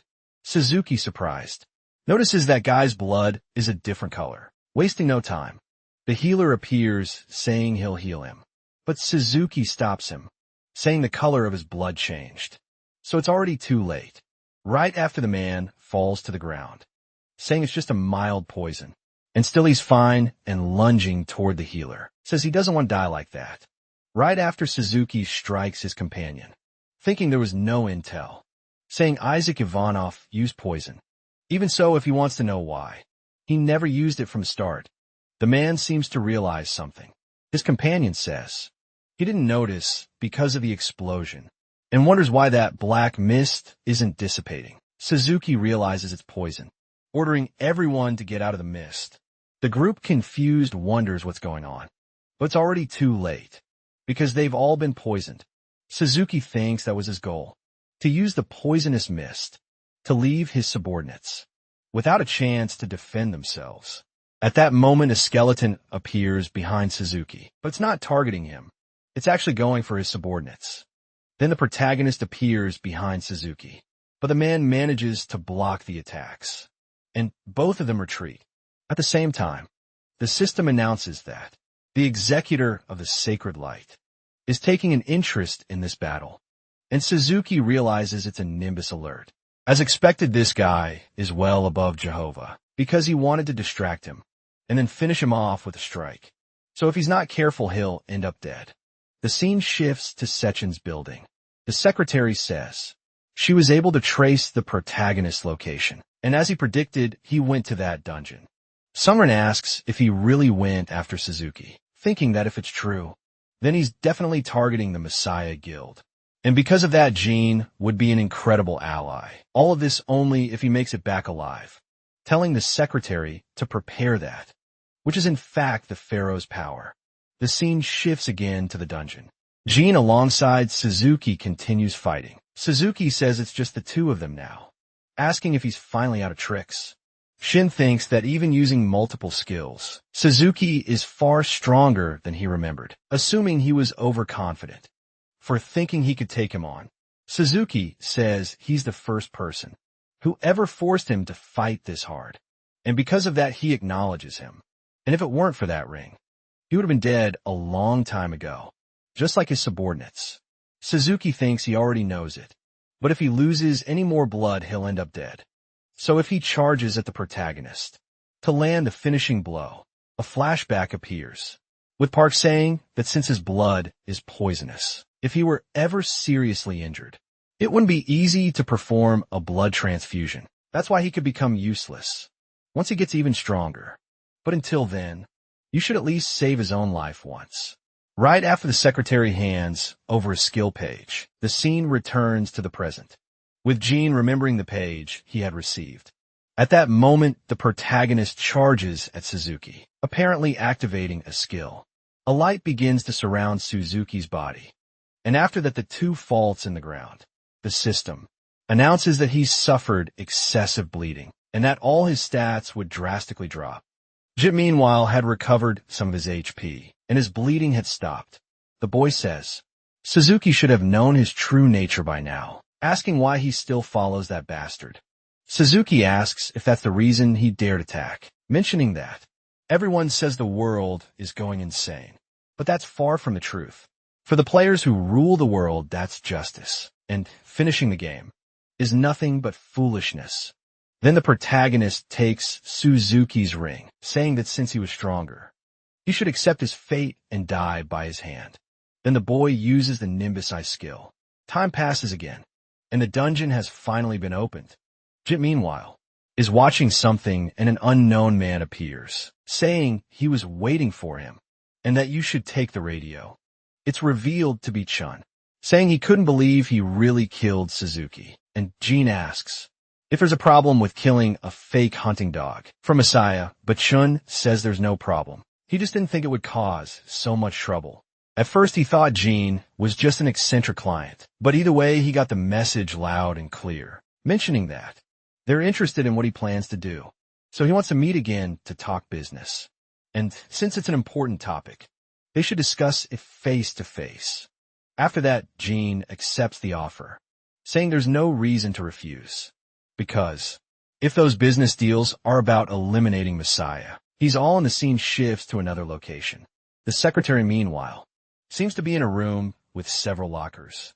Right after she opens one, looking at a photo from her past, she seems moved by it, but still returns to where she was headed. The scene changes again to a forest on fire. A man thinks that's the signal to retreat, and for that reason, everyone should leave. The forest keeps burning, and all the players start to flee. However, one of them remains behind. It's revealed to be Jenna, thinking that the protagonist wanted him to grab that fire thing, and wondering if he lost his mind. Jin asks if he doesn't trust himself, and if he's afraid of getting burned. But Jin replies that it's not that. He was just wondering if the plan is even possible. Jin asked him to hold out for 5 seconds, so that he can't move, because he'll take care of the rest. Also, he should grab that item, Lancelot's ring, because he should hold on to it just in case. Gina asks if he's proposing or something, but the boy tells him to stop saying stupid things, mentioning that the ring protects the user from all impurities, even if it doesn't help with burns. And if the fire, Fox's flames can cause any negative effects, that ring will save his life. Back to the present. The boy thinks that the protagonist promised to buy a ton of food if he could hold out against the fire fox for more than 5 seconds, and for that reason, he's going to make him regret that decision. He begins charging toward the fire fox. Right after the boy grabs it, the wolf in turn starts to roar, activating its fire ability. It hits Gina directly, but he thinks he'll endure it no matter what. And afterward, he'll eat until the protagonist's wallet is empty. Our hero, meanwhile, is watching the situation from a distance. After that, he pulls a weapon from his inventory. He begins advancing toward the flames. Gina continues to hold the monster, which keeps on roaring. The scene shifts to another place, with news that the Japanese government gave permission for the Messiah Guild to join the dungeon. Raid Station thinks that for Messiah to have secured the national treasure from a ranked dungeon, it means they probably know a weakness in the Japanese government. Since Isaac's appearance, the Messiah Guild began operating much more aggressively, and it's totally possible they got their hands, not just in Japan. Right after that, the secretary appears on the scene, but Chan seems to notice something. Her high heels apparently were full of dirt. The Gervo says she'll deliver the report about that thing he requested the other day, so we should give her just a moment. But Chan says there's no need to rush, since they're not even during business hours. Grabbing a calendar, he thinks he hadn't realized how fast time was flying, and she probably went to that place today. And since it's her birthday, she should at least buy herself a gift, asking if maybe they should have meat for lunch that day. The secretary, surprised, asks if Chun is going to pay, and if he got some kind of coupon. The scene changes again. The protagonist, together with Gina, had already left the dungeon. Gina thinks he hadn't expected the fire fox's flames to have those kinds of effects. Even so, Jin thought of everything and came prepared. He thought he had gotten a bit closer to him, but in reality, he still has a long way to go. The protagonist starts to walk away, but Jin asks why he's splitting off, and if he's not going to fulfill the promise before leaving, because he said that If he held the Firefox for more than 5 seconds, he'd buy all the food he wanted. The guy says that's true, but in fact, he only managed to hold the monster for exactly 49 seconds, hearing that Gina gets frustrated, asking if he's going to cheat on the food bet. The two then start arguing, and the protagonist begins walking away. The scene changes again. Park thinks that Isaac Ivanov is truly an impressive guide, because at first he thought he was just an idiot. Jean, sitting at the table with Park, says he thought the same thing. Next, his secretary appears, saying she has something to report, but since he's with the guest, she'll say it later. However, Park says it's fine, she can speak now, and his secretary says that Joanne, whom they were trying to recruit, ended up joining the Messiah Guild. It seems she beat them to it, due to Johan's growing influence in Europe. In the middle of it all, Jean is surprised, thinking that Sergei accelerated the chain of events, and now he'll need to observe the situation and adjust his plans accordingly. Park says he wanted to use Johan to keep Messiah Guild under pressure, but now he's become a threat. With no other choice, they'll have to come up with a plan B. Jim then gives an idea, asking what he thinks of that Isaac Ivanov guy he just mentioned. Park says it would be great if they could get him to join their group, but they have no information on that person. The secretary says that according to rumors, Isaac has been making appearances on the black market to buy skilled pages for his skeleton knight. Hearing this, Park goes silent, then says things might be easier than he thought. The next scene goes to the Messiah Guild building. A girl approaching Lee says that Suzuki has been killed. Also, all of his subordinates were defeated. As for the Song workshop, it was demolished without leaving a trace. Observing the situation, Lee asks who was the person who decided to provoke them like that. The girl says it could be one of Park's men, since one was seen in Kazong using a fake identity, so she believes their forces made the first move. They ask how she's going to respond to this situation, and the girl says that if he's talking about Park Young, once she already did something, it's going to happen very soon, because his foolishness in trying to keep his Messiah Guild under threats will be what brings about his end. Not only that, there's another problem. They ended up hiring a certain person to keep Isaac under control. He's a player who has been showing his ambitions by expanding his forces all over Europe. His Nimbus is the emissary of the underworld, and his main skill is the skeleton soldier. Apparently, he's capable of producing countless skeleton soldiers that can slaughter armies. And no matter how powerful the enemy is, it's still useless against his army. Players who witnessed his overwhelming power call him the king of the undead. His name is Johann Jork. They decided that instead of the mysterious Isaac, it would be easier to deal with Johann Jork, who doesn't hide his ambitions. Even though Isaac told the media that he had a friendly relationship with the guild, he still suffered major losses because of that man. Right after Lee approaches the girl, saying that she's right, because the greater someone's desire, the easier they are to manipulate. Besides that, he liked the title king of the undead. Not only that, but he'll give the girl one last chance. And then Lee leaves the room. The scene cuts to Park Yeonwon, who is getting into a car. The secretary asks what's wrong, and whether the negotiations with the Frontier Guild didn't go well.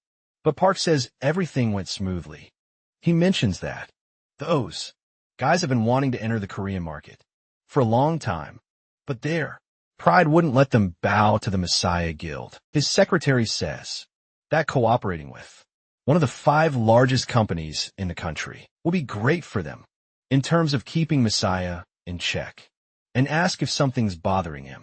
And Park says yes, because nothing in this world is free, thinking that people who approach him with too much goodwill are surely plotting something, and if a Frontier Guild is planning to stab him in the back, they'll make sure to use their own weapon against them. He orders them to call the protagonist to the guild headquarters. The next morning, time passes again.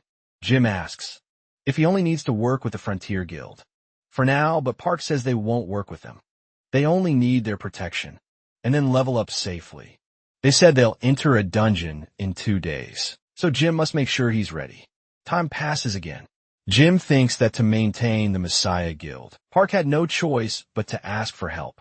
But that's obvious because there's Milwaukee Park. Shin Hai didn't anticipate his plans, judging by the situation. It's very likely. The Frontier and Messiah guilds are secretly working together, behind the scenes. However, it's never good to rely on assumptions. That's why he needs more information. Time passes once again.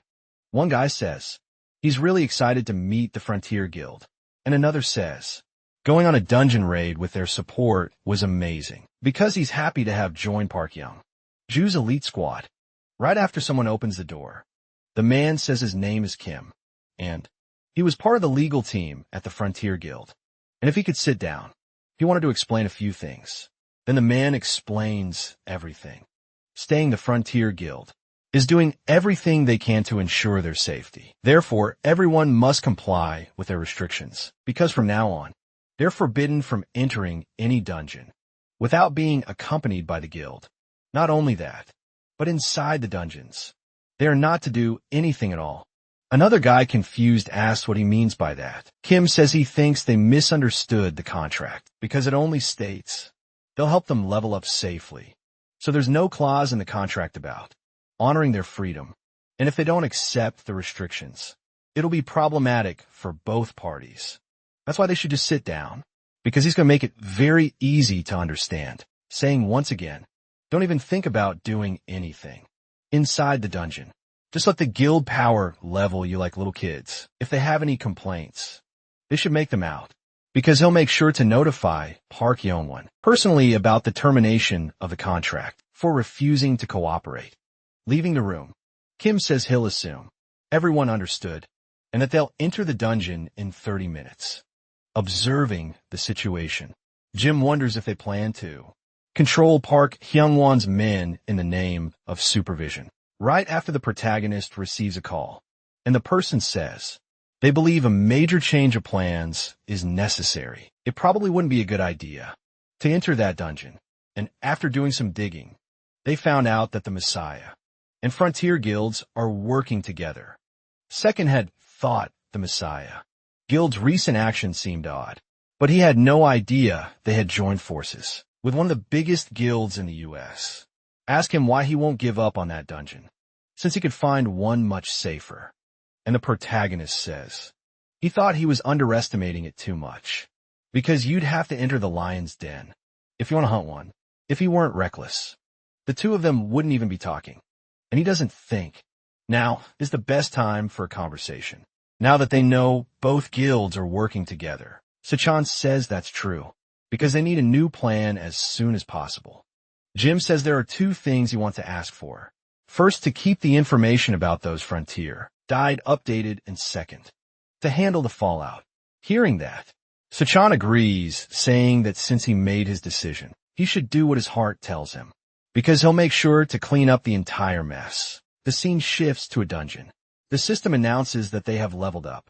One guy surprised asks if he leveled up again, and the man replies yes, because he leveled up twice, saying that this is the third dungeon. But he still can't get used to just sitting around, doing nothing. His companion says it's not bad, since they're getting paid just to sit still. And the other guy says he heard rumors that Park is preparing to raid the 64. They haven't announced it yet, but word is they're starting to recruit elite members. Hearing that, Jim thinks it seems like the Frontier Guild is rushing through the dungeons to make things easier for Park Young-won.